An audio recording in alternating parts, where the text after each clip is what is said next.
Chapter 25. Guan Bai was the greatest pride of the Heavenly Tao Academy in the last few years. His status was similar to Qiu Shanjun's in the Mount Li Sword sect, and he was known as the famous name Guan Bai. This young expert endowed with cultivation had suffered a heavy blow several years ago, having one of his arms cut off by Wu Qiongbai. Just when many people believed that he would sink into depravity, no one could have imagined that he would resolutely climb out of the abyss of despair, bitterly trained to recover his strength. Coupled with the arduous battles with the demon experts in the north over the last few years, his cultivation in the path of the sword had constantly risen, directly breaking through the threshold of the upper level of star condensation. His position on the proclamation of liberation was already approaching that of Liang Wangsun and Xiao Dao at the very top. If Chen Changsheng chose Guan Bai as Archbishop of the Hall of Illustrious Persons, whether it was his virtue or achievements, his background in the Heavenly Tao Academy, or his legendary experiences, he would receive the most widespread support. Even if someone wanted to question him, they would find it very difficult to say so. A choice that is unexpected is often a good choice. Tang, 36, slightly creased his brow. The only problem is that his qualifications are still too shallow, and he's Zhuang Jihuan's student. Having a student manage a teacher is a rather strange feeling, and I think that even Guan by himself finds it very hard to accept.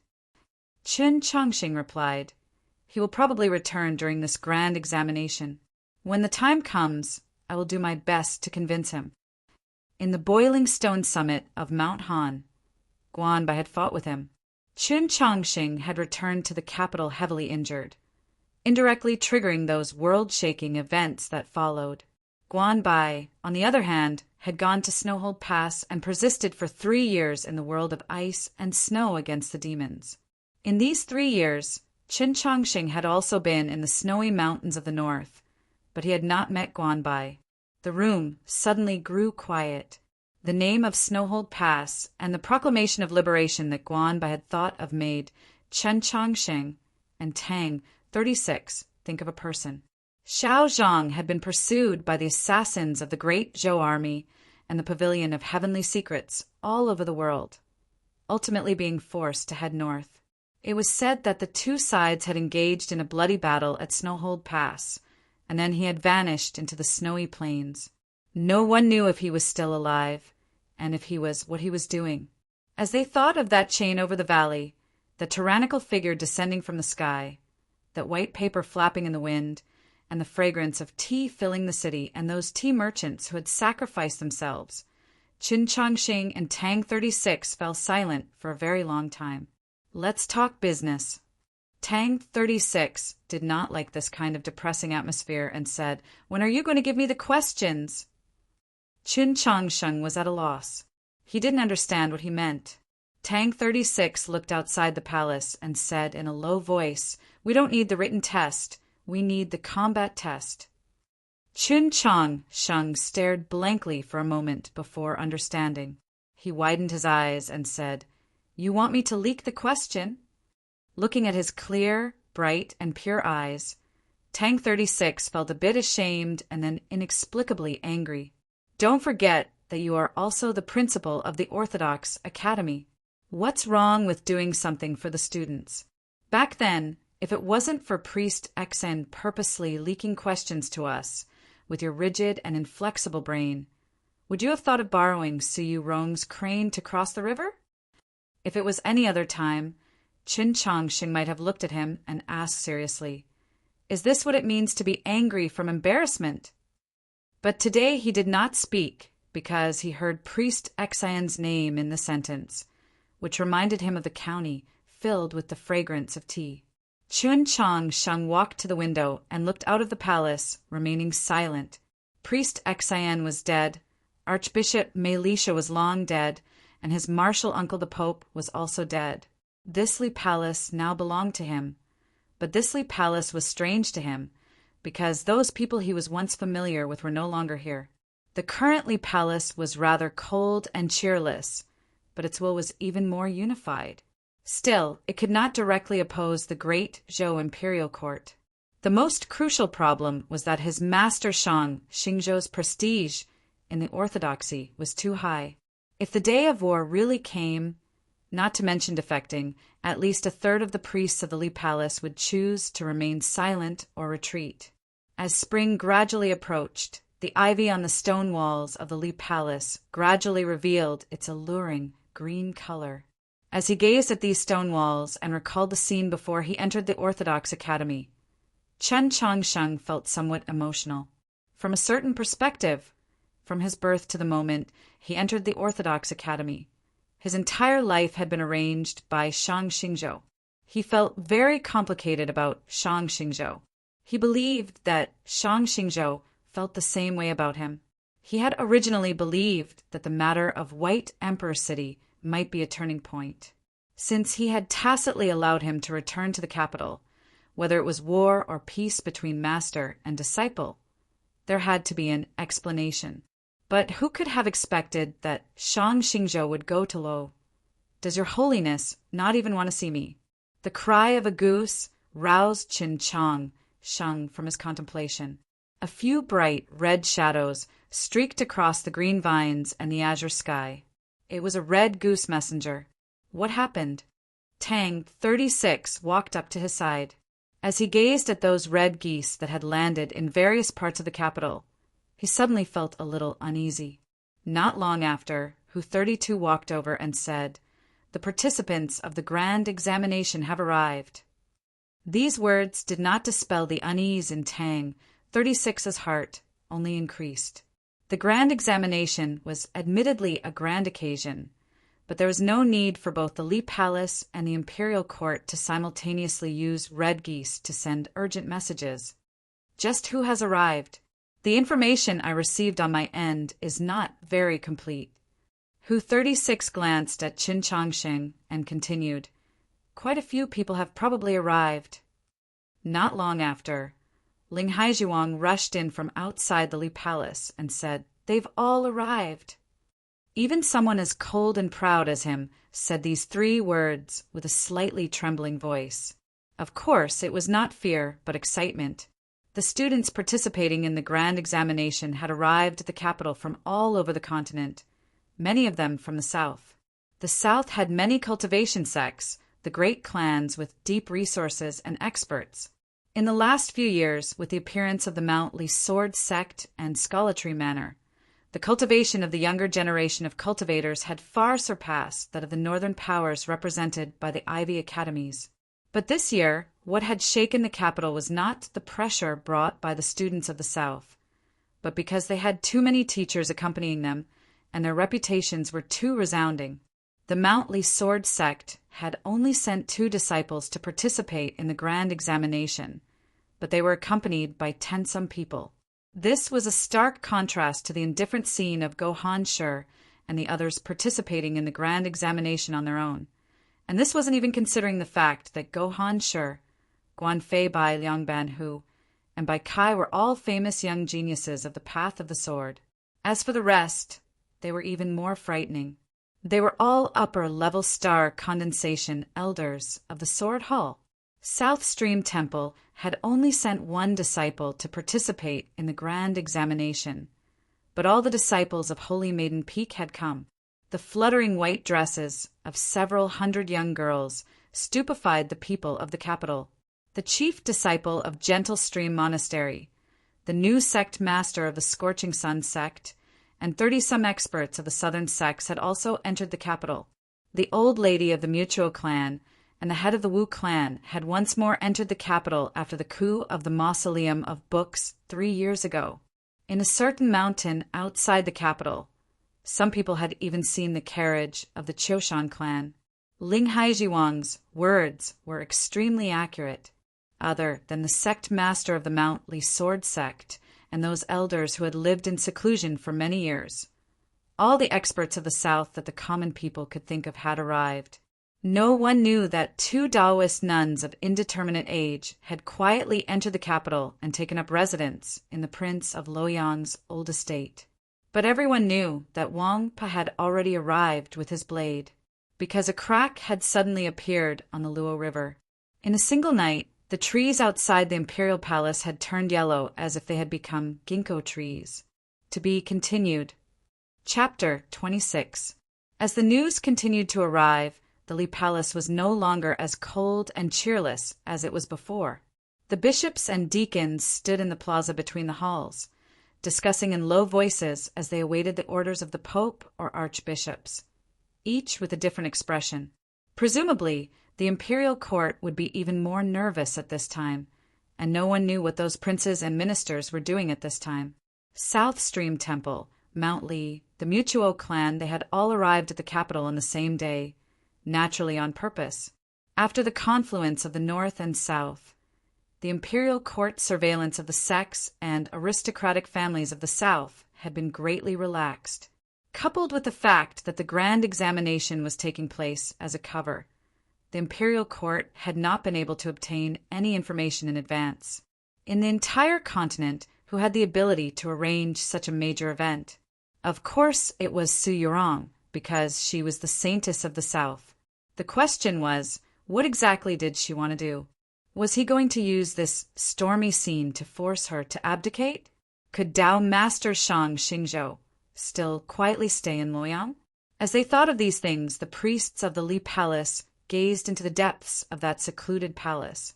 Tang 36, Ling Haizhuang, and Hu 32 were also looking at Qin Changxing.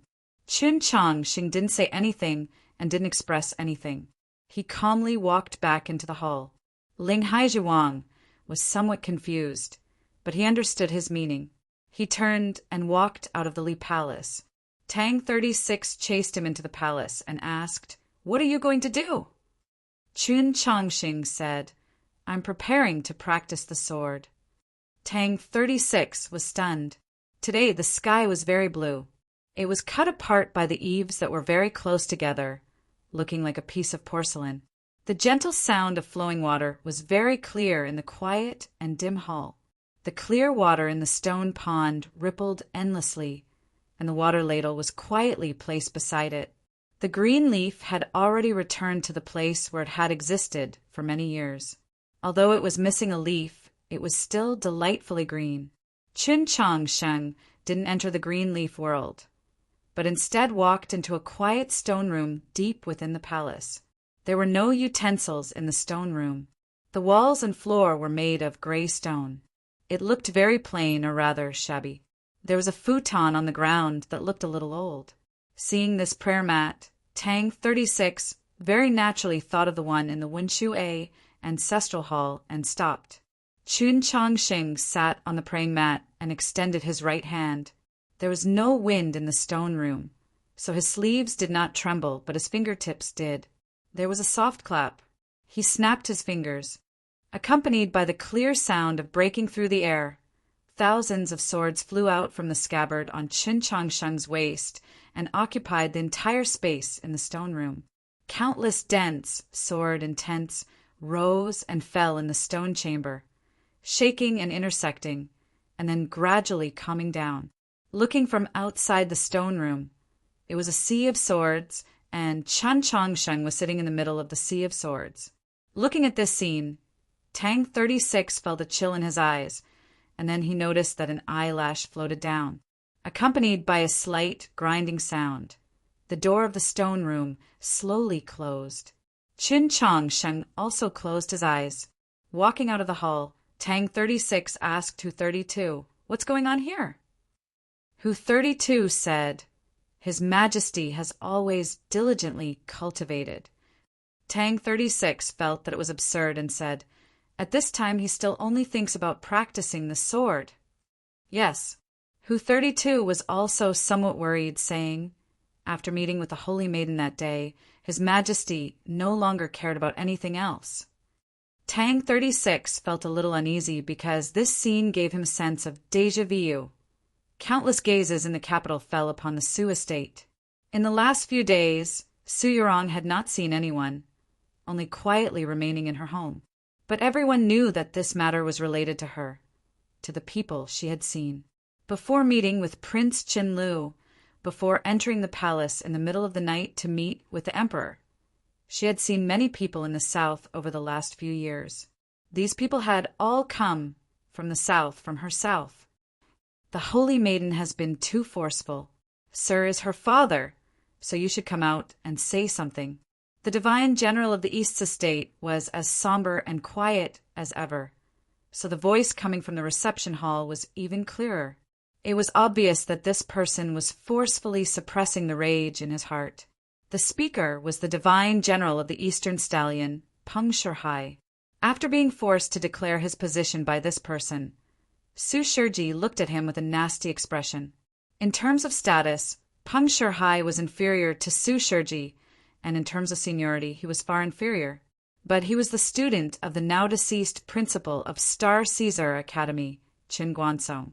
He did not represent just himself, but also the several divine generals who wielded military authority, and perhaps even the will of the venerable master of the Tao. Su Shiji forcefully suppressed the vexation in his heart and said, "Although the holy maiden and I are father and daughter, there is still a difference between ruler and minister. What can I say?" Peng Shirhai sneered. "It's hard for Sir to say, so let me say it. I want to see the holy maiden and state my case." Su Shiji could no longer control his emotions and harshly said, "I said that she's not here. It's up to you whether you believe me or not." Su Yurong truly was not at home today. In the clear sky, she held up the yellow paper umbrella as she casually strolled through the streets of the capital. She had requested this umbrella from Chen Chongqing when she went to the Li Palace a few days ago. At the time, perhaps she had already thought of walking around today. At her side was a black-clothed girl. Everyone on the streets was discussing today's events, and the conversations in the tea-houses and restaurants were getting louder and louder. The black-clothed girl had an indifferent expression, her vertical pupils bewitching and very beautiful. However, she was constantly stuffing snacks into her mouth, making her seem rather strange. As she listened to these discussions, she somewhat indistinctly asked, "You began preparing in White Emperor City?" Su Yurong smiled faintly and said, "Yes, when you were chasing after that alien angel." The black dragon looked at a certain place in front of her, her eyes slightly cold. The seedless candy date in her hand shot out like an arrow. A young boy who was bullying his little sister bent his knees and kneeled down. The fall was not light, and he immediately began to weep bitterly. Su Yurong shook her head at this sight. The black dragon clapped her hands, sending ice crystals flying from her palms. She asked why at that time. Su Yurong replied, "Because only then did I confirm that Shang Xingzhou had suffered significant injuries." The little black dragon was taken aback. "He's injured?" Su Yurong confirmed, "Yes." The black dragon knew how important this matter was. Her vertical pupils constricted as she asked, "How did you confirm this?" Su Yurong explained, the White Emperor had just escaped. Whether or not he was faking it, his cultivation and energy were not at their peak, and he also had to fight with two angels of sacred light. But Shang Xingzhou was not, and he had me as a helper. The black dragon did not understand what she meant. Su Yurong explained, "In those circumstances, Shang Xingzhou did not attempt to kill the White Emperor. This can only mean that he also suffered significant injuries." The black dragon was flabbergasted. "Aren't they friends?" Su Yurong smiled but said nothing. The black dragon then realized that she was saying that Shang Xingzhou had a helper and was even more flabbergasted. "If he really did attack the White Emperor, would you still have helped him?" Su Yurong calmly replied, "Of course I would have helped him. In truth, I was already prepared to act." The black dragon thought this over, then asked, "That's just your guess, right?" Su Yurong indifferently said, "He and the White Emperor did not continue to attack the angel, but left it to you so that they could guard against each other." The black dragon had not yet matured, but she was not lacking in intelligence. As she recalled the scene, she quickly came to a conclusion. She thought for a very long time, then said, "You humans are truly very frightening."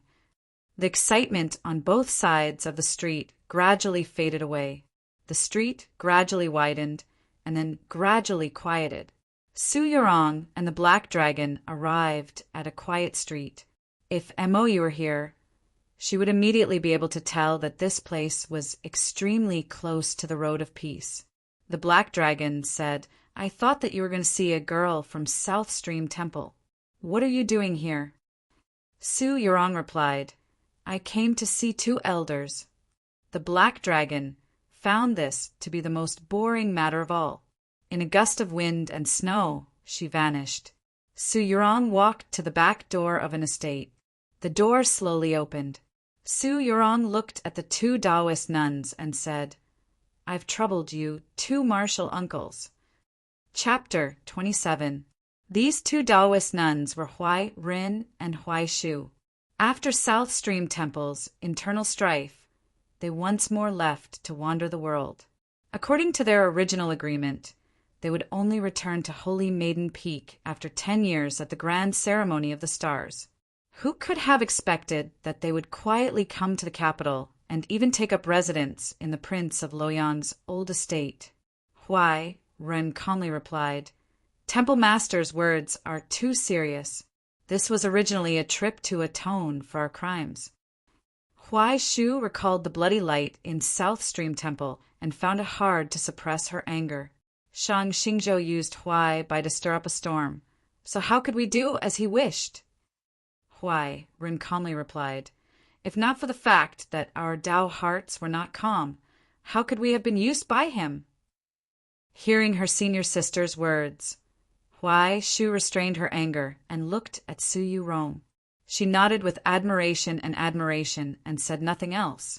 Today, several hundred disciples of South Stream Temple had entered the capital and caused a massive stir.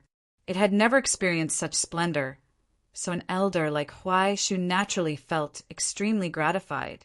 In the past, if South Stream Temple had put on such a show of force, the Li Palace would have acted before the great Zhou Imperial Court had said anything.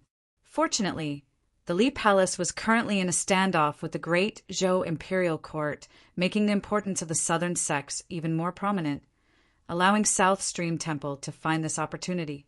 Of course, to create this situation and seize this opportunity was an extremely difficult task.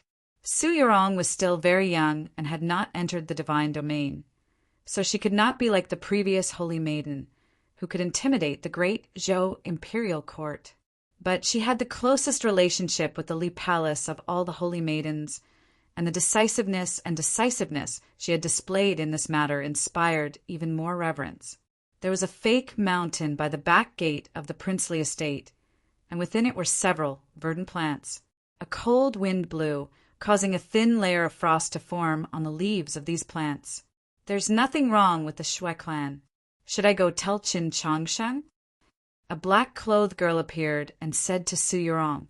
Huai Shu sensed the rapidly dropping temperature in the princely estate and quickly guessed at this black-clothed girl's identity. Her expression flickered, and she subconsciously took a step back. In these last few years, she had traveled the world with her senior sister and seen many strange people. Logically speaking, an expert half a step from the divine should not have been enough to make her feel fear. However, black frost dragons were the highest level of divine beings and had an innate suppressive effect on the souls of human experts.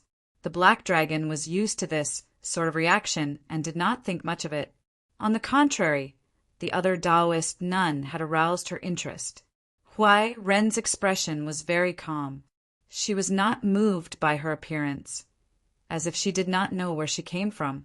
The little black dragon examined her and said, "You're very strong." There weren't many people on this continent who could make her feel powerful. In the internal strife of South Stream Temple, Huai Bai had erupted and used the divine finger of the world stream to seal Huai Ren's most important chi openings. Under such a passive situation, Huai Ren was still able to easily counterattack. At that time, Qin Changsheng felt that this Taoist nun's strength was somewhat unfathomable.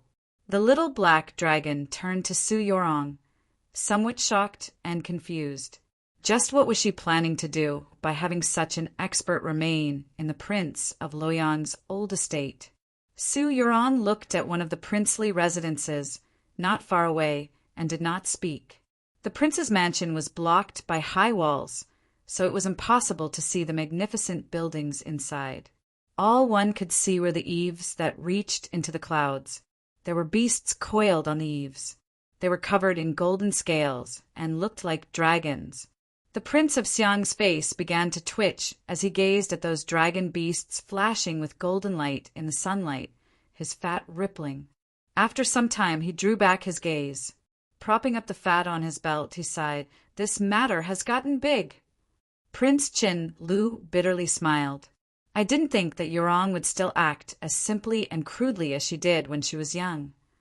The Prince of Xiang looked into Prince Chen Lu's eyes and slowly and seriously said, "Your father has served the venerable Taoist for many years. As long as I do not act rashly, I can assuredly maintain my current glory and wealth. Let me ask you again, do you still insist that we should take another step forward?" He was currently the most powerful and most respected prince in the great Zhou imperial court. At the same time, he was also an expert of the divine domain. If he took another step forward, just how far could he go?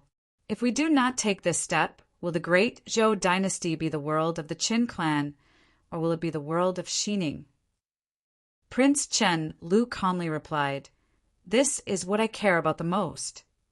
The Prince of Xiang's fingers sank into the fat on his abdomen. He incessantly sighed, saying nothing more. Prince Chen Lu had just gotten married, but he could not place his thoughts on his beautiful wife, because Su Yorong had caused too much of a ruckus. Correspondingly, his beautiful wife also had no thoughts on him. She even left the estate and returned to the Tianhai clan. Tianhai Xingxue stood in front of the estate's gate, looking at Pinghua, who had already changed into a married woman but still had a pampered expression. He advised, "Although brother-in-law has an indifferent personality and deep thoughts, his personality isn't bad, and he has always paid attention to his reputation. He will not treat you badly, but you also have to be careful. How can you always run back home after getting married?" "I came back to discuss proper business, not to play those boring games of jealousy." Pinghua walked into the estate and sneered, "If you don't quickly respond, are you just going to watch that woman enjoy her glory?" Tianhai Xingxue knew that Pinghua had held a deep grudge against Su Yurong ever since she was a child, but he had not expected that 3 years after the divine empress's death and Pinghua was no longer that princess with only title. This grudge still had not subsided. In fact, with the passage of time, it had only deepened. She had naturally returned to the estate today to represent the Prince of Xiang's estate in discussing with her father how to deal with today's situation. Tianhai Xingxue found it very uninteresting and did not want to participate in these matters. He took the reins from a servant and led his mount away.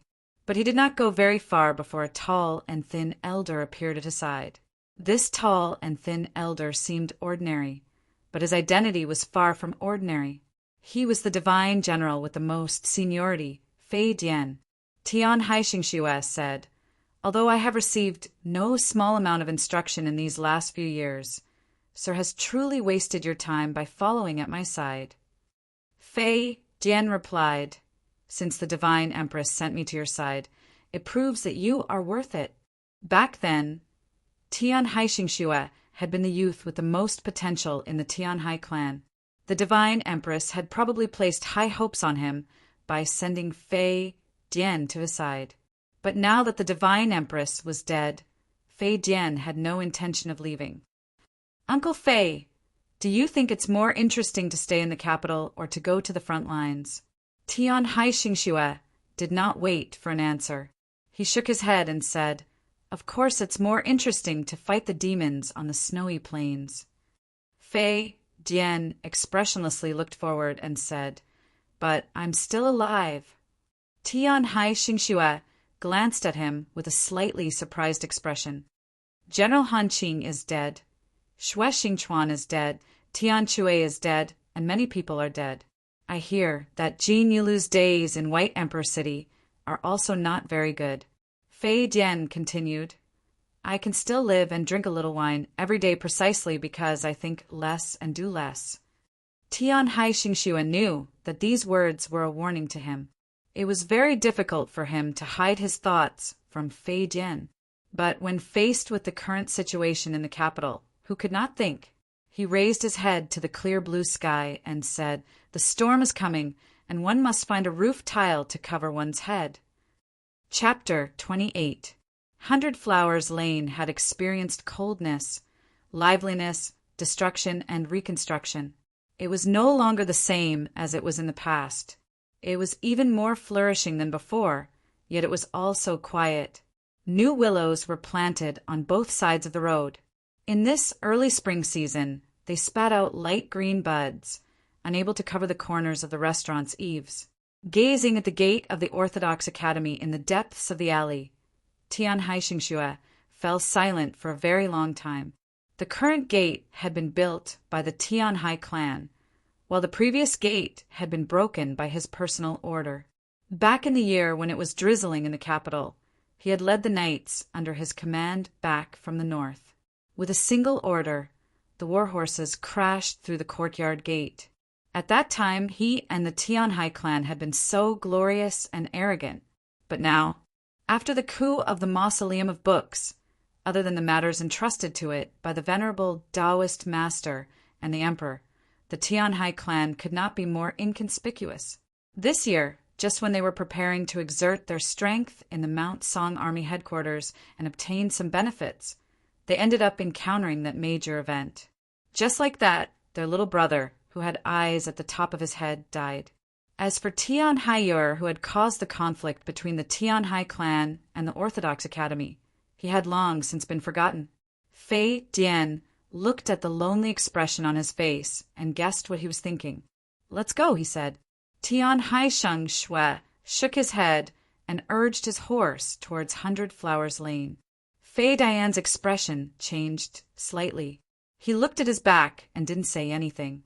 Tianhai Xingxue had specially come to the Orthodox Academy, not to pass by, because he did not want to miss it again. He knocked on the gate of the Orthodox Academy and walked in. His choice was the same as that of the grand examination. He hoped that his family would be able to survive, so he placed all his chips on the other side. He wanted to completely cut himself off from the clan. This way, even if the Tianhai clan was wiped out in the future, he would still be alive. Emperor Taizong had left behind many descendants, and even after so many years of trials and hardships, there were still many of them. The manors on both sides of the road of peace were proof. The masters of these princely estates were all watching the Prince of Xiang's estate. If the Prince of Xiang did not express his stance on today's matter, the other princes could only maintain their silence. The road of peace was very quiet. There was only one prince's mansion where curses could be heard, filled with unbearable obscenities. This was the Prince of Zhongshan's estate. Of the princes of the Qin clan, the Prince of Zhongshan, Chen Xianqing, could be said to be the most famous, both because of his temper and because of his legendary experiences. If he had not feigned madness and eaten a good deal of horse dung, the Tianhai Divine Empress would have probably killed him long ago. This matter also indirectly proved the extraordinariness of this prince. If he were just an ordinary prince, if he did not possess an extremely powerful cultivation, only slightly inferior to the Prince of Xiang, how could he have been forced into such a hurry by the Tianhai Divine Empress? For such a powerful prince to be able to endure such humiliation, everyone knew how terrifying he was, especially when his face was as gloomy as it was now. The vassals and experts loyal to him filled the room, as well as the Shaoling divine general and the Prince of Luling, who had just returned from Mount Shao. Everyone lowered their heads, not daring to meet the Prince of Zhongshan's gaze, much less speak. The Prince of Zhongshan's complexion turned even more unsightly. Pointing at them, he cursed, "You're being bullied to your door, and all of you can still sit still." In the Mount Song Army headquarters, he had already been forced to concede by the Orthodoxy's prefects and the unseen Qin Changsheng, which had already left him extremely unhappy. Today, the experts of the sects of the South had forced their way into the capital, causing him to explode with rage. The vassals of the prince's estate still lowered their heads, remaining silent.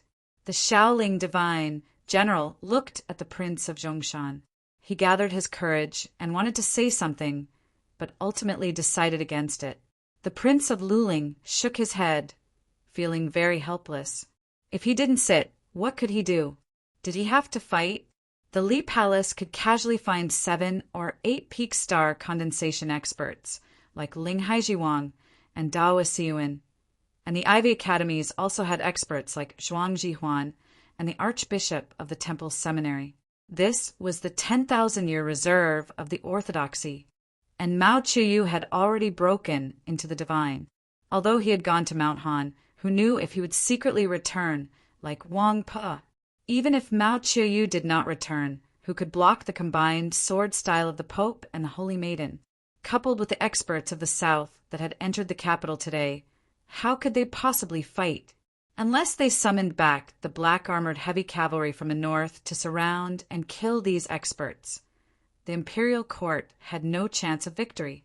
Although the great Zhou army had quite a few experts, the fiercest of them, the White Tiger Divine General, had already been killed by Qin, Changxing, and Zhixiu.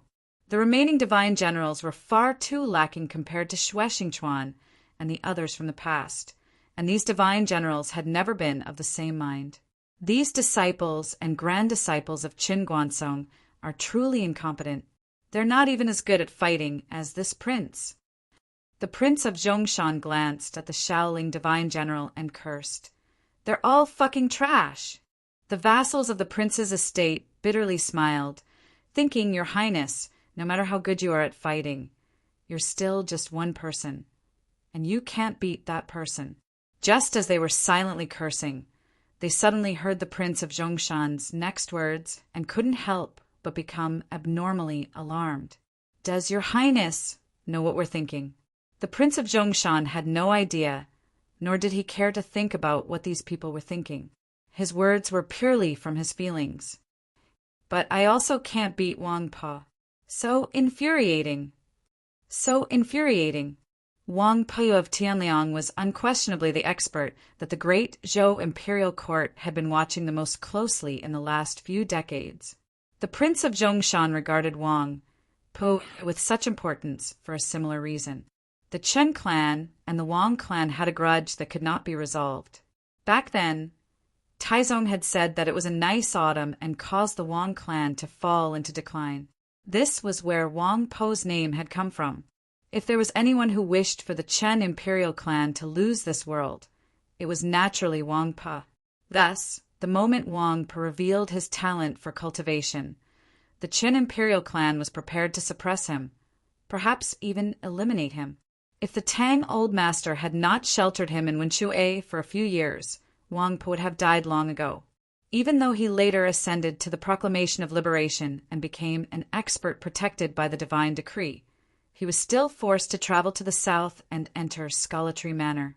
After Su Li left for the other continent, Wang Pe became the target that the great Zhou imperial court wanted to eliminate the most. With the coup of the Mausoleum of Books causing the divine decree to lose effectiveness, the imperial court's thoughts became reality. Thus, there was that siege under the ginkgo tree and that heaven-shaking battle by the Luo River in the capital.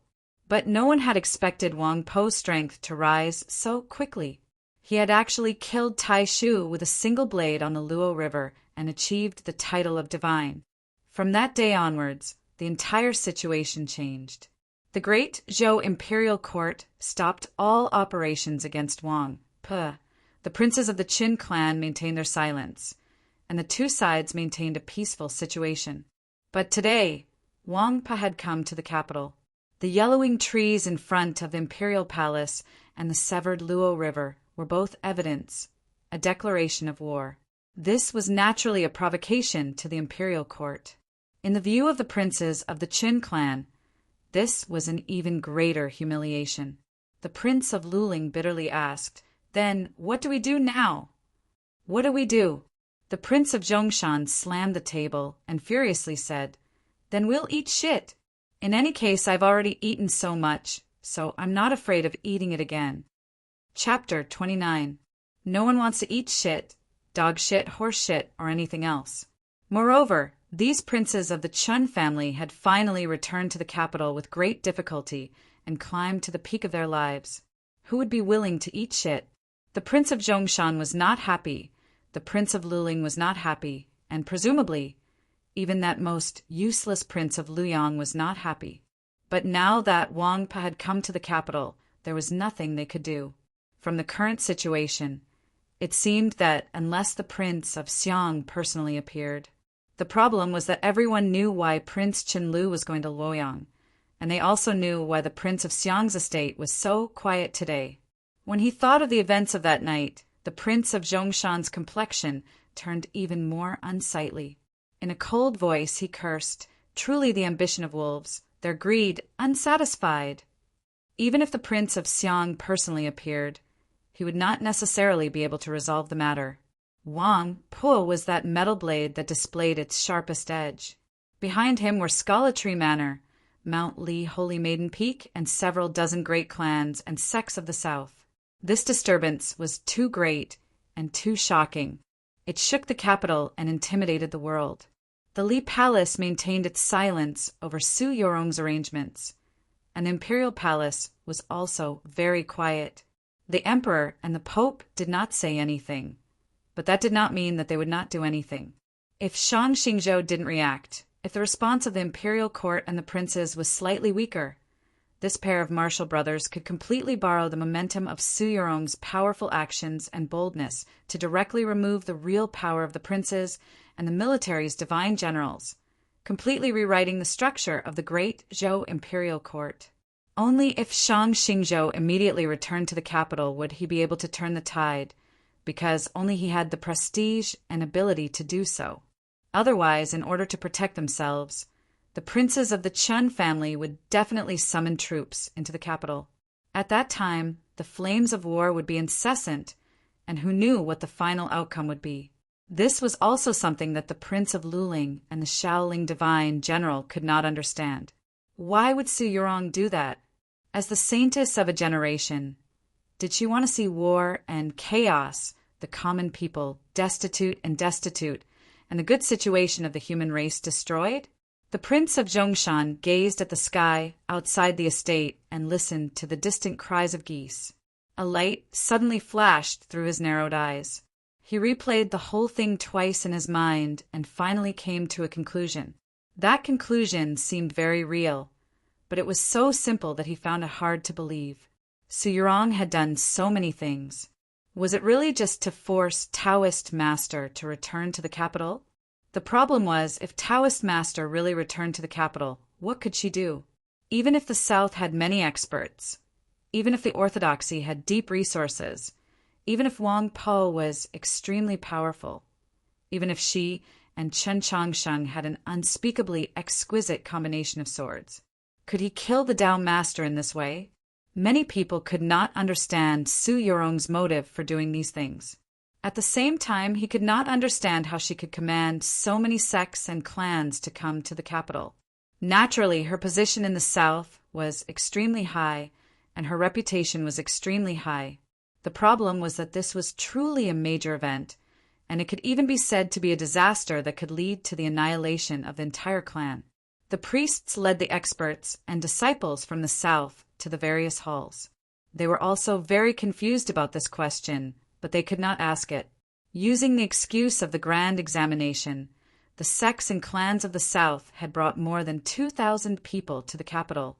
This many people naturally could not stay in the inns, so they were arranged to stay in the Li Palace, the Ivy Academies, and the various Taoist churches of various sizes in the capital. Chen Changxing did not say anything, and Hu 32 handled the matter very appropriately. At the very start, the two sides inevitably felt a little unfamiliar with each other, but after a little familiarity, no one was willing to miss out on this rare opportunity to interact with the North and the South. The two sides quickly began to exchange pointers in the Li Palace, the Ivy Academies, and the Taoist churches. Most of the time, it was naturally just a discussion of the Tao to avoid harming the harmony. Wealthy clans like the Mutuo clan and the Wu clan naturally had their own residences in the capital and did not need to be arranged for them.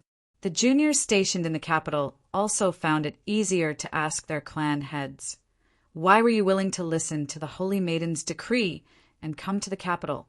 The old lady of the Mutuo clan placed her feet in the scalding water and gave a tired sigh. "The foundations of our clans are in the south, not in the north." From this perspective, the decree of Holy Maiden Peak was naturally more important than the decree of the imperial court. But given the status and strength of the Mutuo clan, even if they did not listen to Su Yorong, what could she do? In the minds of the juniors of the Mutuo clan and the populace of the capital, Su Yorong was a phoenix of astonishing talent, the revered Holy Maiden. She was not a schemer, and logically speaking, she should not be skilled at using forceful methods, much less cold-blooded methods, nor did she have the ability. None of you know what sort of person the Holy Maiden is. The old lady of the Mutuo clan seemed to recall something from the past, and a lingering fear appeared in her eyes. She's a madwoman. In another luxurious estate not far away, the head of the Wu clan was having a similar conversation with the younger brother of the assistant minister of revenue. The head of the Wu clan sighed and said, "You don't know how terrifying the Holy Maiden is when she goes crazy." Assistant Minister Wu revealed an expression of disbelief at these words. It was clear that he did not believe them. The head of the Wu clan did not explain. He sighed, "All of you have no experience, so you naturally won't be afraid, but I truly am." Assistant Minister Wu didn't know what had happened, but he subconsciously felt a chill. He asked, "Then what of the Choshan clan?" Many things had happened in Winshui City. Tang 36 had left the ancestral hall, and everyone knew that the Tang Old Master had changed his stance. In the struggle between Shang Xingzhou and Chen Changsheng, he would maintain a neutral stance. Of the four great clans, only the Choshan clan's stance was unclear. The Choshan clan head had also not been seen in the group entering the capital. "That old fox is the most miserable. He's usually used to sitting on the fence, but this time there's no need for him to say anything. Everyone knows which side he'll stand on." The head of the Wu clan suddenly felt his mood improve. He jeered. Who told him to have such a good son? Outside the capital was a Taoist temple called Tanja. In the rear courtyard of this Taoist temple was a ginkgo tree. It was said to have been personally planted by Emperor Taizong, and it had been growing for almost 1,000 years. This ginkgo tree grew extremely well. In the golden autumn, its leaves would turn yellow and become a golden waterfall. 3 years ago, when Wang Pe entered the capital to kill Zhou Tong, he had sat under this ginkgo tree for 11 days, quietly comprehending the blade, and then on the banks of the Luo River, he had cleaved down Taishu with a heaven-shaking strike of his blade. It was now the beginning of spring, so the leaves of the ginkgo tree had naturally not turned yellow, and Wang Po was also not here. The Choshan clan had walked out of the Taoist temple and sat on the ice-cold stone chair, sighing 3 times. He had also come to the capital, but he had not entered the capital. Instead, he had gone to Tanja Temple. He wanted to find Wang Pe and persuade him to go to Luoyang. In short, he did not wish for Shang Xingzhou to return to the capital, and he certainly did not wish for Shang Xingzhou to see him, because he had a very low opinion of Su Yorong. He did not want to be implicated afterwards. "Why don't we go back?" The Choshan clan guardian, with an extremely profound cultivation, looked at the clan head's worried frown and felt great sympathy. "Even if we didn't come, would the imperial court believe that unfilial son?" The Choshan clan head sighed. "Since we've already come, let's just stay a few more days." Chapter 30. The residences of the Mount Li Sword Sect and South Stream Temple were both arranged in the Orthodox Academy. Go Hanshi and the others were very familiar with Yi Xiaolian and the other disciples of South Stream Temple, and they were also very familiar with the people of the Orthodox Academy. As soon as Tang 36 and Guan Fei Bai saw each other, they began to mock and ridicule each other like before. The others had long since grown accustomed to this scene, or perhaps they were tired of it. They were too lazy to intervene, and under Su MOU's arrangements, went to wash up and rest. On the same night, the Orthodox Academy arranged for a sumptuous banquet. The small kitchen on the other side of the lake was once again put to use, and some rather thin blue lobsters were even sent over as if they were free. This made Yi Xiaolian and the other disciples of South Stream Temple very happy. But the disciples of the Mount Lee Sword sect who had been born into poverty were still somewhat unaccustomed to this extravagant lifestyle. Of course, Guan Fei continued to mock Tang 36. As the night deepened, the bonfire by the lake was still burning. A few elders of Mount Lee Sword Hall, Senior Sister Ping Xian and Senior Sister Yi Chen, left with their peers who didn't like crowds. However, Tang 36 didn't give up. He called Chen Fugui, Fu Xinji, Chu Wenbin, and a few other students to have a drinking competition with Bai Kai and the others. For a moment, the fierce battle started again, as if they had returned to the Ivy Festival. Seeing this scene, Go Hanshi smiled, turned around, and walked towards the small building in the darkness. No one noticed his movements. On the balcony of the top floor of the small building, he saw Chen Changsheng, who was bathed in starlight. Go Hanshi calmly and earnestly saluted, then sighed and said, "It's really difficult to see you now." He did not address Chen Changsheng respectfully, because he had already bowed to the Pope and was now conversing with an old friend. This sentence also had two meanings. Besides the influence brought about by Chen Changsheng's change in status, it was mostly due to the fact that Chen Changsheng had spent the last few days in the Li Palace, not showing his face at all. Whether it was an old friend like Go Hanshi or an important figure like the old lady of the Mutual clan, none of them could see him. Many people couldn't understand why Chen Changsheng would be so calm at such a tense moment, as if these things had nothing to do with him. Was he not worried that Jingdo would be in turmoil and that war would soon arrive? Chen Changsheng explained to Go Hanshi, "I've been practicing the sword for the past few days." This had always been the Li Palace's statement to the outside world.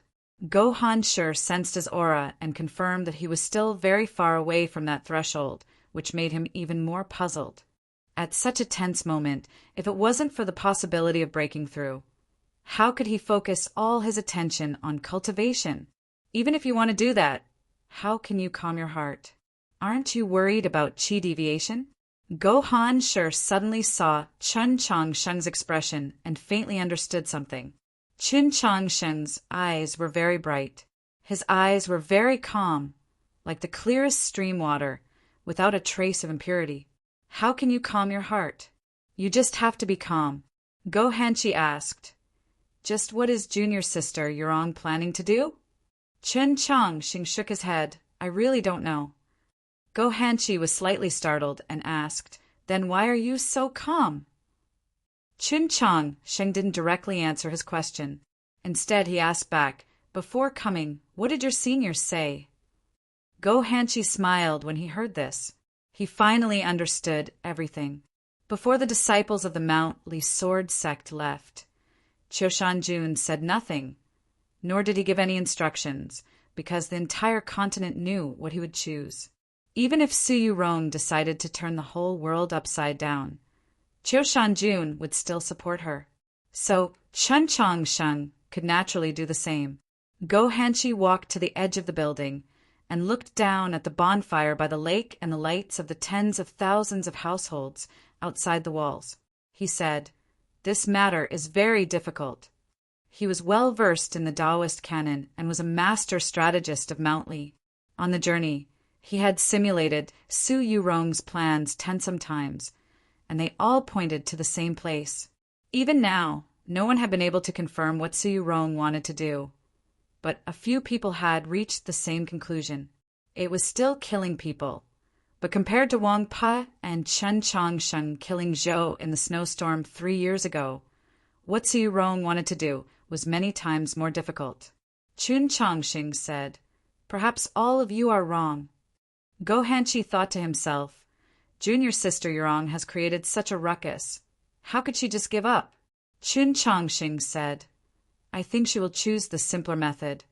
Go Hanshi vaguely guessed at something and asked, "He is your master?" Do you think he will agree? Chun Chongsheng replied, There is a 40% chance. Go Hanshi asked, Victory or defeat? Chun Chongsheng thought it over, then said, Still 40%? Go Hanshi shook his head and said, Only 20%. This was his view, Choshan Jun's view, and the Mount Li Sword sect master's view.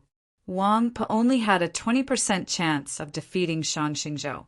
Chun Chongsheng knew that his insight in this aspect was naturally inferior to the Mount Li Sword sects, so he said nothing.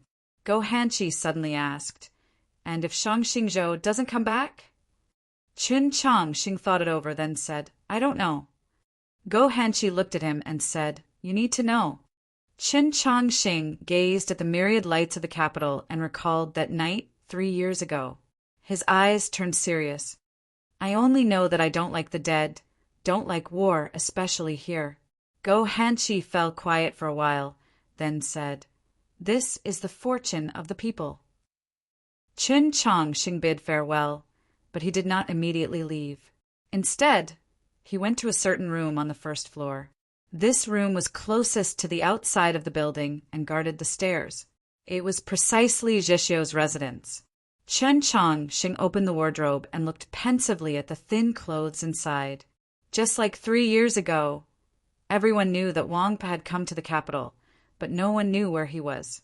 Some people went to Tanja Temple under the ginkgo tree, while others searched day and night on the shores of the Luo River, but none of them could find his figure.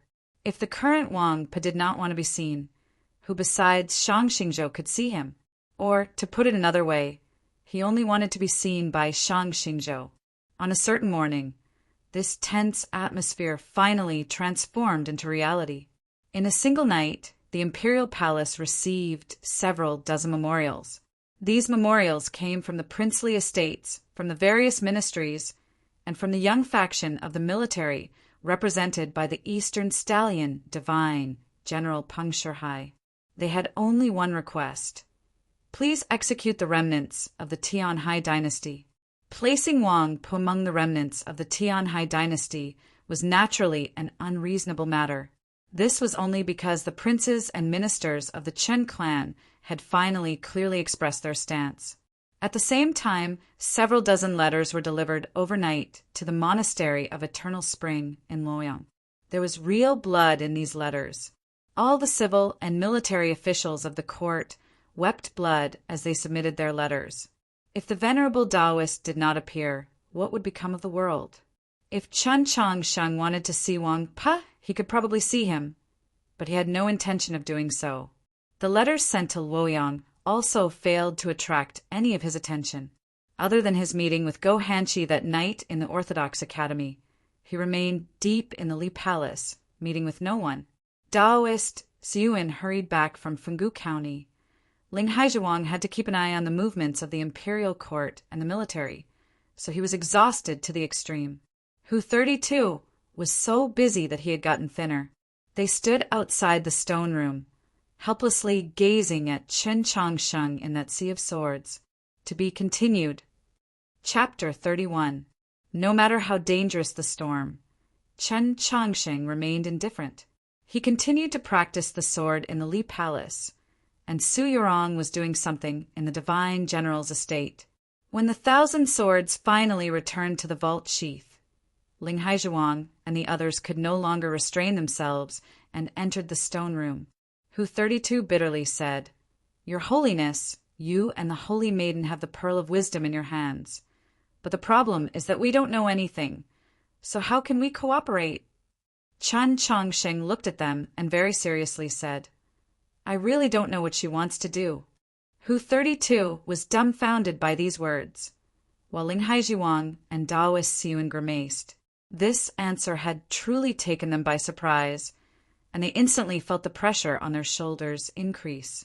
Seeing their expressions, Chun Chongsheng knew that he would eventually have to give an explanation. He helplessly sighed and said, I'll go ask. It was early spring and the weather was turning warm.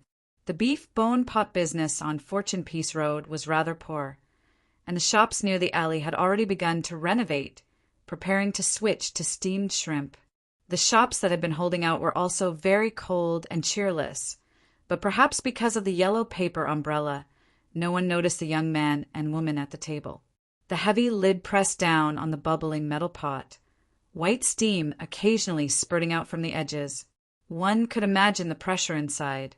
Chun Changxing's gaze pierced through the steam and fell on Su Yurong's beautiful face, hesitating to speak. Su Yurong said, "Ask whatever you want. Am I that scary?" Chun Changxing said, "I hear that the old lady of the Mutuo clan and the head of the Wu clan are both very afraid of you." Su Yurong ignored him. Turning to the innkeeper, she yelled, "Please bring a jar of pear blossom white wine."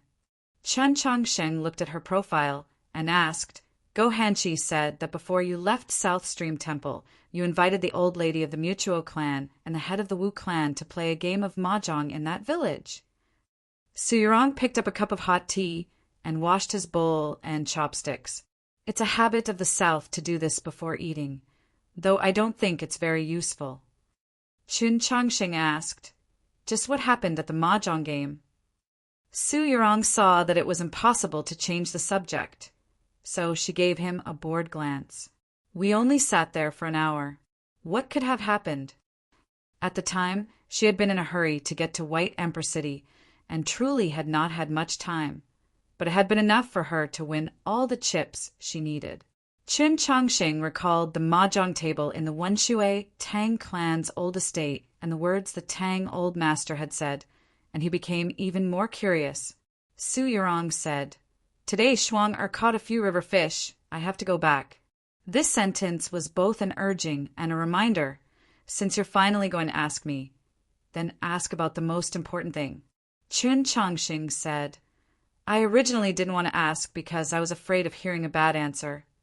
In the last few days, he had been hiding in the Li Palace, practicing the sword, not meeting with anyone. This was one of the most important reasons. The boss brought over a pot of pear blossom white wine. At the same time, he picked up the lid of the pot and threw more than 10 snow-white flowers into it. "You can eat now." Su Yurong picked up the wooden spoon and inserted it into the depths of the red and alluring beef bone.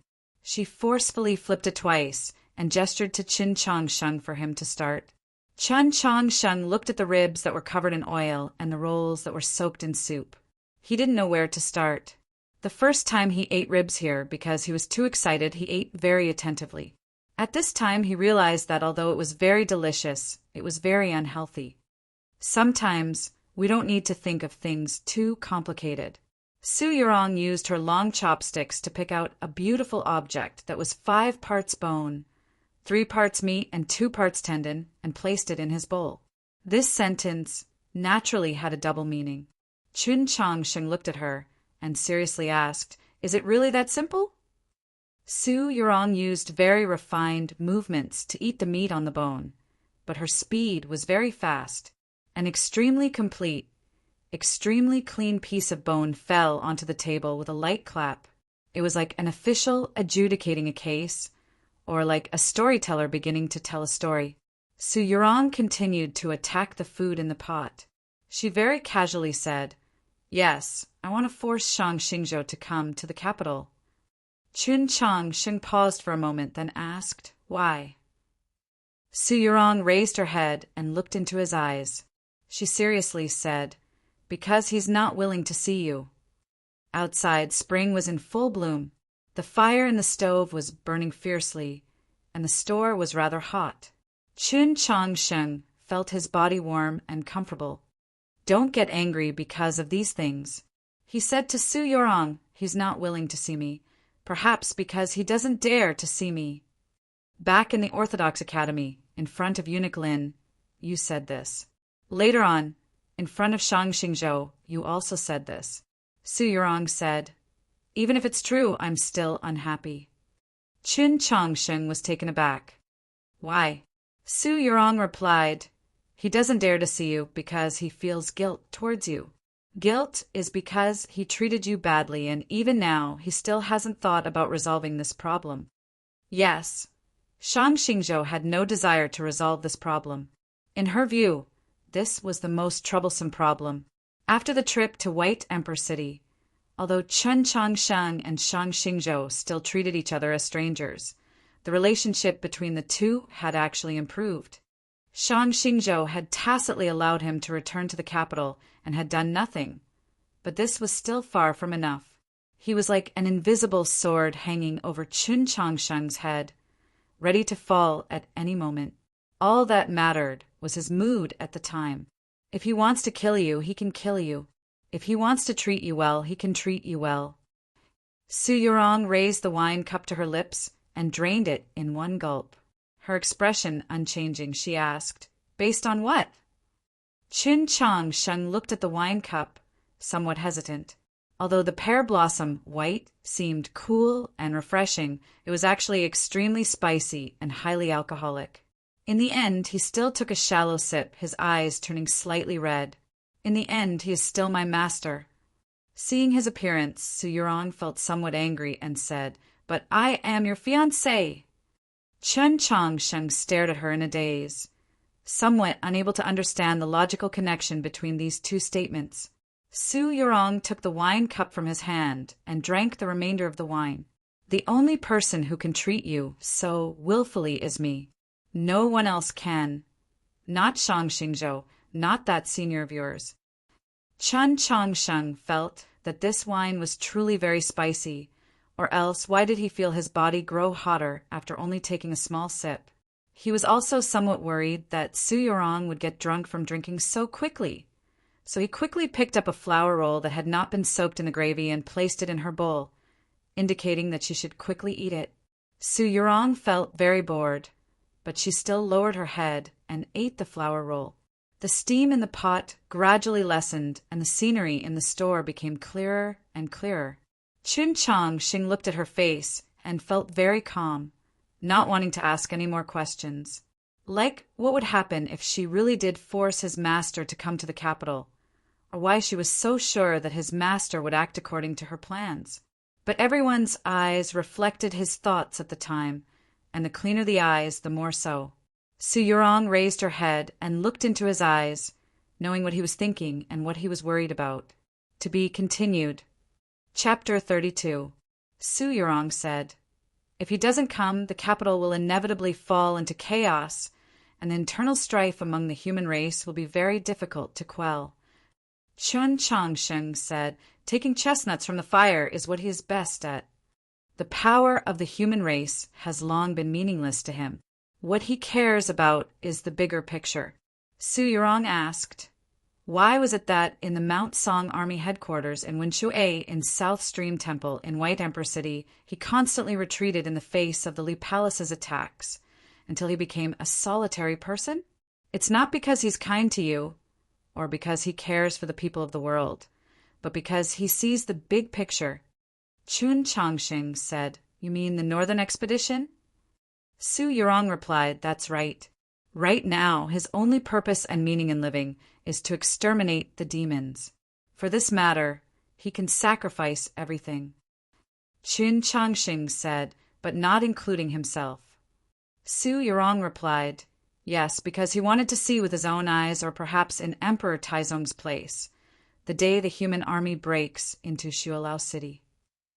If a normal citizen were to hear this conversation, they would easily see Shang Xingzhou as a saint, and would naturally see Su Yurong and Qin Changsheng as villains. But in this story, there was no right or wrong, only in the relationship between Shang Xingzhou and Chen Changsheng. But that day is also something that we are willing to see. Qin Changsheng looked at Su Yurong and reminded, "Can we ignore the big picture?" Su Yurong asked, "Why not?" Qin Changsheng didn't understand and thought to himself, "But you aren't that kind of person."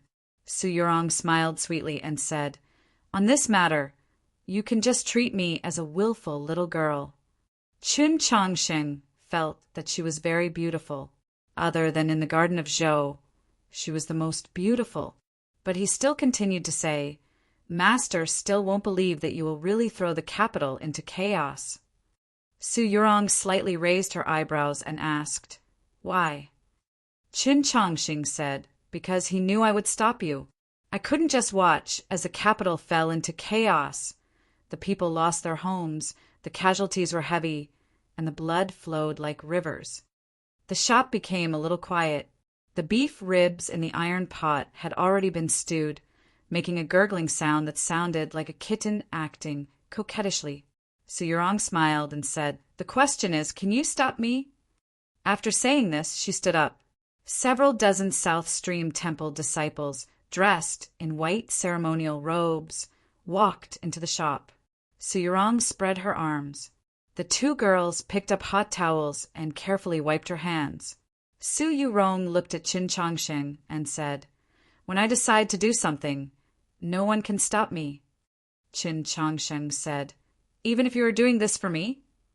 Su Yurong said, "You are only half the reason." Qin Changsheng said, "The other half is the Divine Empress." Su Yurong calmly replied, "That's right, but you can't stop me. Even if the Empress revives, she can't stop me from doing this." After saying this, she walked out of the shop. The old willows on the street sprouted new buds, enjoying the beauty of life in the warm weather. Su Yurong looked up into the sky and recalled something that Mou had told her. When Qin Changsheng brought the marriage contract into the capital, and all those important figures who knew of this matter were concerned, the Tianhai Divine Empress had once said a few words. She can marry whoever she wants to marry, and if she doesn't want to marry, she doesn't want to marry. In the Tianhai Divine Empress's view, Su Yurong would assuredly do this, and it could also be understood as her expectation of Su Yurong. Su Yurong gazed up at the sky and calmly thought, "Empress, it's still you who understands me the best." Su Yurong and the disciples of South Stream Temple had just left when the bamboo curtain at the back of the shop slightly moved. Ling Haizhiwang and the others walked over. Qin Changxing looked at them and said, "You all heard it." Ling Haizhiwang and the others had rather strange expressions, thinking, other than watching this display of affection, what else did we hear? This conversation had not mentioned love, but everyone could see that Su Yurong loved and cherished Qin Changxing from the bottom of her heart. A normal girl who wholeheartedly wanted to stand up for her lover, only to have her lover say that he wanted to stop her, would presumably be very angry. But Su Yurong was not. She remained calm, even able to smile. Why? Qin Changsheng looked at them and seriously said, "Because she knows that I won't stop her." Ling Haizhiwang and the others were flabbergasted, thinking, if the venerable Taoist does not return to the capital, will His Holiness really just watch as the entire capital sinks into blood and fire? Qin Changsheng recalled his conversation with Go Hanshi that night and said, "It's not that I can't stop her, but that I believe that she won't do this." Su Yurong was not angry, presumably because she believed that he would firmly believe in her. That last conversation, just now, was just a play. She only needed to use her spiritual sense to use the phoenix, fire, to clean her hands. There was no need for her to assume that posture. This play was for all living beings in the world to see, and even more so for Shang Xingzhou in the distant Luoyang. Qin Changsheng walked out of the shop, not noticing the hint of worry on Hu 32's face. The early morning sun shone on those stone pillars that were not very tall, casting countless slender shadows on the ground that were incapable of parting the crowd that had come to watch the spectacle. The employees of the gambling house held paper slips in their hands and shouted something. The crowd from outside the city curiously listened, sometimes moved by their words and taking out taels of silver from their bosoms. The few people from the capital that had yet to come saw this sight and smiled sympathetically. They thought, in the last few years of the grand examination, besides the priests of the Bureau of Ecclesiastic Education and the Orthodox Academy, who else has won? The day of the grand examination finally arrived. The young cultivators from all over the continent once more gathered in front of the Li Palace. The sunlight grew brighter and brighter, illuminating their faces more and more clearly. They were brimming with vitality, but it was no longer possible to see that solitary youth dressed in unlined clothes.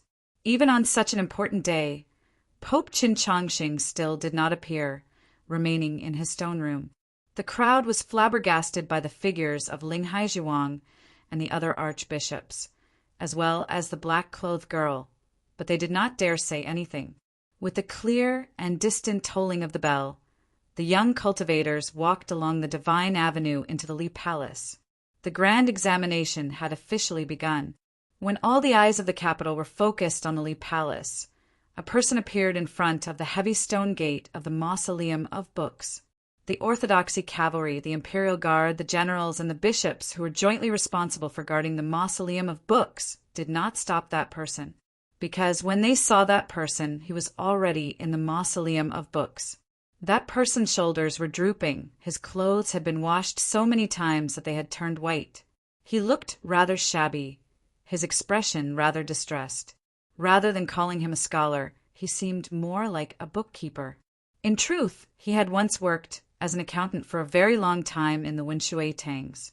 He had also killed many demon experts on the snowy plains and accomplished quite a bit in scholarly manner. In Xuanyang City, he had faced the most dismal of storms. In the capital, he had cleaved apart Taishu with a single slash of his blade. He had once been ranked at the top of the Proclamation of Liberation and was now a person of the divine. Wang Pa had finally appeared. To be continued. Chapter 33. The Imperial Guard outside the Mausoleum of Books instantly tensed up. As bowstrings tightened, countless crossbows aimed at Wang Po's back. Dust rose in the distance, and the ground trembled. There was still no sound of hooves, but the black-armored cavalry were probably gathering. Before these things happened, warnings had already been sent to various parts of the capital. The Orthodoxy cavalry reacted very quickly, even though they had not received any order from the Li Palace. Several hundred cavalry galloped forward to block the stone gate of the Mausoleum of Books. After 3 years, the two sides were once more in a tense standoff. Wang Pa seemed completely unaware of what was happening outside the stone gate as he walked into the verdant mausoleum. Seeing his back, a Li Palace priest couldn't help but ask, "Teacher, where have you been these past few days?" This was the answer everyone in the capital wanted to know. Wang Pa did not turn his head. "I've been here the entire time." Wang Po's answer shocked the priest, the Orthodoxy cavalry, and even the Imperial Guard further away.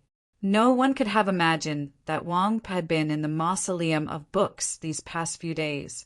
Normal people could not enter the mausoleum, so they naturally could not see him. He had appeared before everyone today to let the world know what he was prepared to do. But just what was he going to do? It had been a very long time since Wang Pa had entered the Mausoleum of Books to view the monoliths and comprehend the Tao, but it seemed like he had not forgotten those experiences. He very familiarly found a path through the forest and began to walk southwest. After walking for some time, he arrived at a small courtyard. There were naturally no oranges in the orange grove in early spring, but there was always the faint smell of green oranges in the air. Wang Pa had been living in this small courtyard for the past few days. The beams on which cured meat had once been hung were now empty, and the tables and chairs in the room had been scrubbed clean, without a speck of dust. Wang Pa did not enter the room.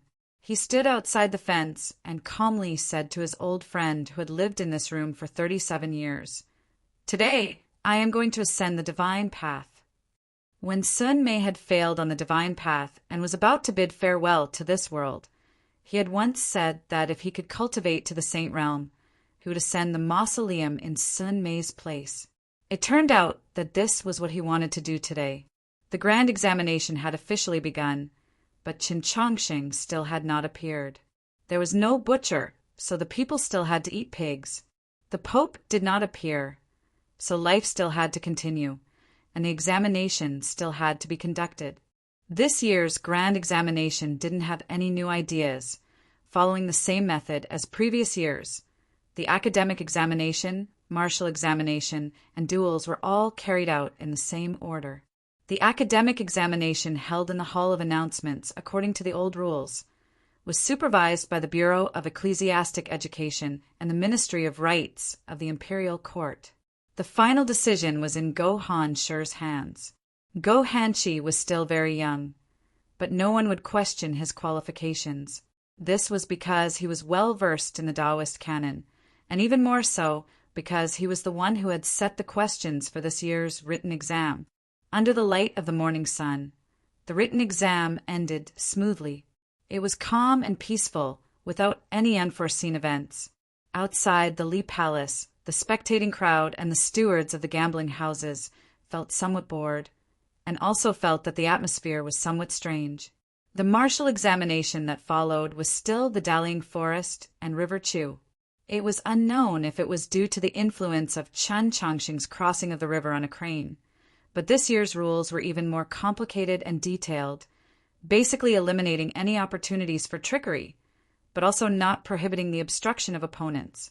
As a result, sword flashes could occasionally be seen within the sea of trees, making it even more dangerous than before. The grand examination hadn't been held for 3 years.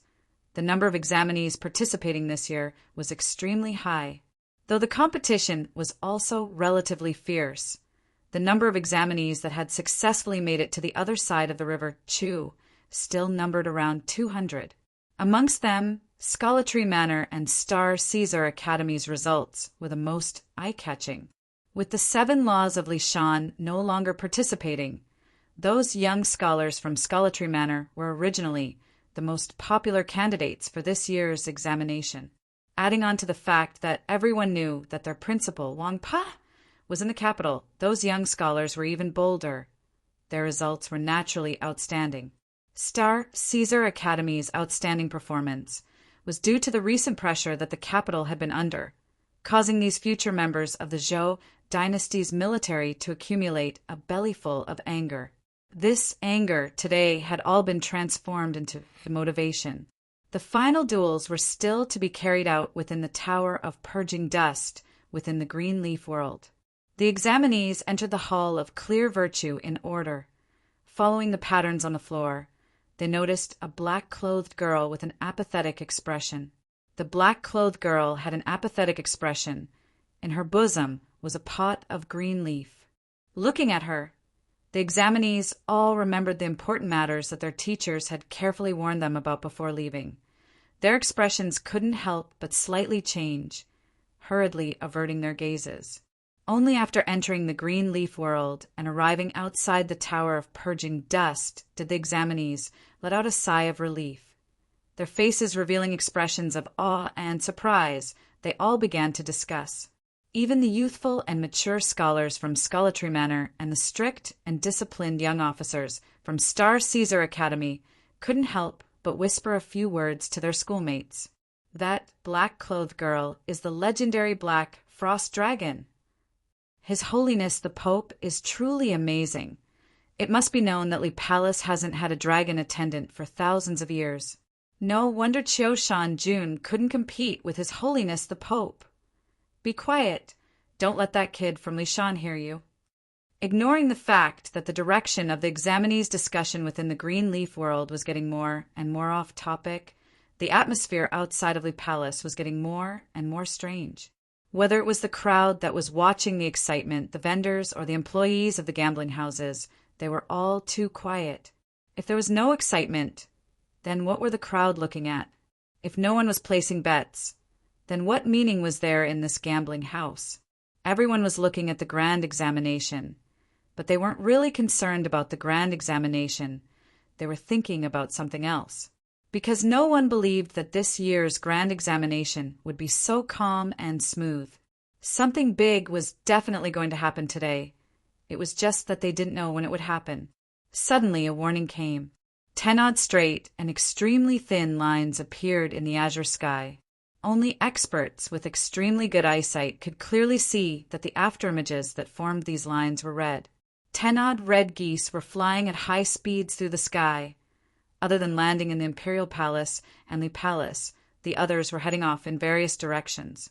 If one was familiar with the distribution of the Great Zhou army, they would be able to see that the red geese were heading towards the garrisons of the Imperial Court. Ling Haijiwang often interacted with the Imperial Court, so he could naturally see this. But he didn't care where these red geese were flying to. He cared more about where these red geese had flown from. The traces left behind by the red geese in the sky had already disappeared, but they still remained in his sea of consciousness. His gaze followed those traces, ultimately resting on the southern part of the capital, his expression extremely solemn. That place was the Mausoleum of Books. Who 32 whispered. The chief disciple of Gentle Stream Monastery just left the Hall of Announcements. The Four-Sword Hall elders of Lishan didn't even come today. The old lady of the Mutuo clan has left the city. Daoist Siwen squinted his eyes and said, if everyone was going to the Mausoleum of Books, it would be very lively. He made no attempt to conceal his ambition and fighting spirit, because anyone could see that this was an opportunity that the Li Palace had to seize. Ling Haizhuang turned his head to look at that secluded side hall deep within the Li Palace, feeling somewhat perplexed. Could it be that Sir is still practicing the sword? To be continued. Chapter 34. There were many paths in the Mausoleum of Books, but there was only one path that led directly to the top.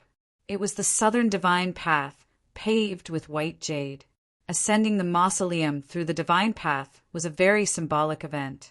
Only the Emperor, the Pope, and the Holy Maiden of the South had the right to walk the Divine Path. This represented supreme authority. Before Sun Mei, many people had attempted to break through the path of divinity, but other than Zhou Dufu, there seemed to be no other successful example. Wang Po wanted to intrude upon the Divine Path to fulfill his promise to his old friend, to provoke the imperial court, and to take revenge on Emperor Taizong. Su Yurong stood deep in the forest of the 100 Herb Garden, gazing at the slightly raised patch of grass. In a low voice she said, Sir said that Daoist Ji was Emperor Taizong's most loyal subject, even a somewhat perverted and fanatical follower. So how could he allow such a thing to happen? A gentle breeze ruffled the leaves and the tender green grass that had just emerged from the ground. The Tianhai Divine Empress slept here, and no one could answer her question. It's really nerve-wracking to be enemies with such a freak. Su Yorong's expression was very calm. One could not see the nervousness in her words. Only her slightly trembling eyelashes revealed her true feelings. What she was about to do, or rather, the decision she made, was far too terrifying. If she was even the slightest bit careless, tens of millions of people could die miserably. To make such a decision, or to make the entire continent believe that she dared to make such a decision, she needed to have an extremely strong will. When one's will was powerful to the extreme, one would naturally be emotionless. This was the Tao of the Supreme.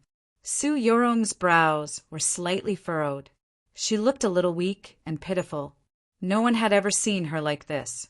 Even when she was heavily injured and on the verge of death in the Garden of Zhou, even someone as close to her as Chen Chongsheng had never seen her. Only the smooth stone path of Sunset Valley and the tree at the edge of the cliff had been seen. The index fingers of the two hands touched gently in the breeze. She looked at the place where her fingertips intersected and said to herself, "You can do it! You can do it!" Her eyelashes gradually stopped trembling as she murmured in a seemingly weak and timid manner. She raised her head and once again looked at the slightly mound of green grass, her eyes already calm. The ultimate calmness was indifference. Not to mention a patch of green grass. Even a monstrous flood would not be able to make her care. May the holy light be with you forever. Su Yurong turned around and walked out of the 100 Herb Garden. As her skirt fluttered, a path of wildflowers sprouted from the green grass. Then a golden flame suddenly ignited and disappeared. The distance from Sun Mei's small house to the bottom of the Divine Avenue wasn't very far. Back then, when Chen Chongsheng, Gohan Shi, and the others hurried over, it didn't take long. But Wang Pa had been gone for a very long time. The iron saber had been unsheathed at some point in time and was now in his hand. If someone were to see this scene, they would definitely be shocked and confused. That year, when he fought against Tai Shu in the snowstorm, he did not draw his saber for a very long time. It was only at the very end that he used his saber to cut through the world. Why did he pull out his iron knife so early today? Who was he going to slash at? What Wang Po wanted to kill was not a person. Today, the mausoleum of books was excessively deserted. There were no cultivators viewing the monoliths, and even the monolith guardians were nowhere to be seen. Even if these people were here, none of them were qualified to make him draw his saber. What he was chopping at were those branches that blocked the path, those fences that had already rotted away, and those stones that had become uneven from years of disrepair.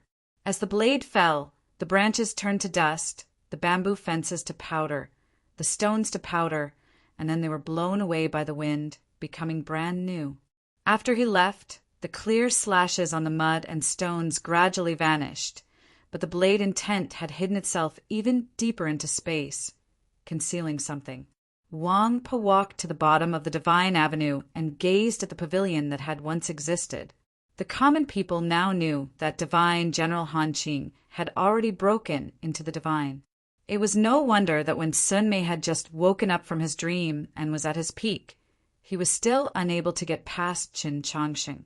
Who would stop him from intruding on the Divine Avenue today? Wang Po did not walk down the Divine Avenue. He quietly waited for that person to arrive. His blade was sheathed once more, but the energy of his blade continued to stretch across the world, and it was even slowly rising.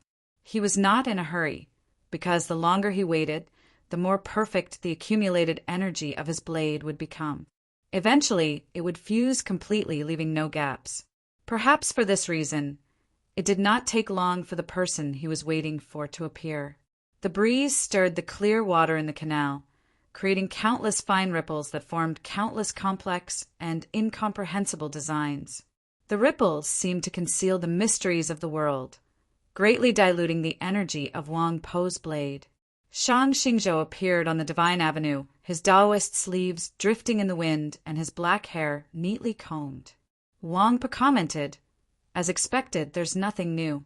He was not surprised by Shang Xingzhou's appearance, and presumably no one else would be surprised. In the present world, the only person capable of stopping him from intruding on the Divine Avenue was Shang Xingzhou. Shang Xingzhou did not respond. He cared more about the actual result than what he said. He looked at Wang Po, his eyes brimming with admiration, like he was looking at his most outstanding junior. But that wisp of admiration had turned into regret in the end. In his plans, Wang Po would play an extremely important role in the upcoming northern expedition, and he was even prepared to give him the heavy responsibility of breaking into Xuelao City. Alas, such an outstanding human expert would die today. A rain descended upon the mausoleum of books with Shang Xingzhou's arrival. This was not a spring rain, but a rain of arrows. With a dense buzz, countless arrows and ballista bolts descended like a torrential rain. These arrows fiercely scraped against the air, leaving behind sparks and glimmering with sacred light. Wang Po did not turn around. He had already sensed the arrival of this rain of arrows. He was rather surprised and also rather emotional. He had not expected the Imperial Guard outside the Mausoleum of Books to possess so many sacred light arrows. It was obvious that the Imperial Court had long ago predicted that he would appear in the Mausoleum of Books. This many sacred light arrows was a terrifying and highly targeted attack. As it turned out, 3 years ago, when he broke into the Divine by the Luo River, the Imperial Court had begun to prepare a plan to kill him. Shang Xingzhou stood on the Divine Avenue, also within the range of this rain of arrows, but he had no intention of leaving. He only calmly gazed at Wang Po. It was like he was looking at a dead man. He had cultivated the Tao for more than 1,000 years, so he naturally had the ability to deal with sacred light arrows.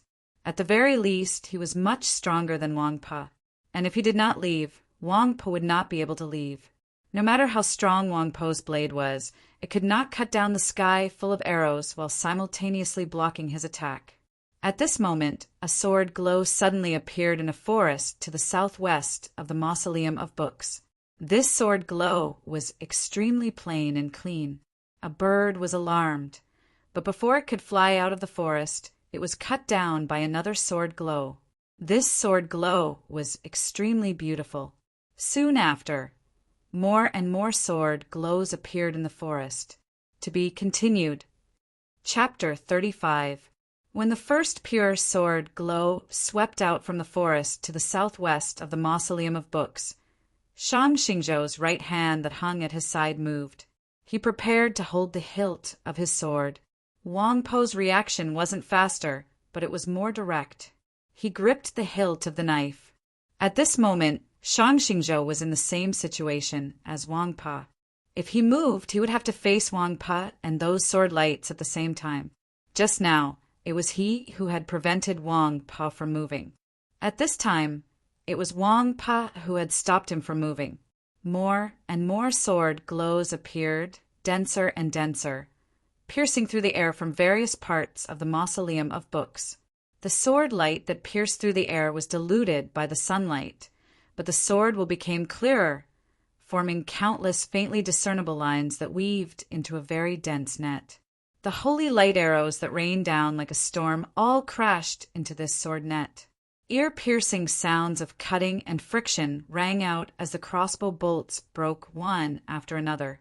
Compared to the number of crossbow bolts, the mausoleum of books produced far fewer sword glows. However, these sword lights were also imbued with holy light, which was much purer and denser than the holy light on the crossbow bolts. With the shattering of the crossbow bolts, milky white rays of light constantly scattered, illuminating the southern foothills of the mausoleum of books with incomparable clarity. The hundreds of sword lights gradually disappeared and returned to the ground. The crossbow bolts in the sky were all cut into pieces. They slowly floated down like willow catkins and were swept away by the wind. Her white dress was also fluttering in the wind. Several hundred South Stream Temple disciples appeared in the forest, on the stone path by the canal. It was like several hundred white flowers had suddenly bloomed in the mountains of the mausoleum of books. The disciples of South Stream Temple had always been in the mausoleum of books. They had used some sort of method to evade the surveillance of the imperial court, and not even the priests of the Li Palace had noticed them.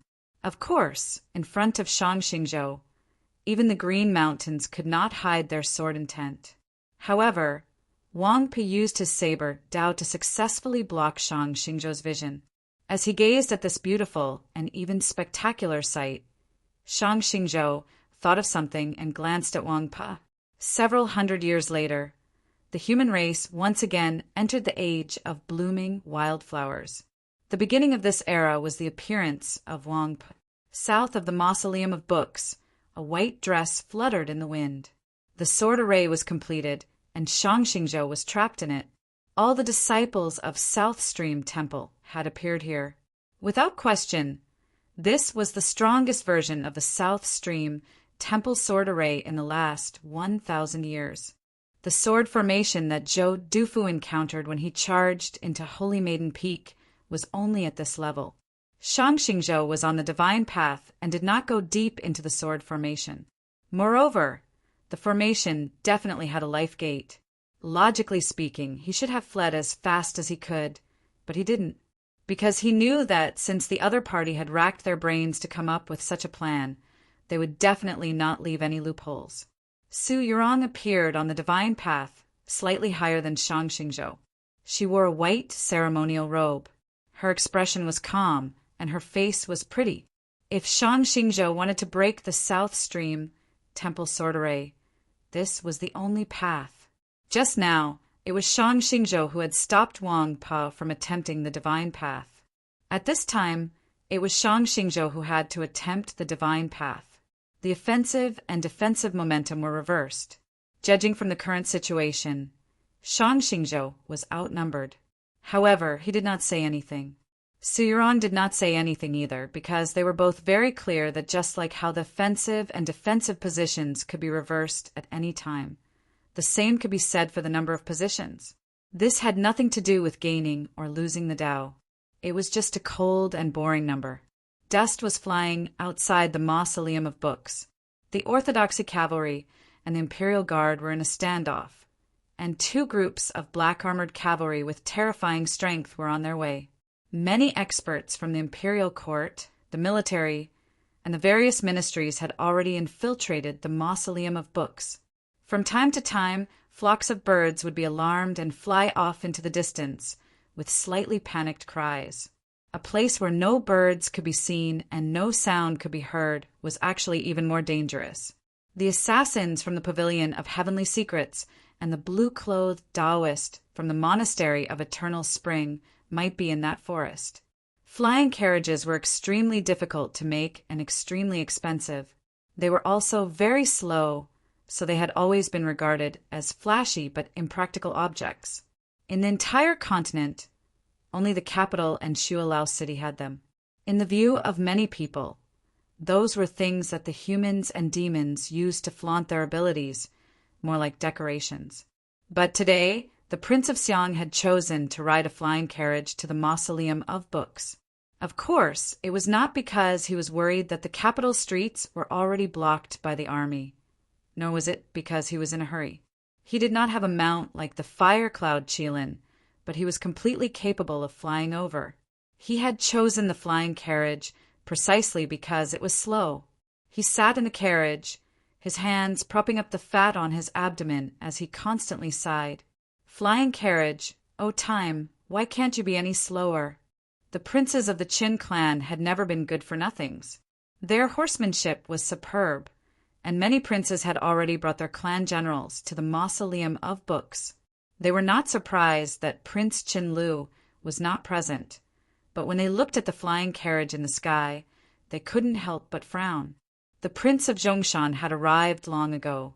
He stood on the distant riverbank, gazing at the Mausoleum of Books with a slightly cold gaze, his thoughts inscrutable. The old lady of the Mutuo clan and the head of the Wu clan had also arrived, but they were to the south, standing on the riverbank, just like the Prince of Zhongshan.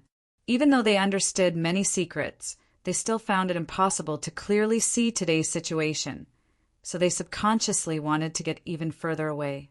Other than those participating in the grand examination, all the other experts of the South had come to the Mausoleum of Books. 3 thin and tall men stood at the front, dressed in cloth and radiating sword intent. They came from Mount Li and were elders of the Sword Hall, experts in killing. The Eastern Tide Divine General stood at the front of the army, his face rather gloomy as he gazed at the 3 elders of Mount Li's Sword Hall. He and these 3 elders of Mount Li's Sword Hall had once worked together in the snowy plains of the north, so he knew how formidable they were, so he naturally attached great importance to them. Once the army arrives, gather all the array masters.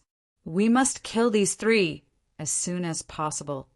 The Shaoling Divine General fell quiet for a few moments, then asked, "How many array masters will die?" The Eastern Tide Divine General harshly replied, "It's worth it, or else we'll all die to the swords of these 3. Shang Xingzhou calmly gazed at Siyurong. He was not angry at having fallen into the trap, nor was he nervous. On the contrary, he found all this rather interesting. He had worked together with her in White Emperor City, and at the time he had greatly admired her talent, intelligence, and resolve.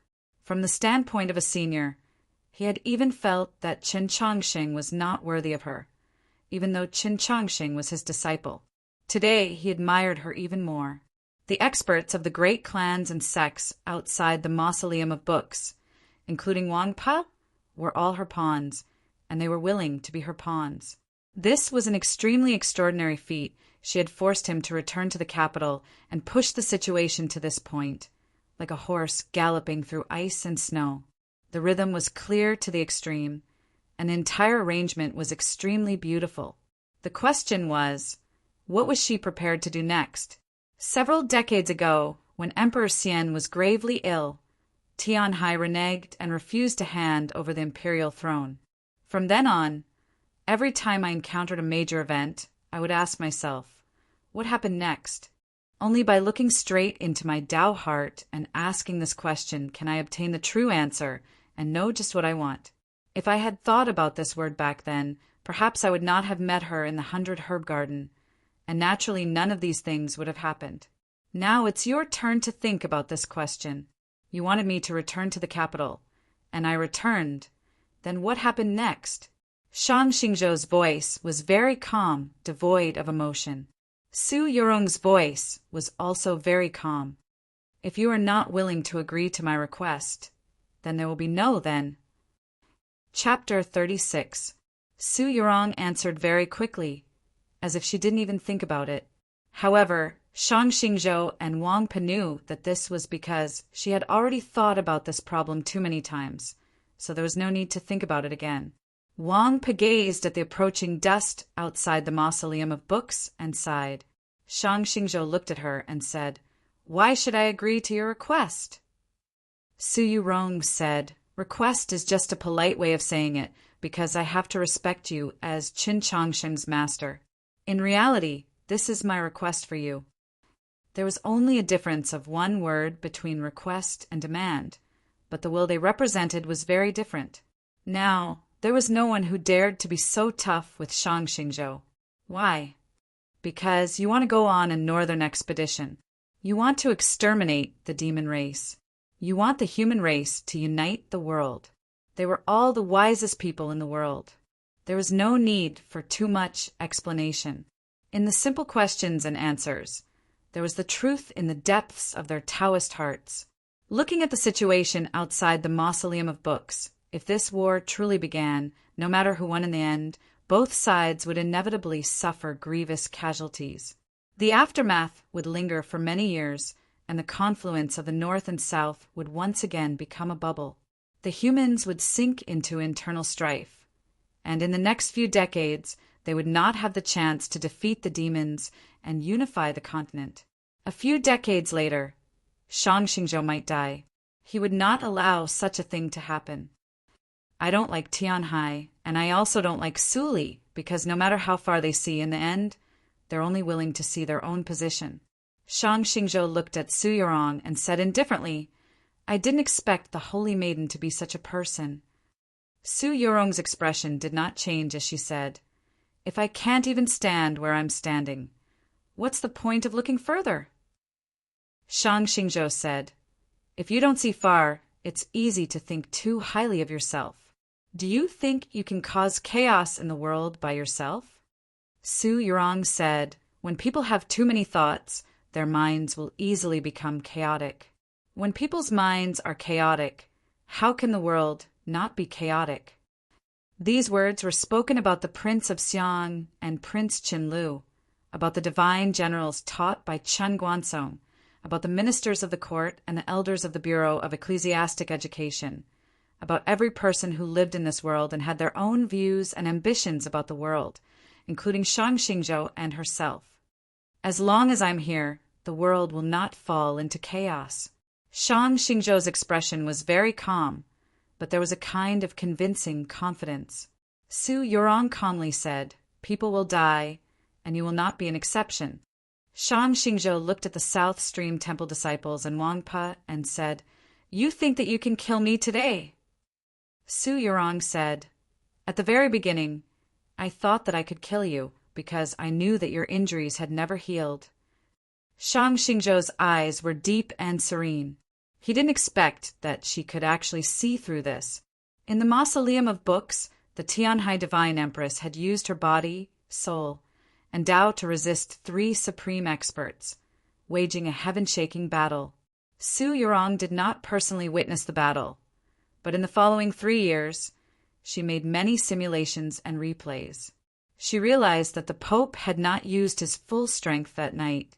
At the same time, she confirmed that the Divine Empress's strongest attacks had basically all landed in Luoyang. It was at this time that Shang Xingzhou's injuries flared up in White Emperor City. But from the Tianhai Divine Empress's choice that night, it could be seen that she valued Shang Xingzhou the most. Su Yurong would not doubt the Tianhai Divine Empress's insight. She began to re-examine her original plan and then made a very important change. "You are much stronger than what the world thinks. It is indeed very difficult for me to kill you." Su Yurong looked at Shang Xingzhou and smiled. "But I can trap you." A sudden gust of wind blew away the dust on the divine path. 2 pure white wings, 10 samjang in length, unfurled from her back. Several hundred small white flowers, once more bloomed in the mountains, and the disciples of South Stream Temple emerged from the various forests to stand in front of the divine path. In this entire process, there was no confusion in their positions or the connection between them. It was so tight that no gap could be found. If someone were to look down from the peak of the Mausoleum of Books, they would probably think of a shattered vase being reassembled in time. "I can trap you." These words sounded ordinary, but they were actually not simple at all, because trapping a peerless expert might not be as easy as killing him. Shang Xingzhou's Taoist techniques were clear and exquisite. He rode the wind for 100 li. Even in the Mausoleum of Books, he could advance or retreat without hindrance. Not even the Tianhai Divine Empress could say such words to Shang Xingzhou. In the entire world, only Holy Maiden Peak had the confidence, because they had the South Stream Temple Sword Array. When Zhou Dufu was at his peak, he had also been trapped by the South Stream Temple Sword Array for a while. If Su Yurong only wanted to trap Shang Xingzhou in the Sword Array for a while, she could probably do it. The problem was, just what was her goal in keeping Shang Xingzhou here? Shang Xingzhou had come because of Wang Pa. If he was trapped by the South Stream Temple Sword Array, Wang Pa would naturally be able to leave. Where would Wang Pa go? Shang Xingzhou's gaze fell on Wang Pa. Wang Pa said, "My mission was to draw you here." Shang Xingzhou asked, "You can leave?" Wang Pa gazed at the end of the divine path and said, "The Mausoleum of Books will always be here. If I want to come, I can come at any time." Shang Xingzhou's eyes chilled. "You think you can leave?" These two sentences were extremely similar, but they actually conveyed different meanings. The first sentence was about willingness, and the second was about ability. Shang Xingzhou's words caused Wang Pa to arch his brows. His eyes were rather close, just like on a flat plane, the gloomy sky connecting to the ground. As he raised his brows, a tree suddenly appeared between the sky and the plane, its trunk extremely straight. "I am not willing to bully you with numbers, so I will leave.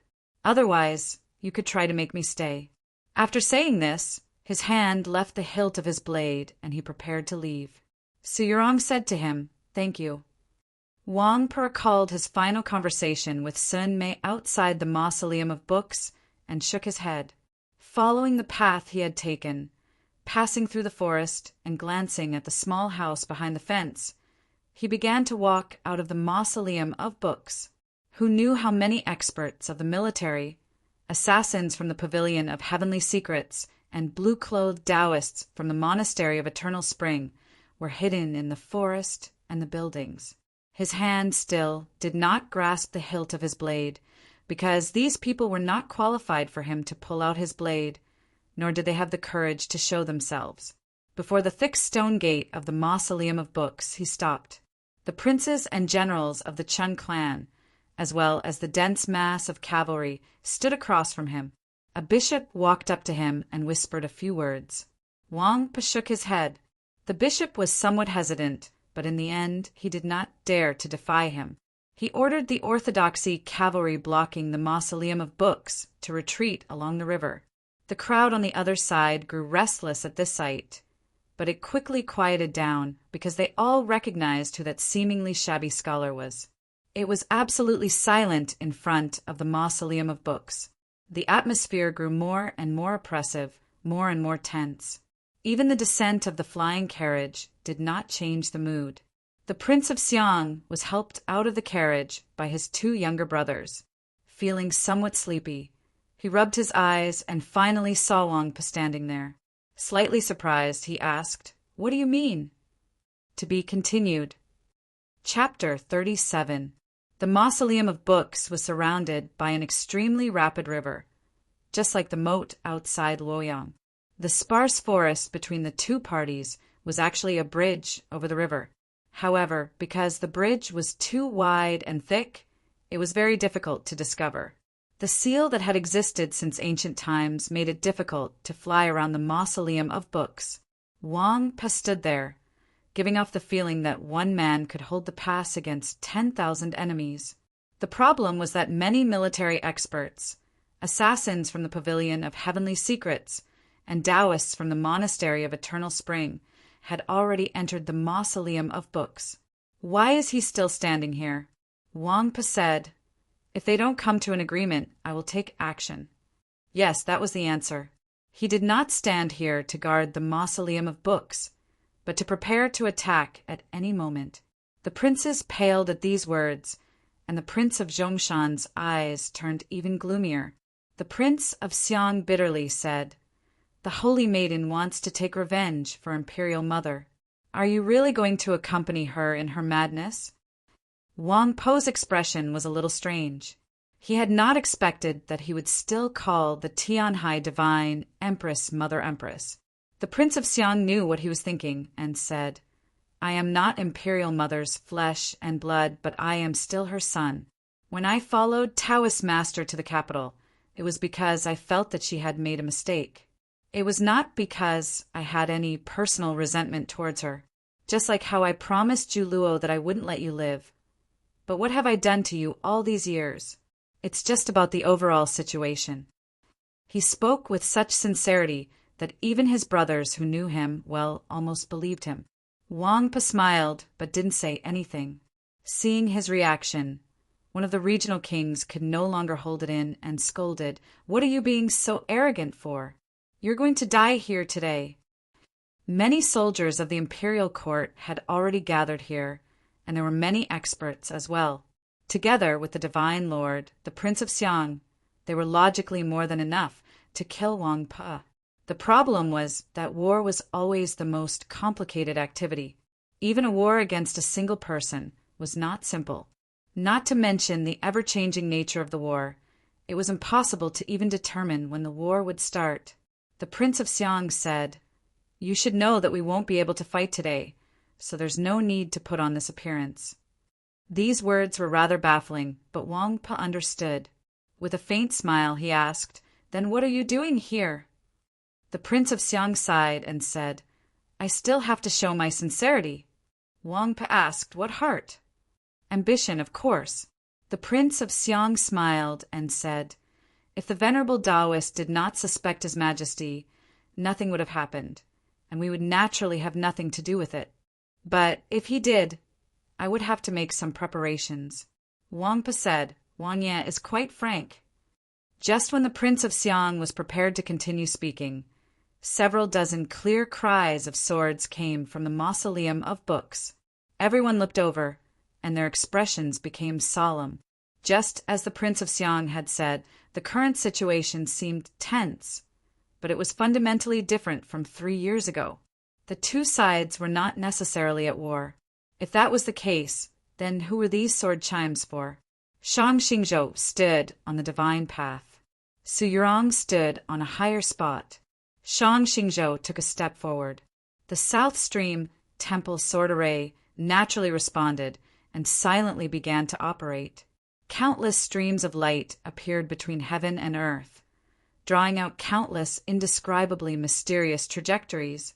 Dozens of sword chimes rang out. These sword cries did not come from the friction between the sword and the air, but from the compression and release of the air by the sword intent. It was clear and gentle, yet extremely profound. It was like a clear stream falling from a cliff into an extremely deep mountain stream. Several dozen sword glows circled around Shang Xingzhou's body. Shang Xingzhou extended a finger, the tip of his finger exuding a soft light. Tempered steel softened around the finger. Several dozen sword glows went from straight to slightly curved, but they still did not scatter, only creating an extremely small space. Shang Xingzhou's left foot descended. The sword chimes vanished, the sword glows vanished. The chilly spring wind blew away the dust on the divine path. It was like nothing had happened, but Shang Xingzhou had already climbed one step. He lowered his head to look at his Taoist robe. A tear had appeared on the hem of his Taoist robe. The power of the South Stream Temple Sword Array had somewhat surpassed his calculations. Su Yurong was also rather surprised. Based on her calculations, the tear should have been a little deeper. The initial activation of the South Stream temple sword array had not even been able to cut off a corner of his robe. The battle had not begun. This had only been a probe. Both sides were very dissatisfied with the final result, so both sides gave up on the idea of directly attacking. Shang Xingzhou said, "I'm very curious as to how you managed to convince Wang Pa." Su Yurong replied, "I promised him that my method would kill the least people. He promised me that no matter what I did today, he would support me." Shang Xingzhou said, "It seems that you understand his path of the blade very well." Su Yurong replied, "I understand that fellow even better." That fellow was naturally Qin Changsheng. He viewed Wang Pa as a role model. Even though he had learned the having blade style, he still acted according to Wang Po's path of the blade. Su Yurong understood Qin Changsheng, so she naturally understood how to obtain the trust of a person like Wang Pa. Shang Xingzhou calmly asked, "You think that you also understand me very well?" Su Yurong replied, "For the last 3 years, I've always been trying to understand you." Shang Xingzhou had to admit that she had made excellent preparations. Today's situation, or perhaps her method of threat, would not work on anyone else. It would only work on him. She knew what he cared about the most. More importantly, she had the ability to destroy those things. Shang Xingzhou said, "You can only keep me here for an hour at most." He took a step up the stone steps and came to this conclusion. Su Yurong replied, "An hour is enough." Shang Xingzhou shook his head. "This is the capital, not Wunshui." He was referring to the incident that had taken place several months ago in the Wunshui Tangs. Tang 36 only needed 2 hours to find evidence of the Tang second master's crimes and resolve the power of the Tang second branch. This was because the Tang old master had tacitly agreed to it. The difference in strength between the two sides was too great, making it impossible for them to resist. But this was the capital, and the imperial court still had the advantage. If the two sides fell out, a true war would assuredly occur. Su Yurong replied, "I've already made my preparations." Shang Xingzhou smiled and asked, "How are you prepared to fight this battle?" Su Yurong replied, "First, I will kill Prince Chen-Lu." This was an unexpected answer. She had not chosen to first control the imperial palace, nor had she chosen to attack the imperial court. Instead, she had chosen the most direct method, kill. Moreover, the one she wanted to kill was not the Prince of Xiang outside the Mausoleum of Books, nor the Prince of Zhongshan with his high prestige in the army, nor those divine generals who wielded actual power. It was Prince Chen-Lu. Although Prince Chen-Lu had a strong reputation, his cultivation was not outstanding, and his authority was not the greatest. Why had Su Yurong chosen him? Why had Shang Xingzhou's eyes become deep and serene upon hearing her choice? To be continued. Chapter 38. Shang Xingzhou asked, "Why him?" Su Yurong answered, "Because he will be the new emperor." This war had been initiated by her and Yuan. If Shang Xingzhou's side won in the end, the emperor would inevitably be replaced. Prince Chen-Lu was the most suitable candidate, and Shang Xingzhou had already chosen him. Shang Xingzhou did not deny it. He calmly said, "Correct. Of His Majesty Taizong's descendants, he is the most outstanding, even though he is not as good as His Majesty." Su Yurong asked, "I really want to know, after pouring your heart and blood into educating His Majesty for 20-some years, are you really willing?" Shang Xingzhou was quiet for a while, then said, "If His Majesty is truly moved by your words, then he must be willing." Su Yurong asked, "Did you ever think that my visit to the palace that night might have been a facade?" Shang Xingzhou replied, "His Majesty did not write a letter to Luoyang."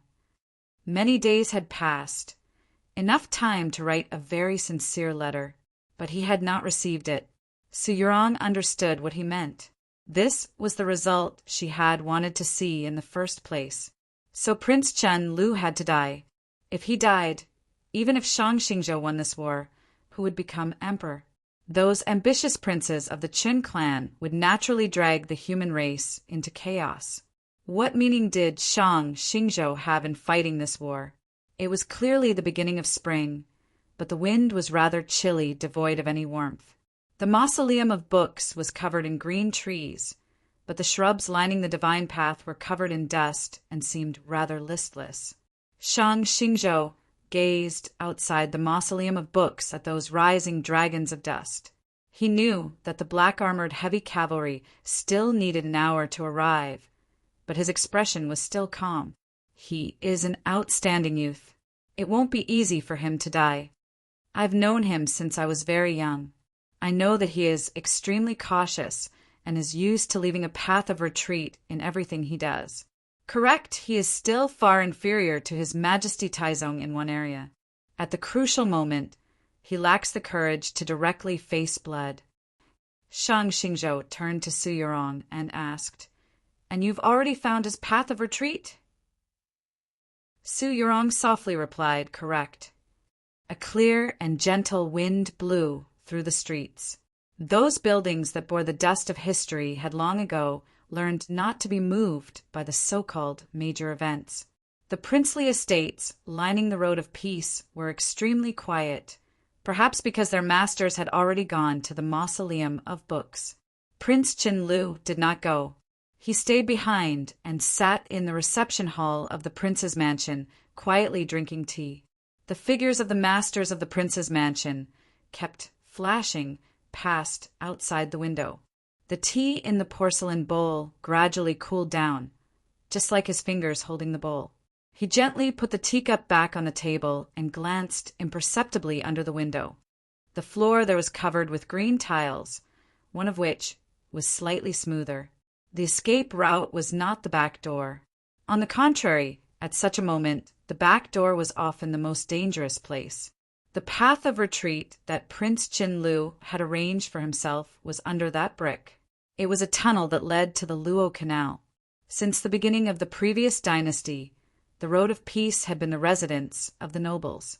Those nobles who yearned for power and feared accidents had dug countless tunnels.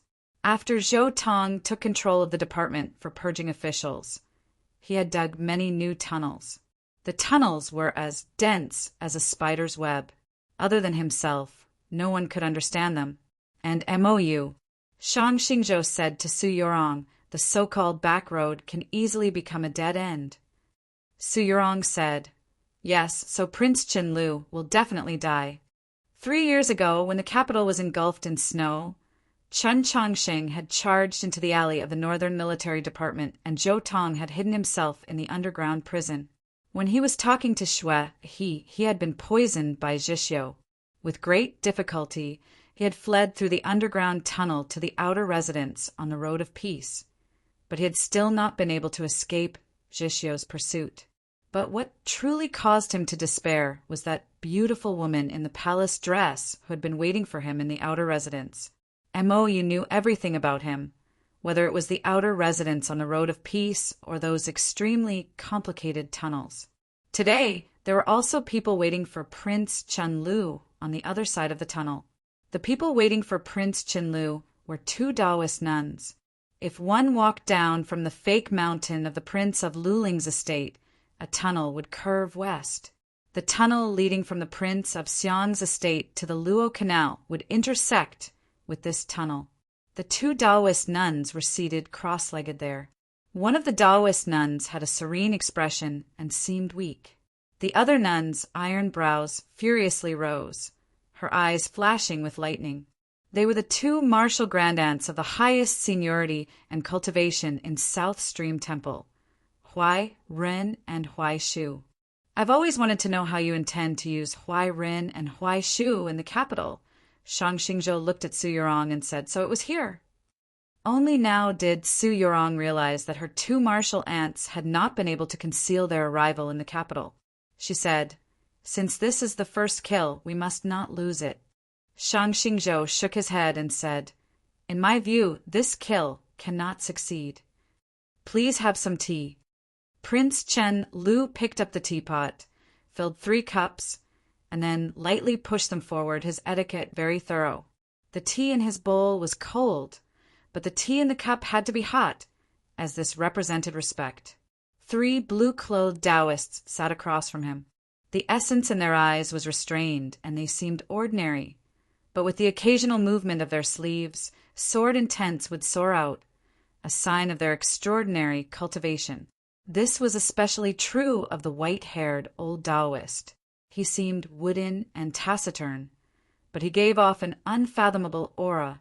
Very few people knew that when Shang Xingzhou was in the capital's Orthodox Academy, and when he fled to Xining, the monastery of Eternal Spring in Luoyang had been presided over by this old Taoist.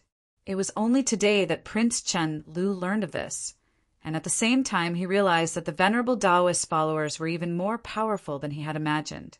With this old Taoist half a step from the divine at his side, 2 other Taoists from the monastery of Eternal Spring, and so many experts in the estate, he suddenly felt that he had been a little too cautious.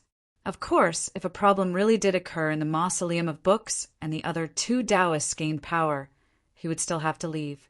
Prince Chen Lu's gaze once more fell on that blue brick under the window. You placed your strongest person at Prince Chen Lu's side. It seems that you truly value him.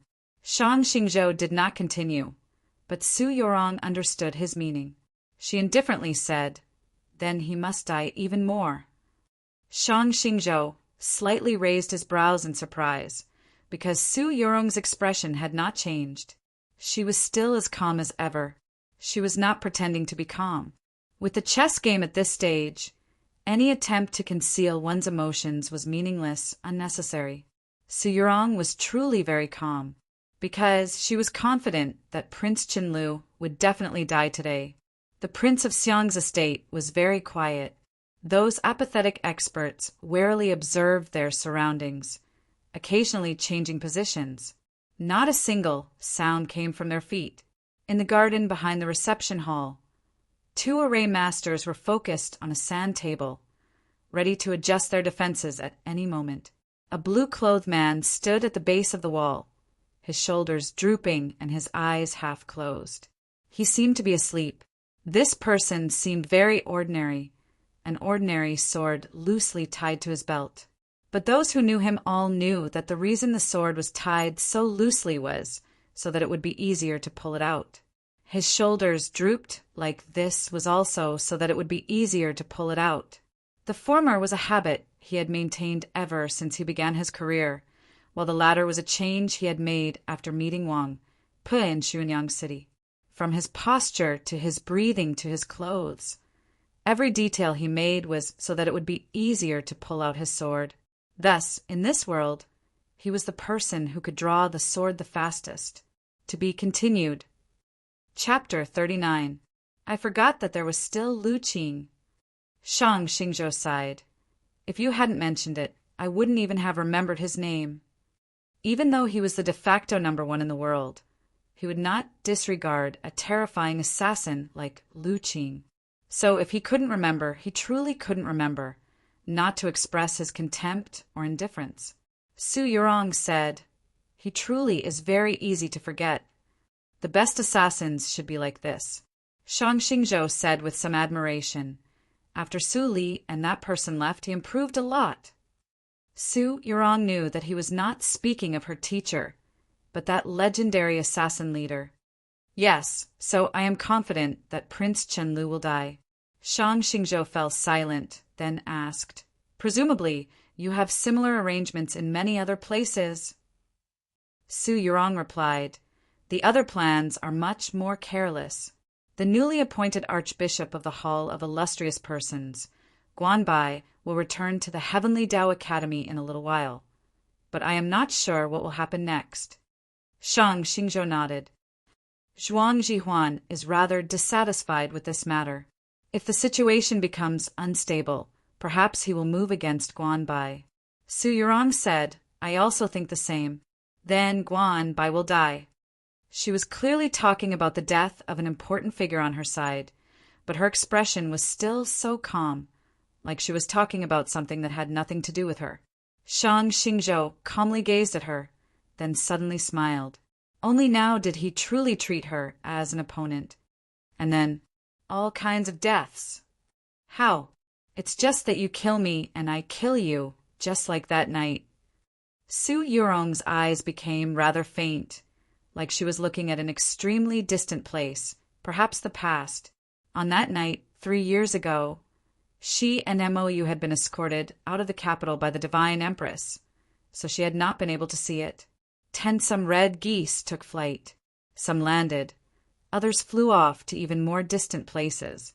The news from the Mausoleum of Books began to spread through the streets of the capital, and the approaching dust over the plains of early spring proved those rumors. The crowd in front of the Li Palace grew restless and quickly dispersed, but the grand examinations still continued. The bishops and deacons hurried to and fro in front of the palace, and the Divine Avenue was filled with running figures. The Orthodoxy cavalry had long since set off, and all was somber. Ling Haizhuang solemnly said to Qin Changsheng, "It's about to begin." Qin Changsheng walked to the door of the palace and said, "If—" Ling Haizhuang, who 32, and the others looked over nervously. Qin Changsheng had been indifferent to the affairs of the world for many days. If it was a tacit agreement with Su Yurong, or if he was preparing some trump card, then he would definitely use it today. I mean if. Qin Changsheng was silent for a while, then turned around to look at them and said, "Forget it, there are no ifs. Just follow the instructions on the paper." After saying this, he took out a paper dragonfly from his sleeve and handed it over. Ling Haizhuang and the others opened the paper dragonfly, glanced over it, and were instantly stunned. They didn't know what ridiculous order Qin Changsheng had given them, but they had to carry it out. The clear water in the stone pond overflowed from the edge and flowed out of the hall along the bluestone path. Only when the water in the pond was stirred would it emit a clear sound like the cry of a sword.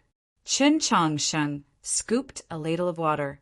Qing Yu was not here, so the water was naturally not used to water it. He raised it to his mouth and drank it slowly. Tang 36 stared into his eyes and asked, "Just what do you want to do?"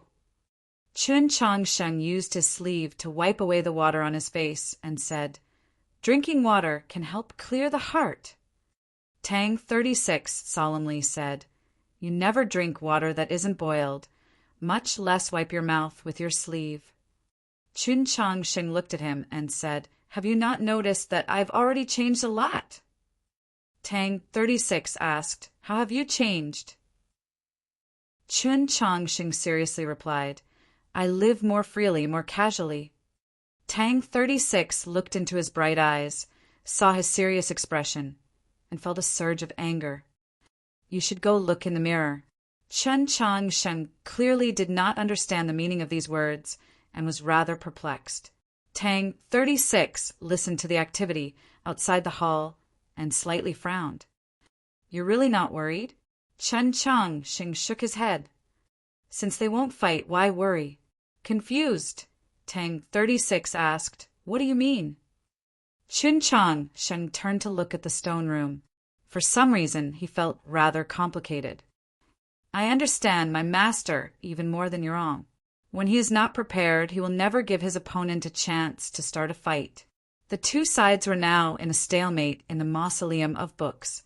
Tang 36 found it impossible to believe Qin Changsheng's judgment and could only believe that he was comforting himself. He had not been present when Qin Changsheng had given the paper Dragonfly to Ling Haizhuang and the others.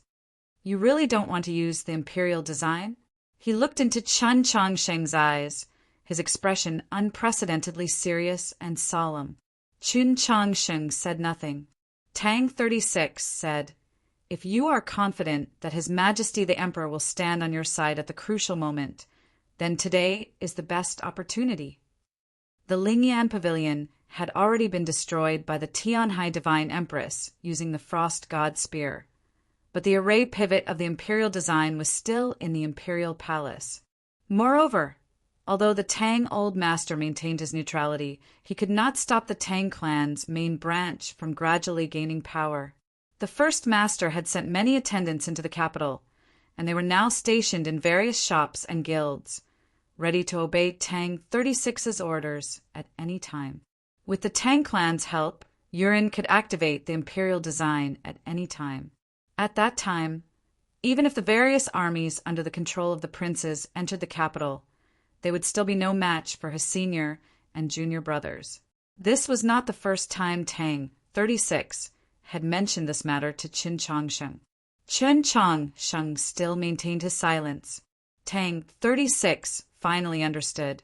He was not hesitating, but was using his silence to express his intentions. Qin Changsheng believed that if they really were in front of the abyss, his senior brother would assuredly protect him. But for various reasons, he did not want to use the imperial design. Why? Tang, 36, stared into his eyes and asked, "If I use the imperial design, it will be too similar to that night 3 years ago." Qin Changsheng paused for a moment, then continued, "I will also be too similar to Master." Tang, 36, understood his meaning. After a few moments of silence, he patted Qin Changsheng on the shoulder to express his support and comfort, and then walked out of the hall. Qin Changsheng returned to the stone room. In the last few days, he had been practicing the sword in this stone room. The layout of the stone room was very simple, so simple that it was rather shabby. Other than the prayer mat on the ground, there was nothing else. But at this moment, another person suddenly appeared in the stone room. When had this person come? And how had he managed to conceal himself from the several thousand priests of the Li Palace?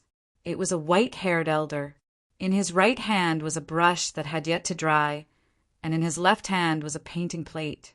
The paint in the painting plate was gray, and the elder's clothes were also gray. His hair and eyebrows, which should have been white, had been dyed gray, the same color as the walls of the stone room. Could it be that this elder had painted himself on the walls of the stone room? If this was true, what sort of mystical painting technique was this? The elder looked at Qin Changsheng, somewhat satisfied. Fortunately, you still understand the principle of placing the world above all else. Qin Changsheng fell quiet for a while, then said, "In truth, I don't really understand." Chapter 40. Su Yorong's voice rang out incessantly on the divine path.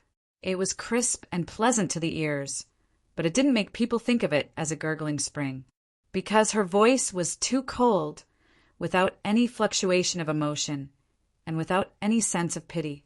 It was like a small bead condensed from the coldest snow falling on a porcelain plate that had been frozen to the point of being brittle, instantly turning into powder.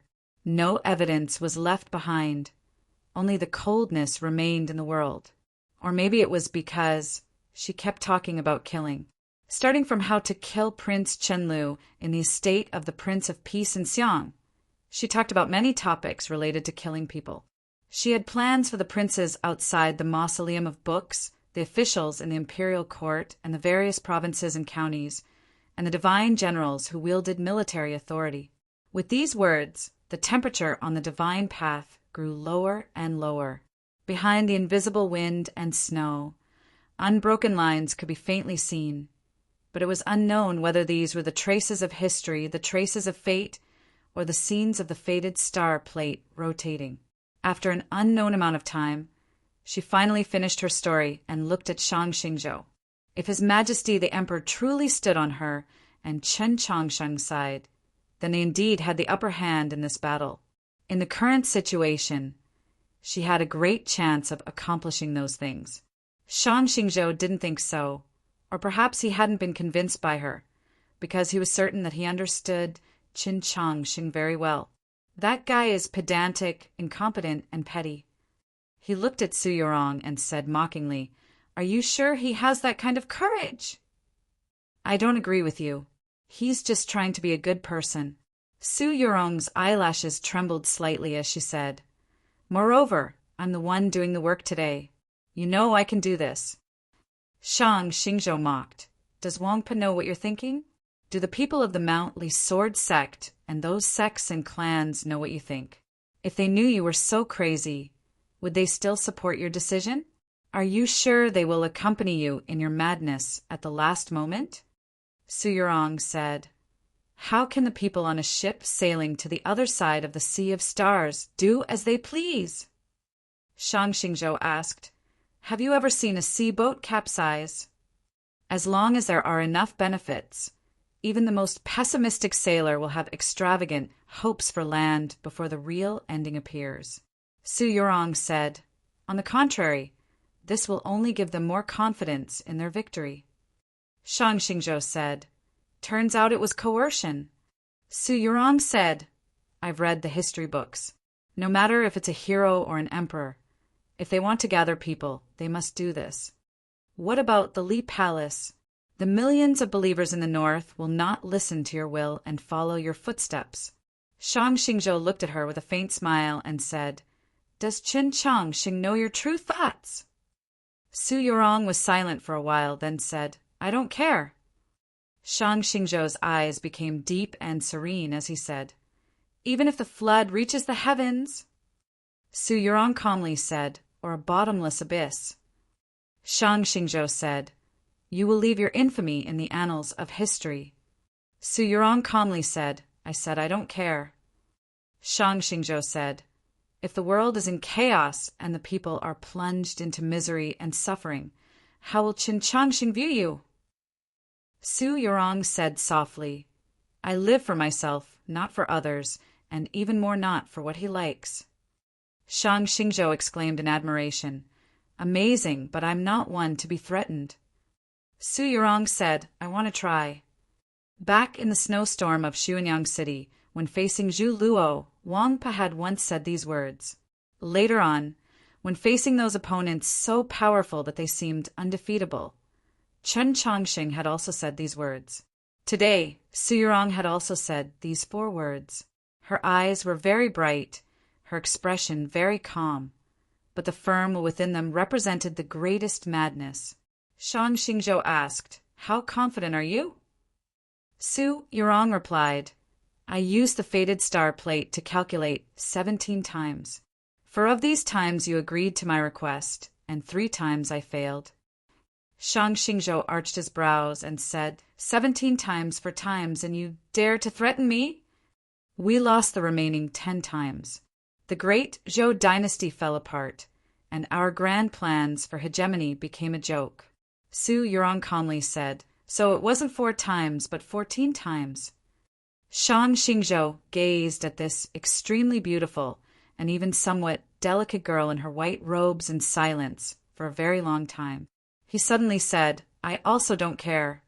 Su Yurong calmly gazed at him, apparently already guessing at what he wanted to say. Shang Xingzhou said, Even if I agree to your request now, I can go back on my word at any time. There were many legendary figures in Taizong's era, like the King of Hejian or Divine General Qinyu. Compared to these people, Shang Xingzhou had very little fame. In truth, he had done many things that were no less important than Wang Zhice's. He only cared about practical results and did not care about reputation. Given his style, in the face of Su Yurong's blizzard of attacks, he was highly likely to choose to temporarily retreat. Once the situation eased, he would launch a thunderous counterattack. Yes, Su Yurong smiled at him and said, So I want even more. Shang Xingzhou froze at these words, and then he smiled. The mausoleum of books became extremely quiet. Everyone who heard these words had a wonderful expression on their faces, shocked to the extreme. Even the Prince of Xiang and the old lady of the Mutuo clan were filled with astonishment, because they had just heard the most absurd words in the world. From start to finish, Su Yurong had never said what she wanted Shang Xingzhou to do, nor had Shang Xingzhou asked. But both they and the spectators outside the mausoleum of books knew that Su Yurong was asking him to withdraw, to live in seclusion, to retire. Just a moment ago, Shang Xingzhou had said that he could back out at any time. But Su Yurong had said that she wanted even more than withdrawing, going into seclusion and retiring. What sort of request could it be? Presumably, it could not be death, because Shang Xingzhou's obsession was to personally see the human army break into Shuilao City, and this request was far too absurd. But was it to cripple his own cultivation? This request was equally absurd. Who would agree to it? How could Su Yurong make such an absurd and laughable request? The silence of the mausoleum of books was instantly shattered by cries of alarm and discussion. Everyone felt that Su Yurong was a madman, but as time passed, the cries of alarm and discussion gradually ceased. The shock in their eyes grew even more intense, filled with incredulity. The disciples of South Stream Temple could see that the faint smile on Shang Xingzhou's lips had already faded.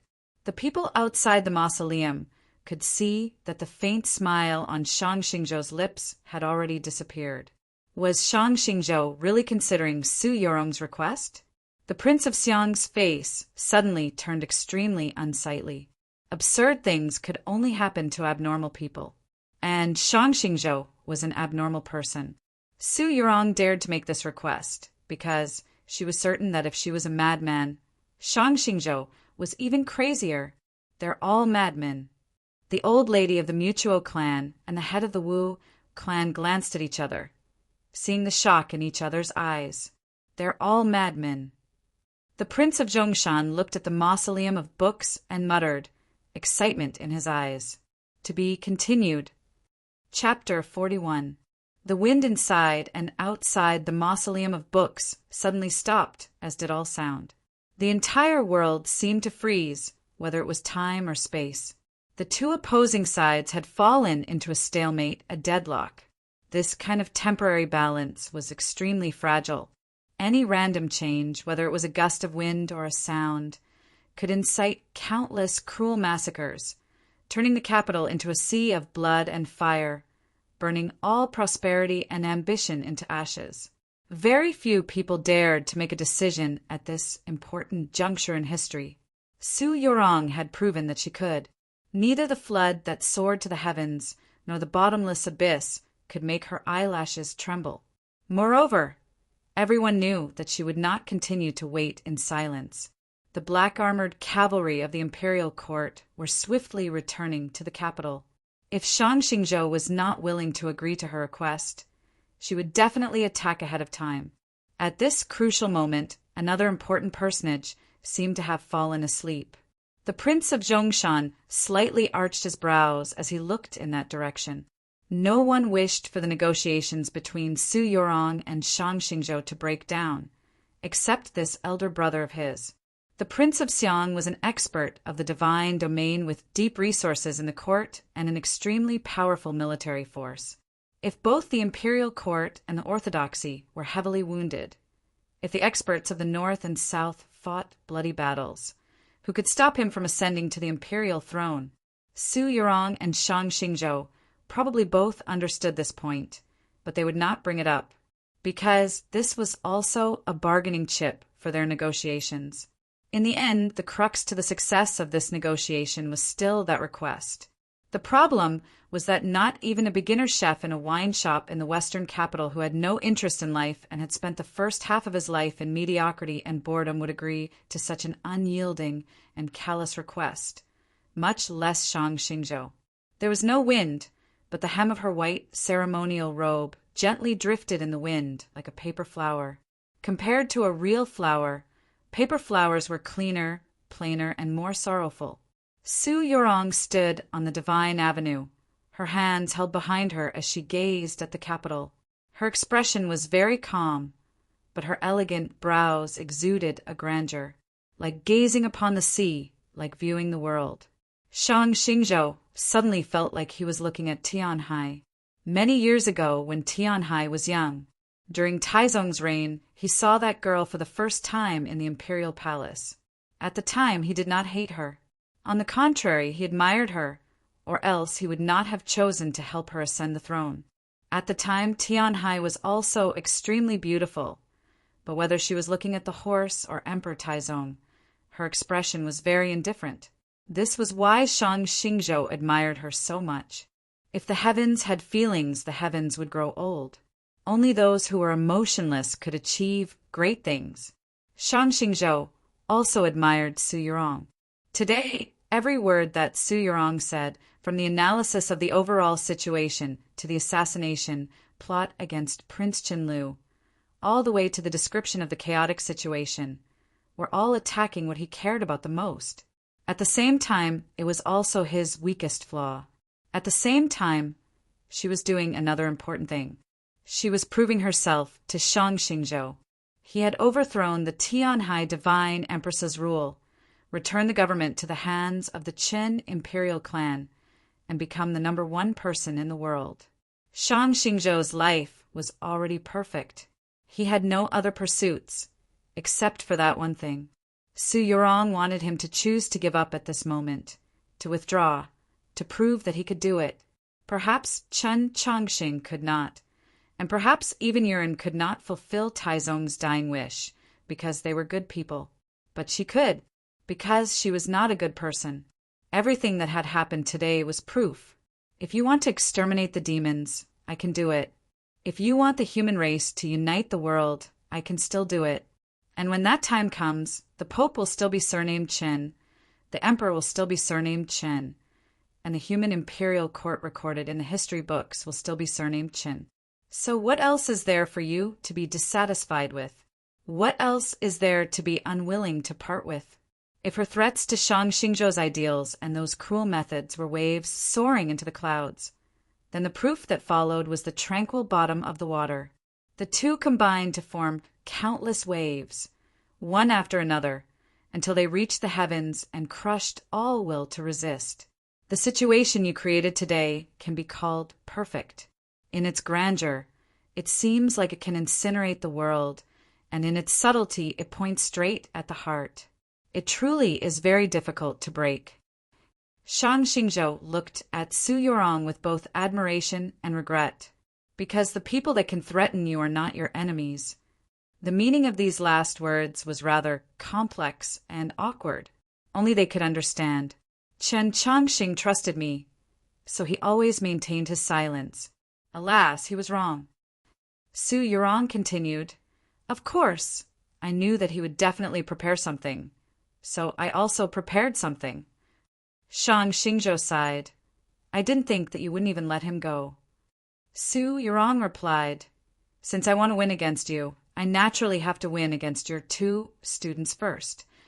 Was that why that conversation in the palace in the middle of the night and that conversation by the pot of beef ribs in Fortune Peace Road had occurred? Shang Xingzhou calmly gazed at her, then suddenly said, "If I had not convinced him, perhaps you really would have won today." With these words, a gust of wind suddenly arose in the mausoleum of books, rustling the stone chips and grass on the divine path. The wind arose because a cloud had fallen. On the horizon, a cloud landed on the southern outskirts of the capital and then drifted toward the mausoleum of books. The seals of the mausoleum of books seemed to lose their effect on this cloud. Very quickly, the cloud floated beneath the divine path. The he Shang Xingzhou mentioned was on this cloud, a scholar dressed in cloth. Inside and outside the mausoleum of books, the millions of people saw this scholar arrive on a cloud. They were shocked, guessed, and then began to rejoice, even ecstasy. Su Yurong looked at the middle-aged scholar. Her expression was still calm, but she felt a slight tiredness, a mental one. And then she felt a little mocking, still a mental one.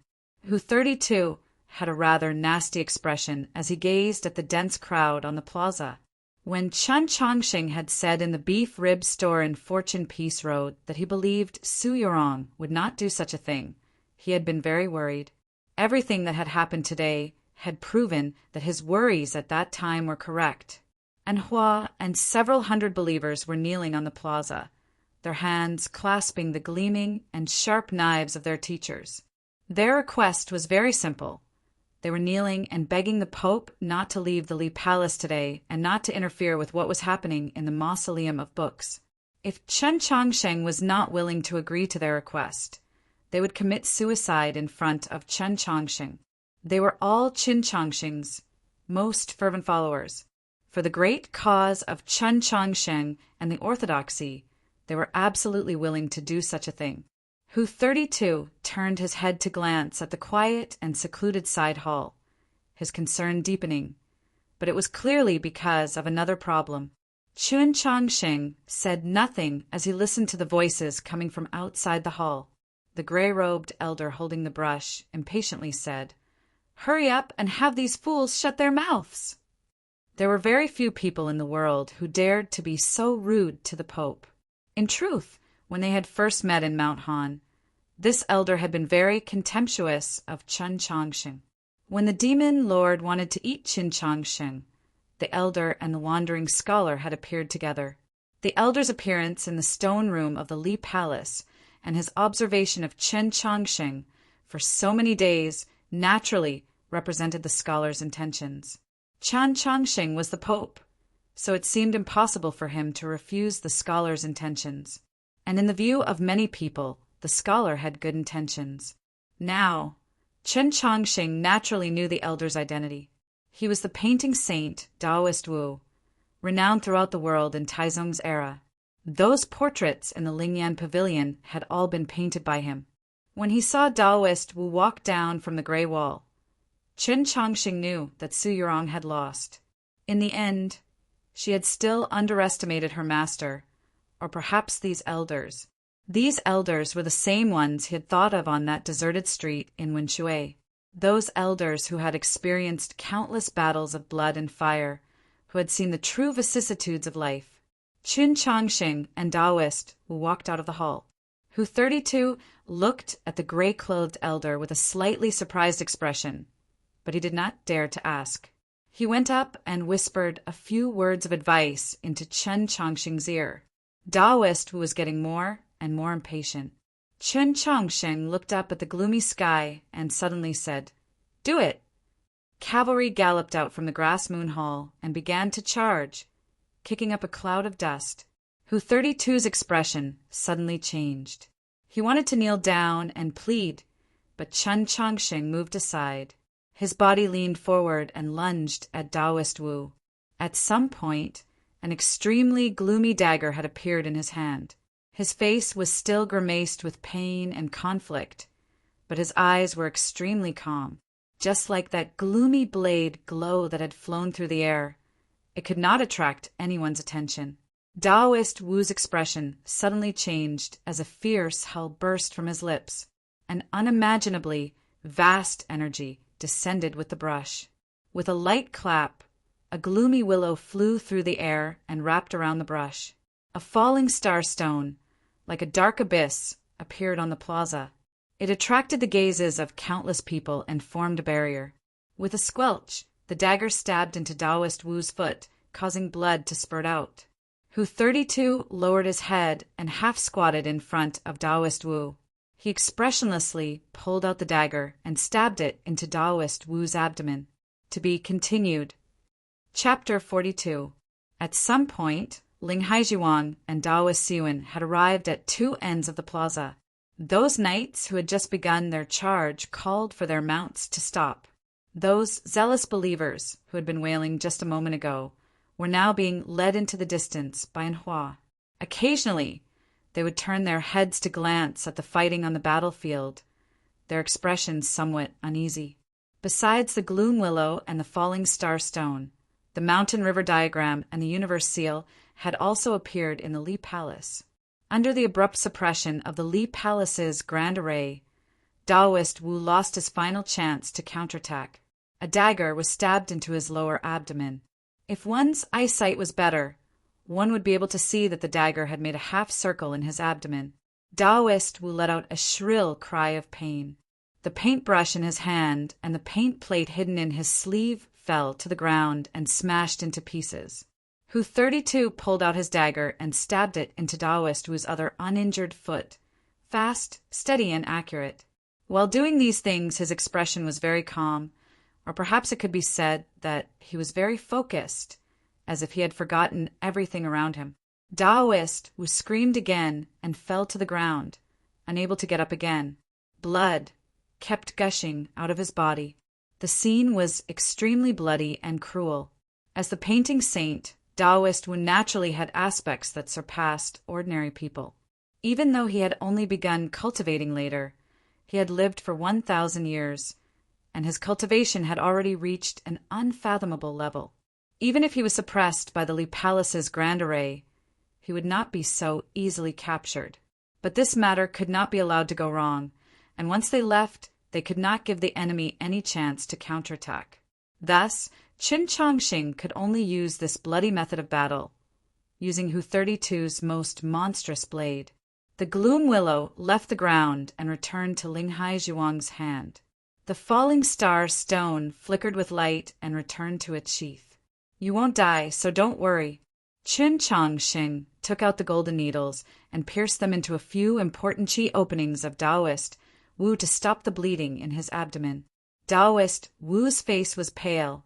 With uncontrollable anger and absurd emotions, he loudly cursed. How dare you injure me? Qin Chongxing took out 3 different pills from his sleeve and fed them into his mouth. He didn't answer him. Taoist Wu sternly said, This is Lord Wang's will. Qin Chongxing continued to ignore him, confirming that the injury on the sole of his foot should be fine. Taoist Wu felt more and more pain from his wound, and he became extremely angry. He looked at him and began to curse loudly, using more and more vulgar language. Qin Chongxing glanced at him, his eyes calm and bright. Hu 32 whispered, Your Majesty, should we add another strike? Taoist Wu suddenly felt as if a knife was being twisted in his abdomen. He was extremely terrified and subconsciously closed his mouth. And Hua arrived on the field. Qin Chongxing said, I will hand him over to you. And Hua already knew the identity of this gray-robed elder. She was a little nervous, but she still nodded. Qin Chongxing nodded his head and said, In a little while, the Li Palace will become rather empty.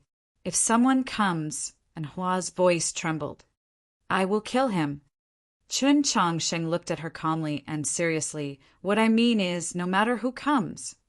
He was referring to the middle-aged scholar, in terms of status or prestige in the hearts of the people. Even if he were to raise it for many more years, he would still be far inferior to the other party. Only someone like an Hua would disregard her existence for his sake. No matter who comes, I will kill him. And Hua answered very quickly this time. Her voice had also calmed down, no longer trembling, and seemed to be filled with resolve. Linghai Zhuang and Taoist Siwen gave her appreciative glances, the former even teaching her a move. Remember to cut off his head. This will ensure his death. Upon hearing these words, and Hua, who had managed to calm down with great difficulty, was once again left dumbfounded. In the end, Hu 32 placed his dagger in her hand and smiled. My dagger is faster. The galloping of hooves and the rising of dust settled once more. The Li Palace quickly became deserted. The ordinary believers stood guard outside, leaving only Taoist Wu lying in a pool of blood and Hua clenching her dagger in her hands. 2,000 orthodoxy cavalry rode down the divine avenue out of the Li Palace. It was hard to say how much shocked discussion this would ensue.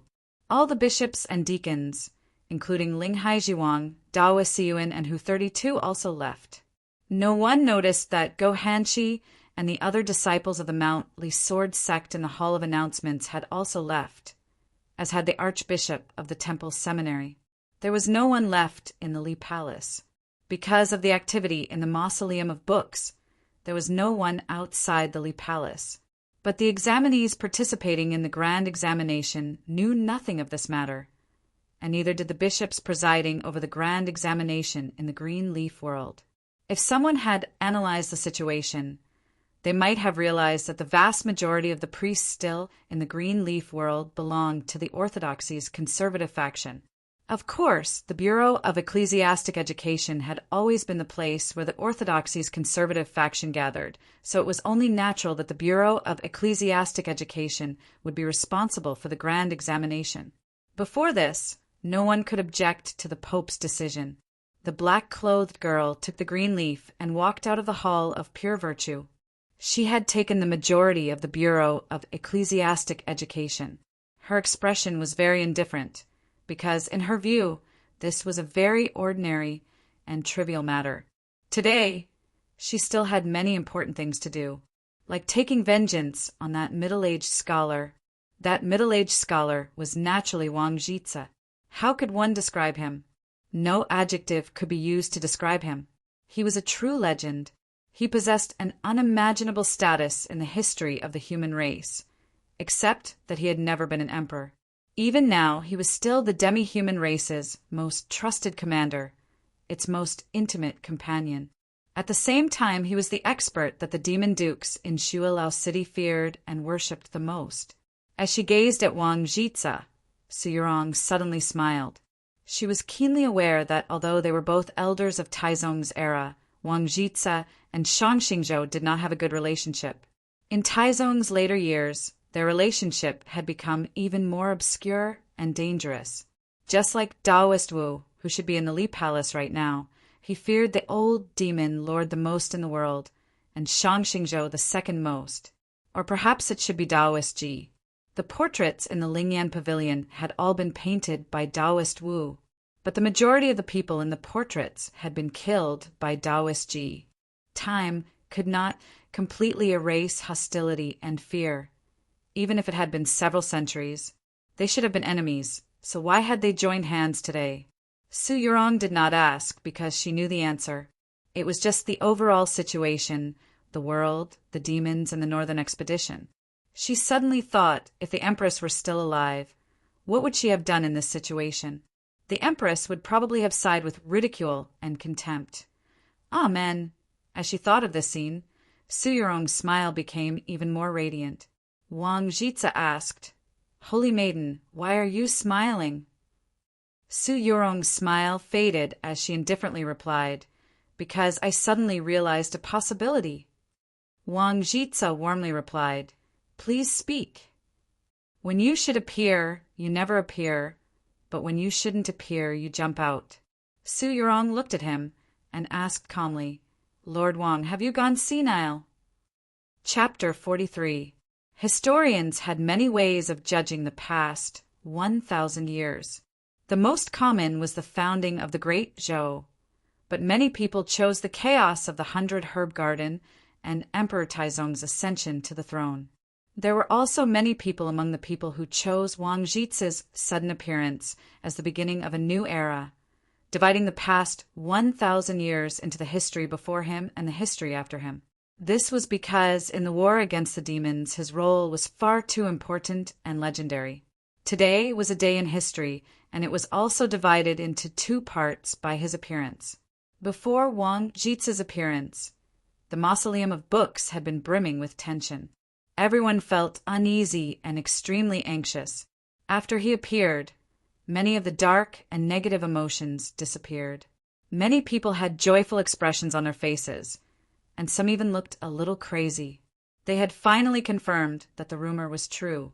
He was still alive, so he could naturally resolve all the problems the human race faced. Even the early spring sun was about to shine ahead of time. At this moment, they heard question, "Lord Wang, have you gone senile?"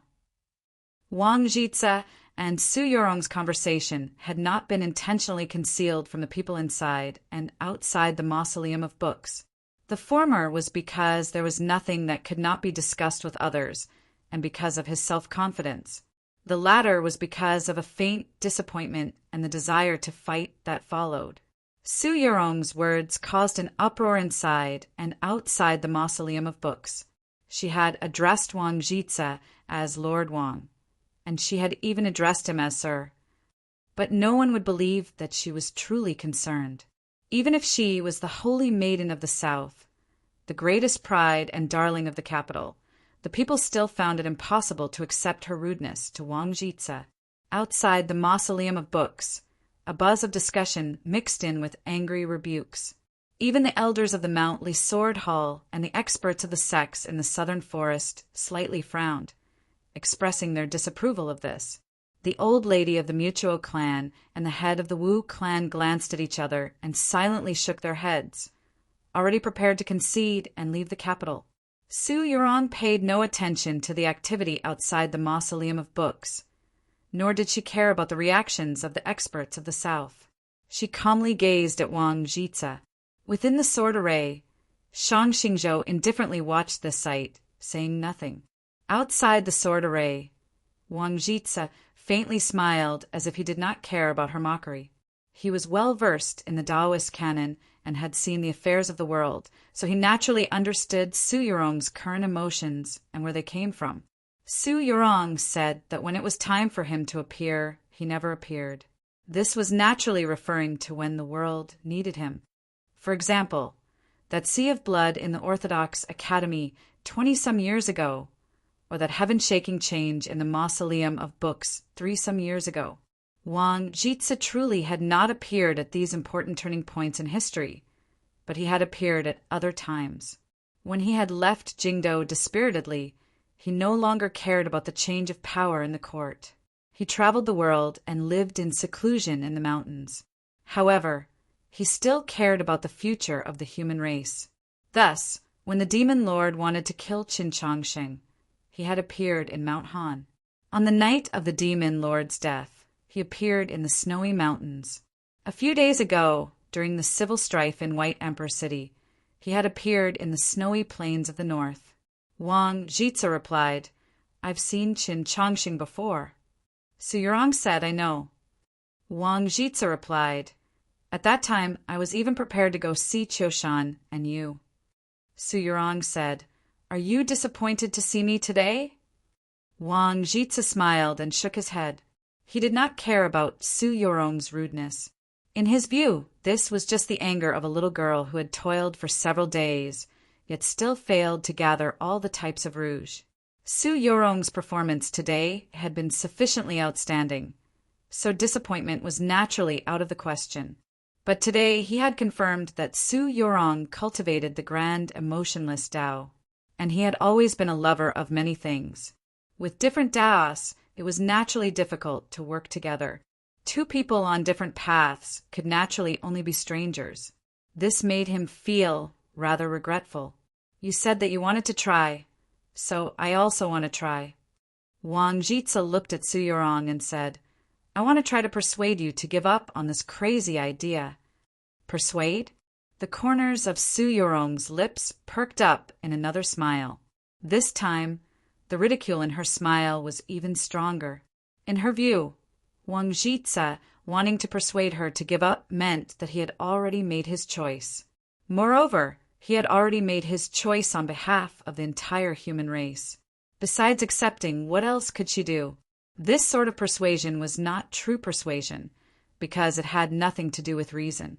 Today, Su Yurong had been able to force Shang Xingzhou into this situation because her ultimate goal was not victory, but the burning of the entire world. This was Zhou Dufu's blade style. She was able to do all this because many factions were willing to follow her.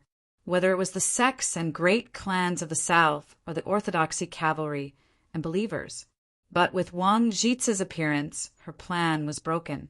There is no need to mention that he was a supreme expert of unfathomable cultivation, on par with Taizong and Zhou Dufu. Just his name was enough to change the entire situation. His prestige was so high that no one in the world could surpass it. Now that he stood against Su, who would be willing to follow her? The disciples of South Stream Temple did not lower their swords, but upon learning of Wang Jitsa's identity, their complexions turned somewhat strange.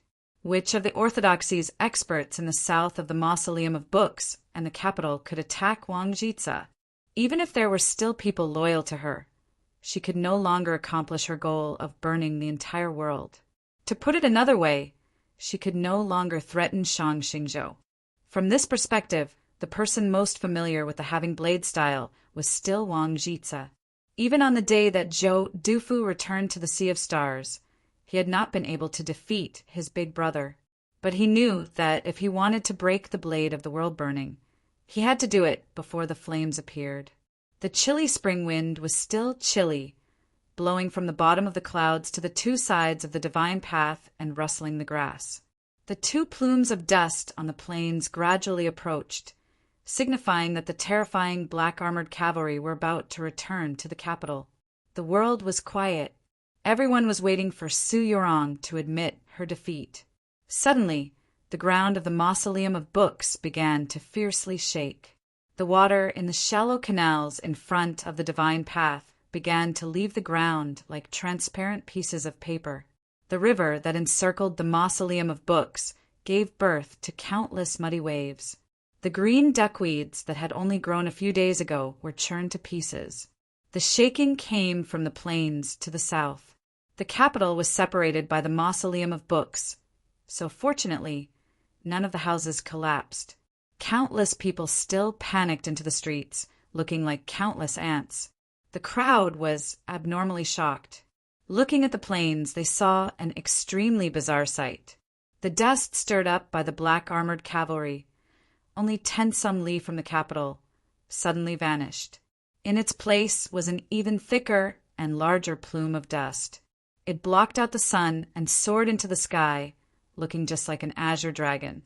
Wang Jitsa, Shang Xingzhou, Wang Pa, and the Prince of Xiang outside the mausoleum all paled at the sight of this terrifying plume of dust. As experts of the divine domain, they could naturally see that this azure dragon was truly formed from dust. The problem was that the plume of dust was probably the final barrier to the south of the capital. Mount Emo had collapsed.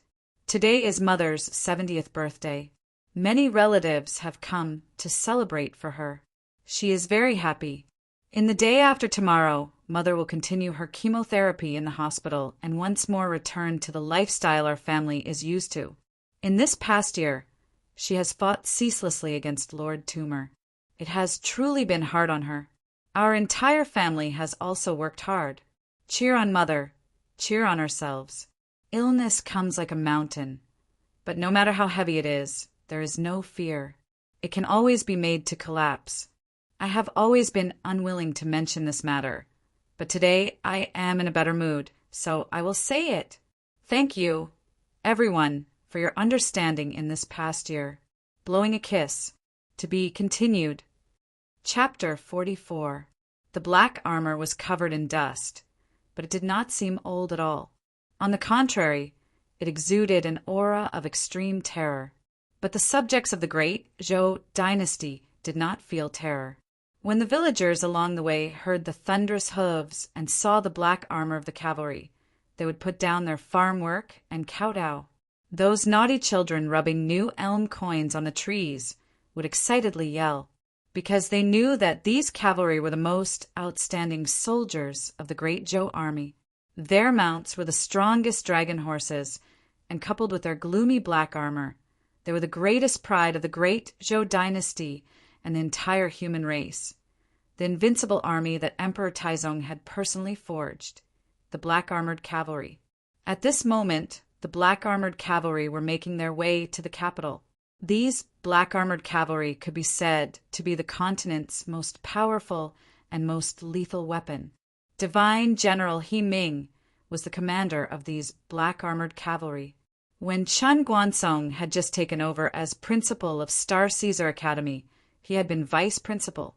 In that period of time, he had been regarded by the Tianhai Divine Empress and many others as Chen Guansong's most outstanding companion, his most reliable assistant.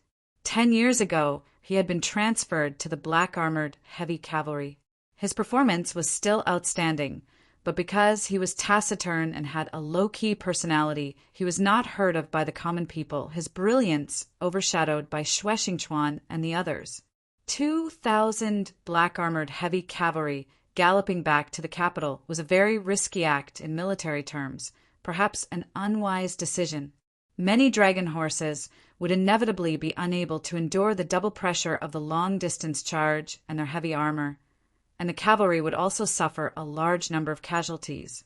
But upon receiving the red goose from the capital, the prepared divine general, He Ming immediately ordered his subordinates to break camp and move out, because the capital needed the 2,000 black-armored heavy cavalry to hold down the fort. Only this way could those cultivation experts be more obedient, the great Zhou dynasty be at peace, and the northern expedition not be delayed. As divine general, He Ming thought of these things. His gaze passed through Mount Emo and fell even further away. Mount Emo was the final barrier of the southern foothills of the capital. He could already faintly make out the capital. The capital had no walls, and the imperial city was not very tall, so the capital he saw was actually the mausoleum of books to the south. Through the red goose's message, He already knew that Su Yurong had brought many experts of the south to trap the venerable Taoist, and that the Li Palace could move at any moment.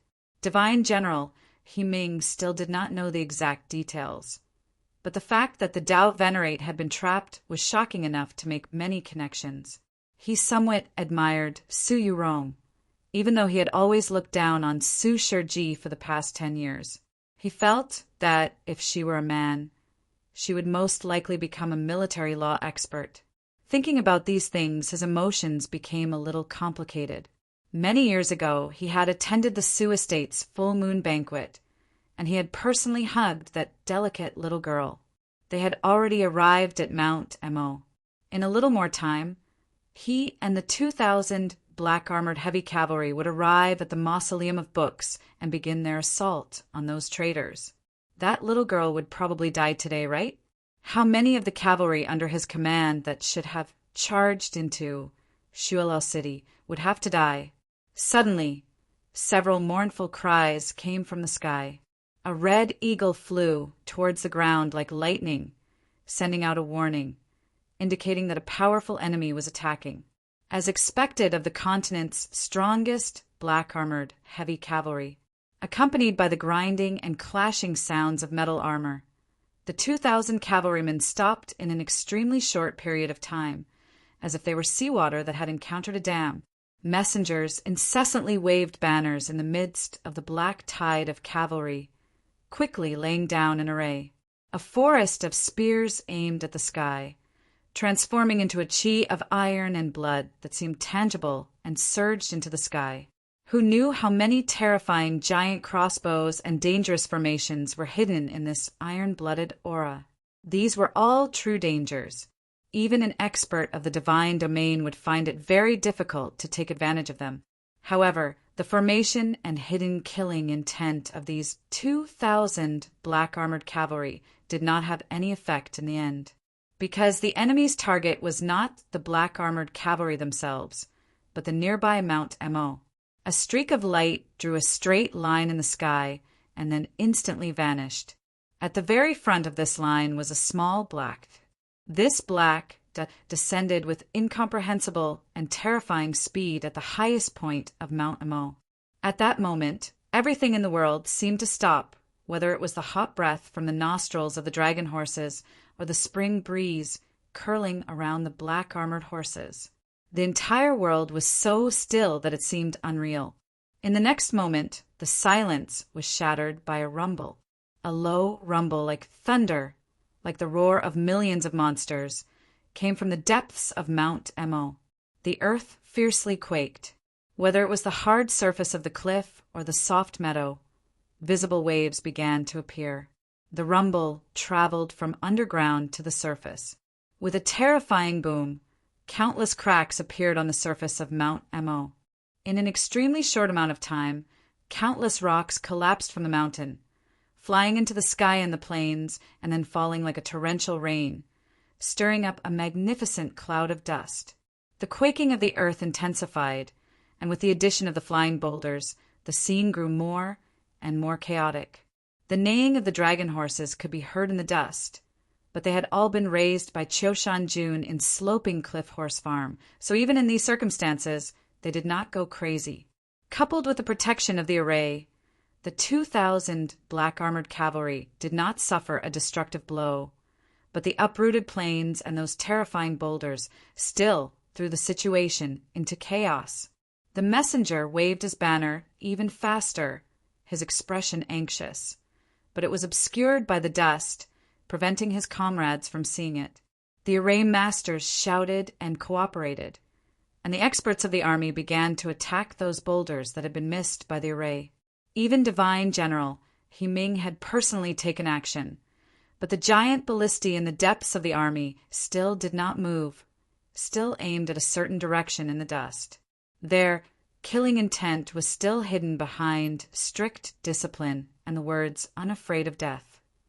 After some time, the dust gradually settled, and the scene in front of them once more appeared before the eyes of all the cavalry. The cavalry that had remained extremely calm in the face of this chaos finally revealed shock in their eyes. That Mount Mo that had been right in front of them just a moment ago, had disappeared. Mount Emo was not very tall, only 100-some jong, but it was still a true mountain. Who could turn a true mountain into rubble and half a cliff in such a short amount of time? As the dust settled, a black-clothed girl appeared. Her picturesque face was filled with absolute coldness. That red that looked like a cinnabar mole was suffused with a terrifying, fiendish aura. Her feet were bare, because the moment she landed on the summit, her shoes had been reduced to the finest of existences. The cavalry were shocked speechless. Could it be that this seemingly immature, black-clothed girl had destroyed Mount Emo? Suddenly, countless neighs tinged with extreme fear resounded through the air. As the mountain crumbled and rocks rained down, the calm dragon horses suddenly became restless and abnormally panicked. A few moments later, they began to kneel in the direction of the black-clothed girl, expressing their subservience. The cavalry were thrown to the ground, creating even greater chaos. Divine General, Ming's heart sank as he looked at the black-clothed girl, and then he slowly raised his right hand. With a white light, a divine chi emerged from the depths of the army. The black-clothed girl indifferently glanced at him. To be continued. Chapter 45. Meeting the black-clothed girl's gaze, Ming suddenly calmed down, his mood much more relaxed, and he even smiled.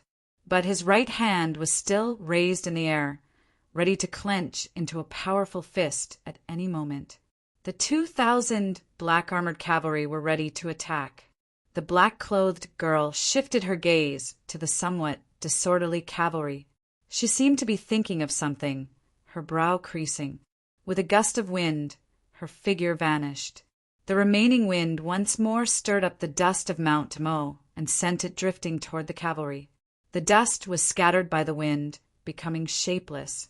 Suddenly, countless milky white rays of light pierced through the dust, making it seem like white sand. These rays of light, suffused with a divine aura, came from the bows and arrows in the hands of the cavalry. Compared to the massive divine crossbows hidden in the depths of the camp, these sacred light arrows were the most terrifying weapons of the black-armored cavalry.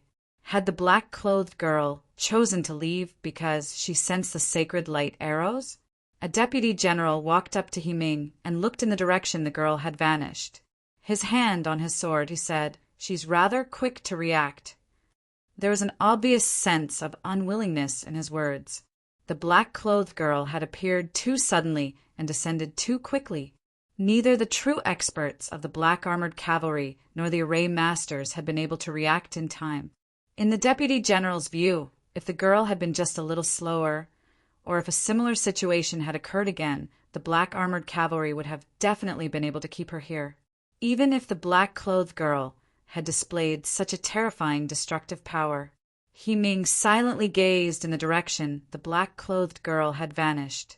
He did not agree with the deputy general's view. The black-armored cavalry had traversed the world and had never tasted defeat, so they naturally had methods to deal with experts. Even if they were facing a divine expert today, they were still confident that they could contend with her for a while. The problem was that if his guess was correct, the black-clothed girl just now was no ordinary expert, but a dragon. What? That was a dragon?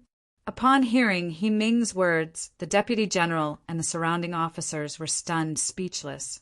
Ming's voice was slightly hoarse as he said, "Yes, and it should be a black frost dragon." The deputy general was even more shocked and then speechless. He subconsciously scratched his head.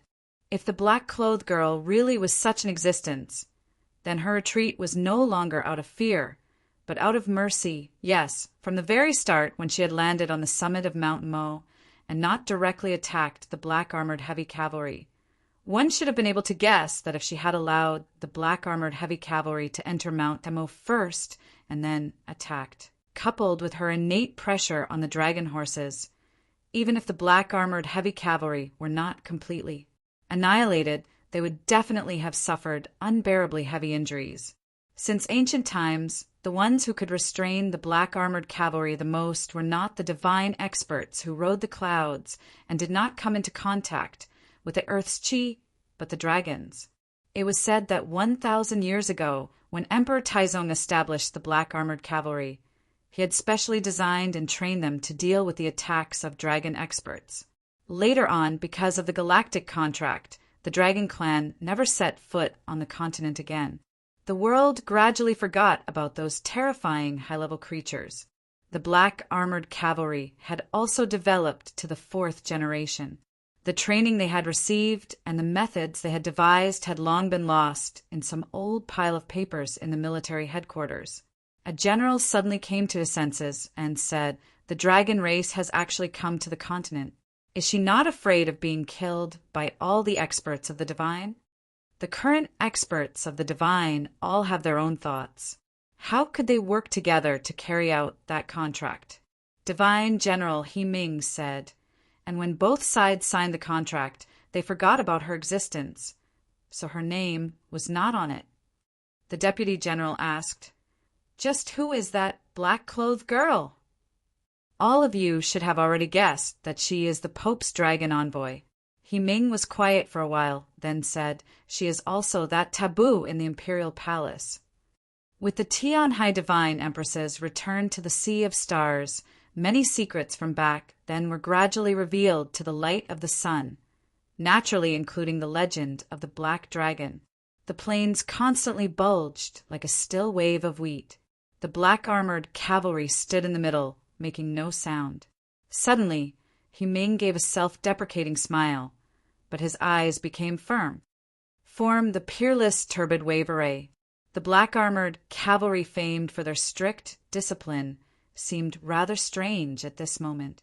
The staff officers all looked at him with strange gazes, but they did not immediately pass on the order, because Divine General He Ming had spoken of the peerless turbid wave array.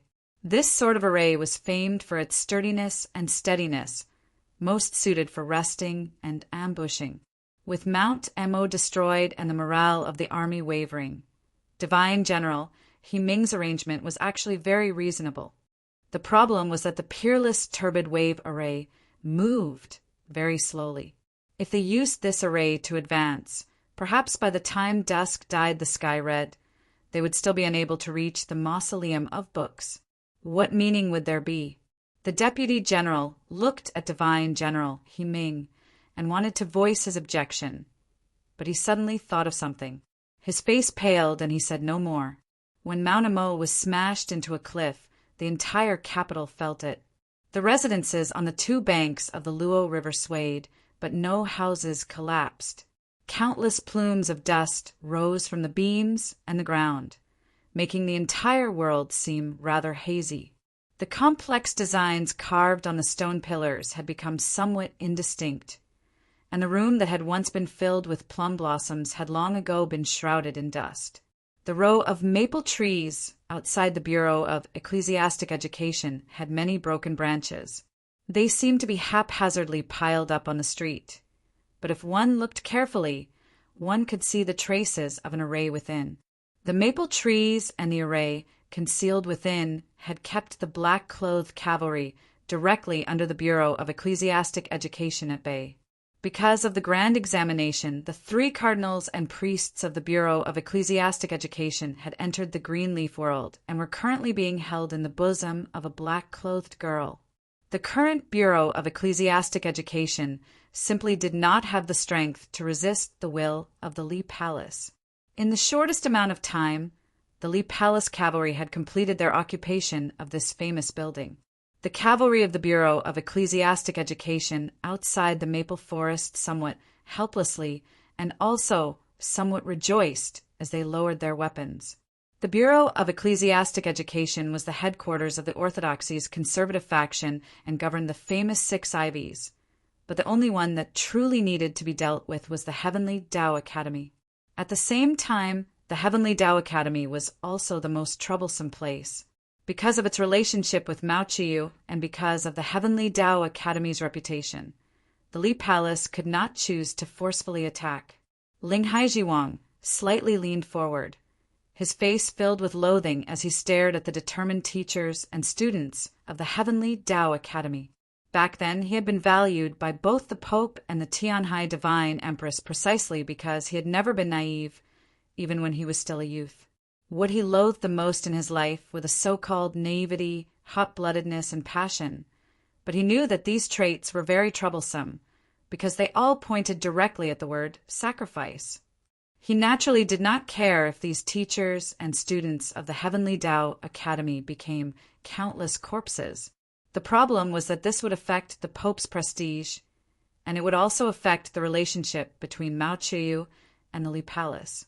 It was obvious that Zhuang Jihuan was well aware of these things, so even after learning of the Bureau of Ecclesiastic Education's actions, he still refused to surrender. He hoped that these young students of the Heavenly Tao Academy, brimming with ideals and willing to sacrifice themselves, could help him persist until good news came from the mausoleum of books. Linghai Jiwang glanced at the old Taoist next to him and said, "You're also the vice principal, so why are there no students willing to listen to you?" This old Taoist was Taoist Shuxin. He sighed and said nothing. Back when Mao Cheyu was in seclusion in the Li Palace, his junior brother Zhuang Jihuan had personally protected him while the Heavenly Tao Academy was managed by Taoist Shuxin. Linghai Zhuang, who had proposed this plan, had hoped that Taoist Shuxin could use this period of time to strengthen his control over the Heavenly Tao Academy and prepare for today. But who could have imagined that Zhuang Jihuan's prestige in the Heavenly Tao Academy was so high? The curses of the young students grew louder and louder. Linghai Jiwang's complexion grew gloomier and gloomier. On the count of 5, prepare to kill. Taoist Shuxin was shocked by these words and bitterly advised, "Absolutely not." Linghai Jiwang ignored him. With a clear clatter of metal, the orthodoxy cavalry slowly unsheathed the swords of the church that glowed with divine light. The black attendants of the Hall of Heavenly Judgment were like several dozen ghosts as they silently snuck into the Heavenly Tao Academy. To be continued. Chapter 46. Seeing the orthodoxy cavalry preparing to charge, the several hundred teachers and students of the Heavenly Tao Academy showed no fear. On the contrary, they became even more excited. Their shouts gradually grew louder and louder, giving off the feeling that they were united as a fortress. Besides the slogan of protecting the Heavenly Tao, the teachers and students were mostly cursing. The one they cursed the most was naturally Taoist Shu Exen, who they viewed as a traitor who had sold out his academy for glory. Linghai Zhuang's name also frequently appeared, and he would even occasionally speak disrespectfully of the Pope. As he listened to these curses, Linghai Zhuang's complexion grew gloomier and gloomier. But if one looked carefully, one would discover that the expression in his eyes had not changed at all. In terms of strength, the Li Palace had the absolute advantage. The orthodoxy cavalry were existences on par with the black-armored cavalry, and the black-clothed administrators of the Hall of Heavenly Judgment were once on par with the assassins of the Department for Purging Officials and the Pavilion of Heavenly Secrets. The Heavenly Academy truly had a deep foundation and had nurtured many experts. Currently, many bishops in the Li Palace also came from this place, but in the end, it was only an academy. The fact that the Heavenly Tao Academy had been able to endure for so long could only mean that Zhuang Jihuan's heart was hard enough and that the teachers and students were hot enough. Faced with several hundred teachers and students who were willing to lay down their heads and spill their blood, if the Li Palace forcefully attacked, it would inevitably turn into a bloody massacre. Moreover, the current situation and the cause of this matter were different from the bloody incident of the Orthodox Academy 20-some years ago. Linghai Jiwang, the person responsible for this matter, would go down in infamy for 1,000 years, and Chen Chongqing would not fare much better. Under the premise of doing their best to avoid bloodshed, the Li Palace had to find a way to make the teachers and students of the Heavenly Tao Academy give up resisting. But Linghai Jiwang's eyes remained indifferent. No matter how Taoist Shuxin begged, he had no intention of withdrawing his order. Seeing that the cavalrymen of the orthodoxy were about to charge and that the black-robed deacons were about to raise their scythes of death, Taoist Shuxin felt a wave of sorrow and despair. It was as if he could see the Heavenly Tao Academy soaked in a sea of blood, and the youthful faces of the young students lying in a pool of blood. The next moment, he suddenly felt that his eyes were playing tricks on him. The Heavenly Tao Academy didn't turn into a sea of blood. Instead, it turned into a sea of ink. A shadow descended from the sky and landed on the ancient buildings of the Heavenly Tao Academy. That shadow was so deep that it seemed to have substance, but it also seemed like the real night. The angry shout stopped. The young students of the Heavenly Academy looked at the sky blankly. They could not see the true form of the shadow. Countless snowflakes floated in the dark sky, blocking all vision. "It's snowing," a student shouted in surprise. "Why is it snowing at this time?" a student shouted in surprise. It was already the beginning of spring. Even if it was late spring, there was no reason for snow to fall. The students were shocked and started to discuss among themselves. Some of them even forgot about the murderous cavalrymen outside the gate. However, there were still many people who did not forget the Heavenly Tao Academy and their current situation. Looking at the beautiful snowflakes in the sky, a delicate and pretty female student murmured with tears in her eyes, "Heaven's way! Do you also feel that this world is too dirty, so you want to send down this sacred snow to cleanse our eyes and souls?" Some of the God, by, Academy and A. Some said some the some. God. This boom was extremely deep, but it was not weak. It was like thunder hidden in the deepest clouds, or a river in the deepest depths of the earth. Everyone looked to the sky in shock. Was this the response of the heavens? Or Linghai Jiwang? This voice had a clear will. It was indifference, disdain, and disinterest. Whether it was Linghai Jiwang leading the orthodoxy cavalry or Taoist Shushin leading several teachers, Zhuang Jihuan's expression did not change. But when he heard this hum, his expression became rather strange. There was even a hint of hesitation and a desire to retreat in the depths of his eyes. He could hear it. This was the cry of a dragon. The number of snowflakes in the sky suddenly increased by several dozen times, and the cold wind became bitterly cold. The wind and snow madly danced, causing the temperature inside and outside the Heavenly Tao Academy to plummet. Whether it was the ivy on the stone walls or the 1,000-year-old tree in the deepest part of the academy, they all became beautiful jade branches. Thin ice began to form on the surface of several small lakes, which began to thicken at a visible rate. In a few seconds, these lakes had become as smooth as mirrors. In a certain remote courtyard, the water in the deep well was completely frozen, causing several cracks to appear on the ground around it. The entire world had turned white, a domain of ice and snow. The majority of the ordinary students had been transformed into snowmen. They could still see and think, but they could no longer move. They even had stunned expressions on their faces. Zhuang Jihuan had been an outstanding genius in his youth, and now he was one of the few cultivating experts in the capital, so he naturally had no problems. Some teachers and students of decent cultivation could also hold on. Their faces were rather pale, their lips a little blue. The teachers and students had suffered internal injuries from the cold invading their chi openings and ethereal palaces. Zhuang Jihuan had realized that he had suddenly lost everything he could rely on. Just where had this snowstorm come from? Why was it so berserk and terrifying?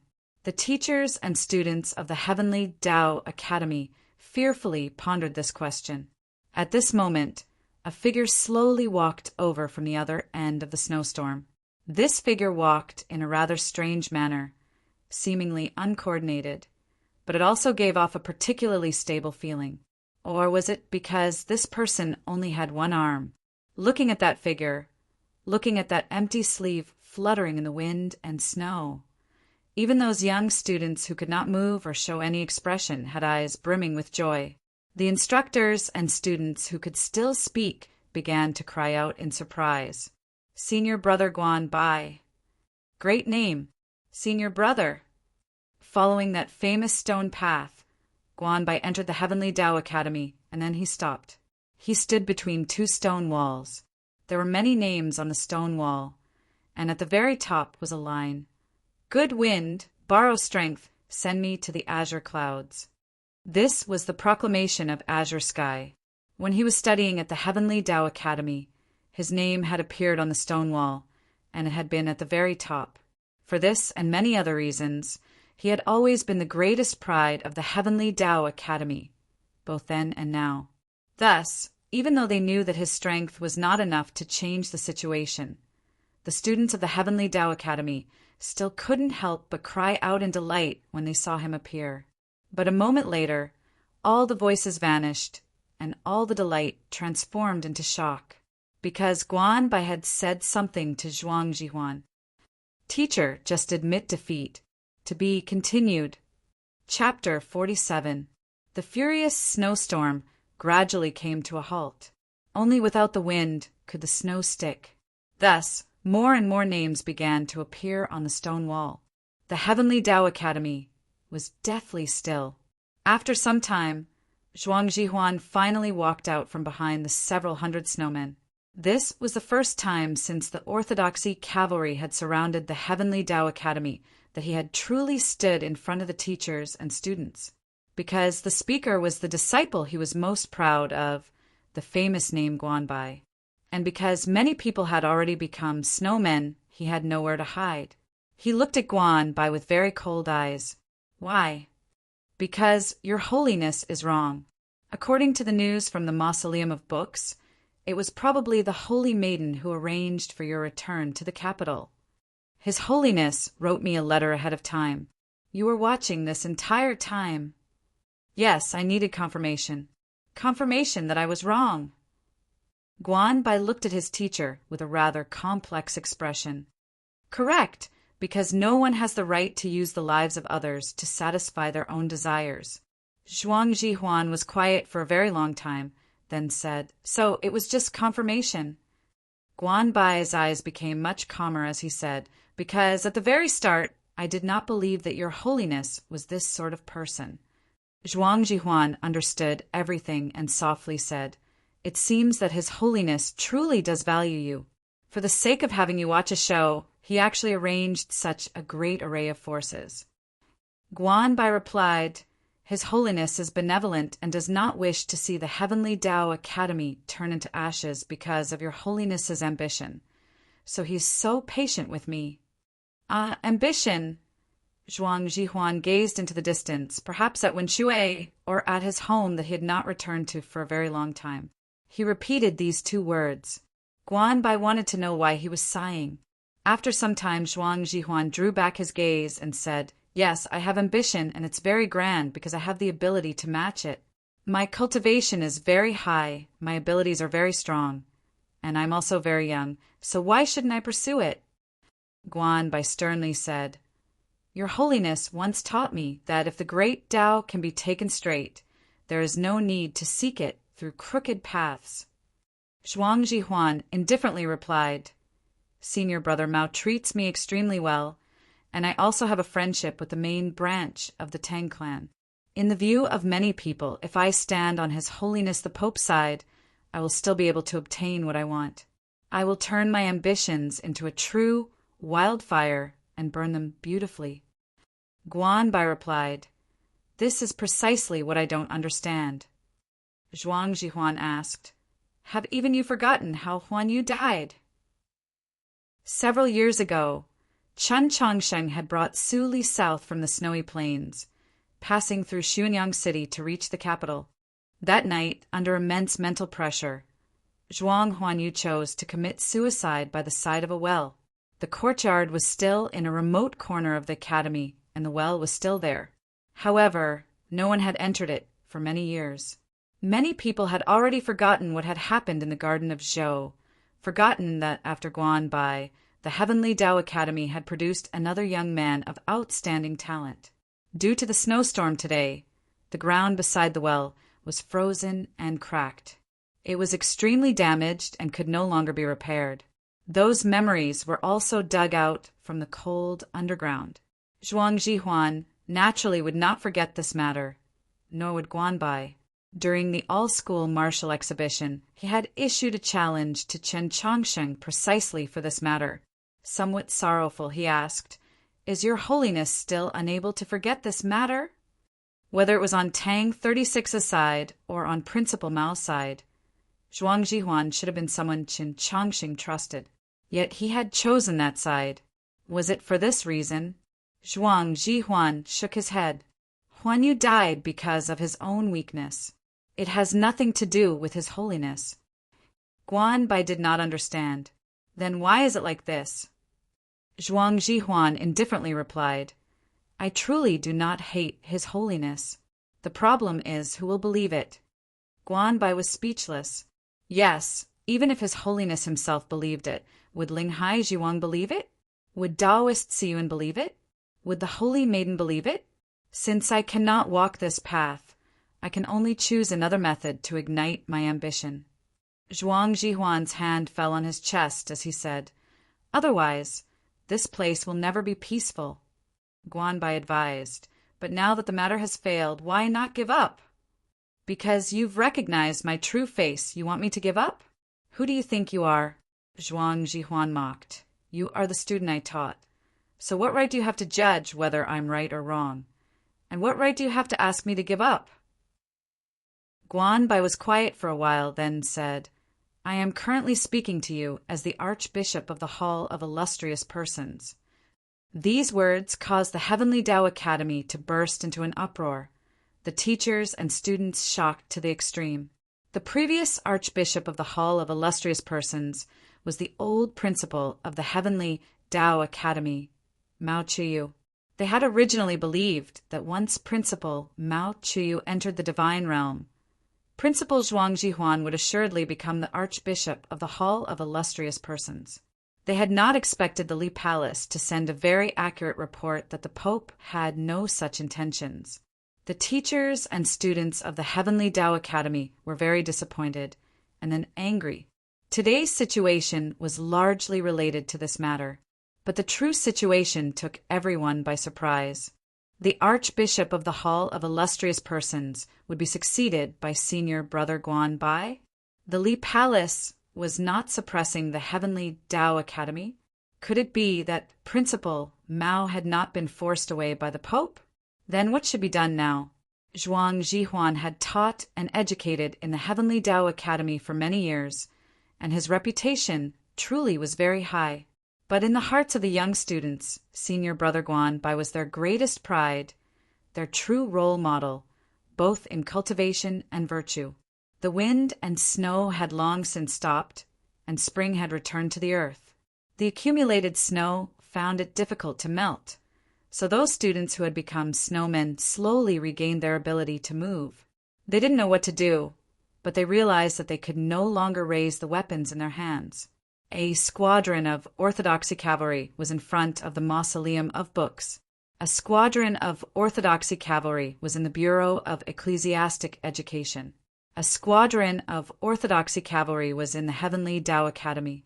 The Li Palace's most powerful force was elsewhere.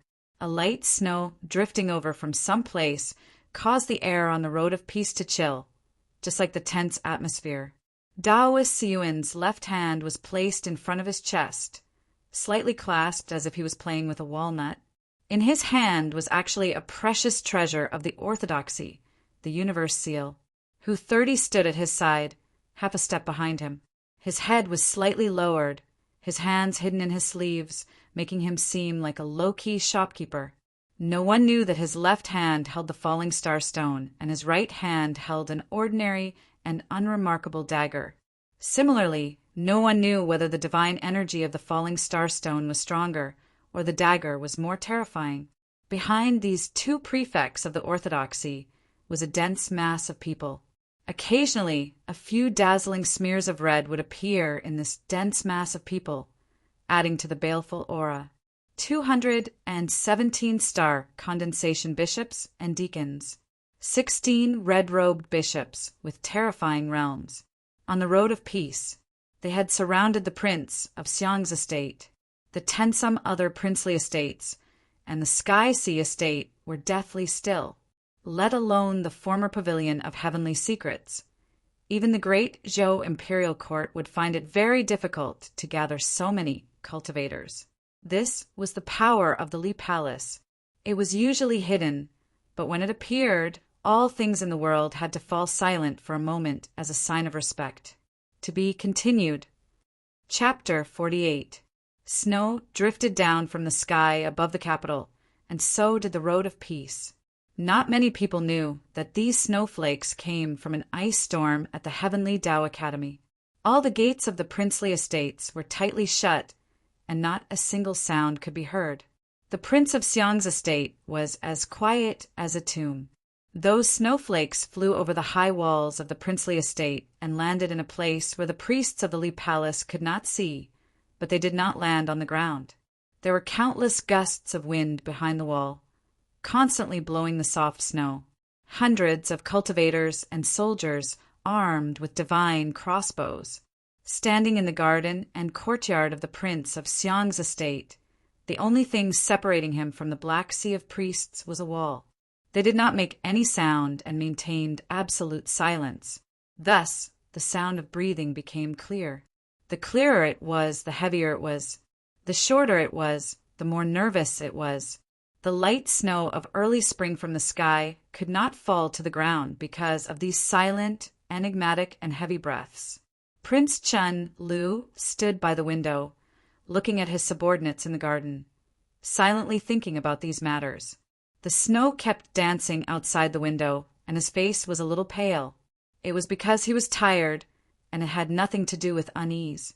At a time like this, there was no need to regret anything. He turned to look at the Taoists in green. The 3 azure-robed Taoists looked at the white-haired old Taoist. This old Taoist was a true expert of the Taoist faith, already half a step into the divine many years ago. Other than Minister Wei of the Tang clan, the blind zither player, and several secret figures of the great clans and sects of the south, no one else could compare to him. But not even he was confident that he could defend the Prince of Xiang's estate. Not at all. He was keenly aware that if the Li Palace decided to attack with all its strength, only the entire army of the great Zhou imperial court could stop this raging tide. The old Taoist said to Prince Chen Lu, "Let's go." Prince Chen Lu's face became even paler, but his expression remained calm. "I cannot abandon these subordinates who are loyal to me and father," he said. The old Taoist said expressionlessly, "I'll stay here to block them. You and the 3 martial nephews go first." Prince Chen Lu didn't expect the other party to be willing to take the risk and was stunned. The old Taoist walked to the window, ignored him, and slowly closed his eyes. A gentle breeze swirled up the snow, which landed on the wrinkled face. Her white hair fluttered in the wind, making her look somewhat touching. Seeing this scene, Prince Chen Lu's eyes became slightly moist. He wanted to say something, but in the end he didn't say anything. In the shortest time possible, he regained his composure, bowed to the old Taoist, and turned around without hesitation. From the window to the center of the parlor, the blue stone floor sank, forming a stone staircase leading underground. Prince Chen Lu and the 3 azure-robed Taoists followed the stone steps underground. It was dark ahead, and no one knew where it led. Suddenly, the lamp on the stone wall lit up automatically, illuminating the ground not far in front of them. The floor was a little wet, and there was some moss in the corner of the wall. It was unknown how many years it had not been cleaned. The light fell on Prince Chen Lu's face. He was very calm. No tears could be seen in his eyes. There was no emotion on his face. Those were all meaningless. He had always believed so. The battle that followed would be meaningless. He didn't care if the old Taoist from the Monastery of Eternal Spring could leave alive or die in battle. He only needed to know that this old Taoist would assuredly cause the experts of the Li Palace to suffer enormous losses. It didn't matter if the family warriors and experts in the mansion surrendered or died in battle. He had never doubted the loyalty and passion of these people. But these people had never been the true trump cards of the Prince of Xiang's estate. The true strength of the Prince of Xiang's estate would never appear in the capital today, because his judgment was very similar to Qin Chongqing's. He believed that the mausoleum of books simply could not be fought. It was not yet time for the final battle, but many people would still die today. He needed to ensure that his life would not be threatened, so he had to leave. He would use this gloomy tunnel to appear on the shore of the Luo River and then leave the capital. On the outskirts of the capital, those several hundred black-armored cavalry had been waiting for him for a very long time. He would bring these black-armored cavalry to Hanqiu City, where he would rendezvous with his most loyal subordinates, the army and the descendants of the Zhu clan. When the time came, what should he do first? Issue an official declaration? Or first poison the trash of the Zhu clan to death? If it were Emperor Taizong, what would he do? Poison them to death would be too conspicuous. It would be better to put them under house arrest until he ascended to the throne. As he thought of these things, a hint of a smile appeared in the depths of his eyes, illuminated by the lantern light. The 3 azure-robed Taoists were behind him, so they naturally could not see it.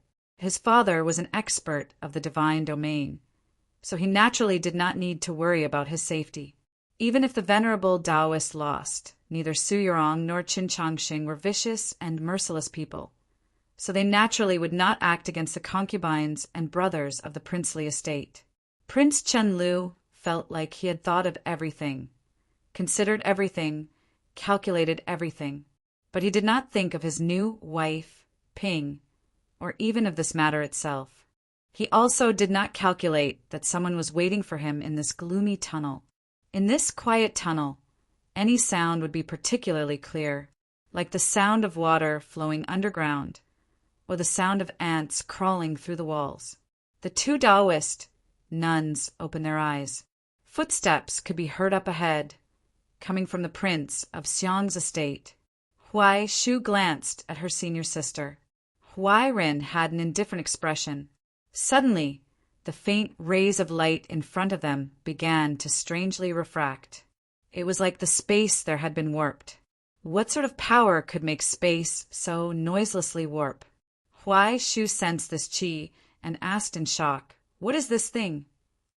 Huai Rin slightly raised her brows and said in surprise, "Even His Holiness, the Pope, has moved." When the space in the tunnel began to warp, a similar scene occurred in the sky. The dim light of the sky was scattered everywhere, clearly illuminating the Prince of Xiang's estate. An indescribable pressure descended from the distant sky to the ground. The snowstorm suddenly became berserk.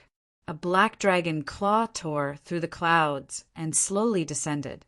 The dragon claw was like a black mountain, the scales on it like gloomy windows, exuding a terrifying qi. The family guards and experts could no longer maintain their composure, and they began to shout in panic. The white-haired old Taoist suddenly opened his eyes, a sharp light bursting out of them. A clear light enveloped the Prince of Xiang's estate. This was a very powerful defensive array. The old Taoist looked up at the sky and coldly shouted, "Evil creature, die!" Before he could finish speaking, the Tao sword flew out, transforming into an extremely mournful ray of light. It pierced through the thick clouds and slashed at some unknown place. He knew that his opponent today was very powerful, but he was still fearless. This attack condensed his entire life's cultivation and was already infinitely close to the divine domain. Coupled with the estate's array, as long as his opponent was not yet of age, he would assuredly return wounded. But he had no idea that his true opponent today was not in the depths of the snowstorm, but in the Prince of Xiang's estate. When he concentrated all his spirit into that sword, that person also moved. This person stood in a corner, his shoulders drooping, a seemingly ordinary sword loosely tied to his waist. At some point, his slender fingers had gripped the hilt of his sword, appearing exceptionally steady and harmonious. If someone saw this sight, they would even think that it was an illusion. His hand and sword had always been one. How could there be a sword faster than this? A sword glow-flashed and then vanished. It was like a firework, a short-lived flower. 2 holes appeared in the 2 brick walls. The tip of a sword pierced through the blue Taoist robe, bringing with it blood. To be continued. Chapter 49. There was a massive boom. Everyone in the city heard it. Dust accumulated over the years began to fall from the beams. The people on the streets were perplexed, not knowing what had happened. The officials of the imperial court, who had just received the news from the south, were shocked speechless, thinking, has another mountain collapsed? The thunderous boom gradually faded into the distance. The massive dragon claw slowly retreated behind the clouds. The array around the Prince of Xiang's estate had been broken. If it had not been reduced to ruins, it was not far from it. The wooden bridge had been broken, and the ruined evening pavilion had fallen into the lake. The lake water was constantly flowing towards the shore, turning the yellow sand of the horse farm into a puddle of mud. The estate was covered in dust. Screams could be heard everywhere, and dazzling bloodstains could be seen on the white walls and red tiles.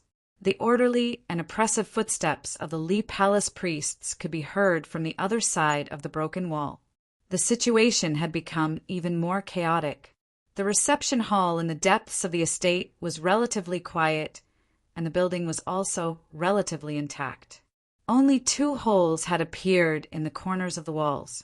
Suddenly, a dazzling ray of light shot out from those 2 holes, looking like a sword. The wall, made of hard bricks, was like a piece of paper, easily sliced apart. The entire wall, together with the eaves high above, fell down in a neat manner. Clap, clap, clap, clap.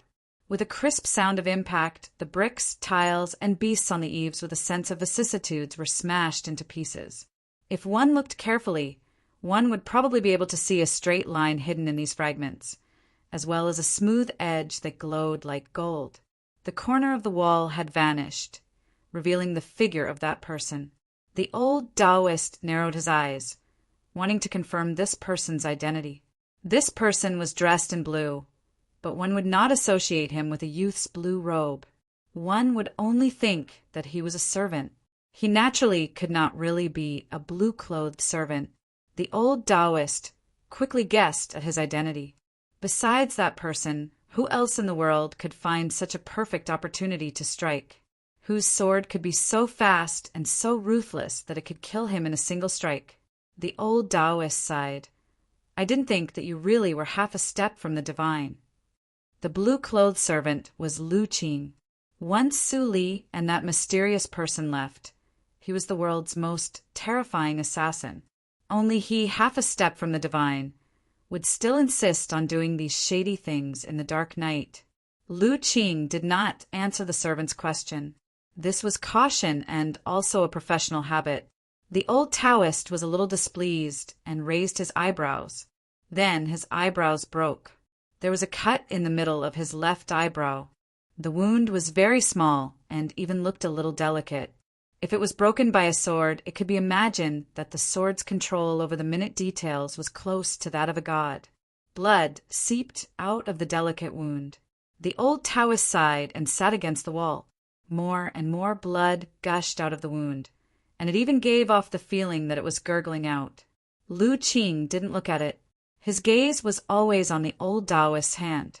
This had been the case from the moment he appeared. The old Taoist was not holding a sword in his hand. The sword had already disappeared into the sky, but he did not let down his guard, because the old Taoist's hand was still empty. At this moment, the old Taoist's fingers finally loosened. After holding his breath for a long time, he finally exhaled. This breath was as hot as lava, like boiling lava, instantly burning the snowflakes floating in the sky into green smoke. A series of hissing sounds rang out. His gaze moved up and rested on the old man's face for a moment. The old Taoist had already closed his eyes and was no longer breathing. He had finally truly relaxed, but there was no joy on his face, only a pallid white. In order to kill his opponent, he had also suffered a very serious injury. Without the array, and without a true expert like the old Taoist, The Prince of Xiang's estate's defense could only last for a very short time before the Li Palace's vast strength. The Li Palace very quickly took control of the entire estate, and it even took control of the two neighboring estates. Hu 32 ordered his subordinates, "Don't startle the women in the rear residence." The orthodoxy had finally launched an attack on the imperial clan. Regardless of what happened in the future, it was now time to obtain sufficient benefits. There were some account books and some secret items that the Li Palace had to obtain. As for how to deal with the people in the estate, that was a completely different matter.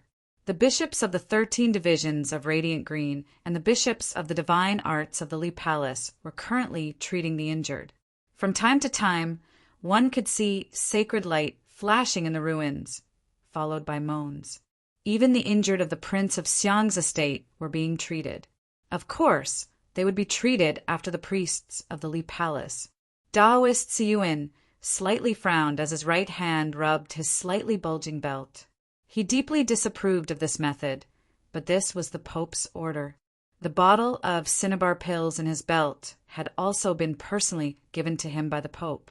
Even if the sacred light technique could not save someone, with this bottle of cinnabar pills, it would be very difficult for them to die.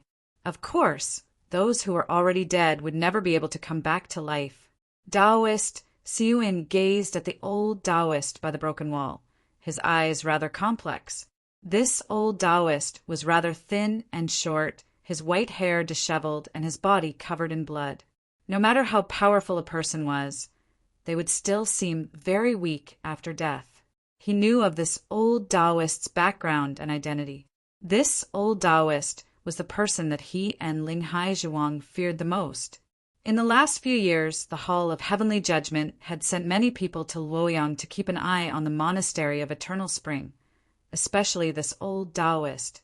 The moment the old Taoist left Luoyang, he and Linghai Zhuang learned of it and reported it to Qin Changxing that very night. At the time, Qin Changxing had been practicing the sword in his stone room and had not made a single statement. Only today did Taoist Siyuan realize that the Pope had already made plans. His gaze fell on the old Taoist's brow. There was still some sword intent left there. That sword intent was like a willow catkin that had not yet been broken, extremely fine and clear. A cold wind brushed against it, giving it a biting chill. To be able to kill this old Taoist, just how terrifying was that assassin? As he thought of that blue figure in the snowstorm, he slightly raised his brows and thought, just what is the relationship between the Pope and Lu Qing? At this moment, 3 people suddenly appeared in the ruins. Taoist Siyuan was not surprised, nor did he reveal any wariness. It was obvious that he had known about this path in the reception hall. He bowed to the 2 Taoist nuns and said, "Greetings to seniors." Huai Shu harshly asked, "Since you were going to act, why did you not tell the holy maiden beforehand?" This Taoist nun, with a straightforward and rather irascible personality, was clearly in an extremely bad mood. If Taoist Siyuan were not the prefect of the orthodoxy who controlled the sacred hall, she would probably be even more furious. Taoist Siyuan bitterly smiled. "I also only learned of His Holiness's plans before coming." Huai Shu froze at these words, and even Huairen was rather surprised. Taoist Siyuan knew that it was very difficult to explain, so he said no more and turned to the other person. Even with the help of 3 Taoists from the Monastery of Eternal Spring, Prince Qinlu still had not reached the Luo River, and Hanchu City was still 1,000 li away. His face was rather pale and his body was stained with blood, but his expression was still as calm as ever. Taoist Siyuan felt some admiration, and then he once more felt that the Pope's plans were perhaps inappropriate. To be continued.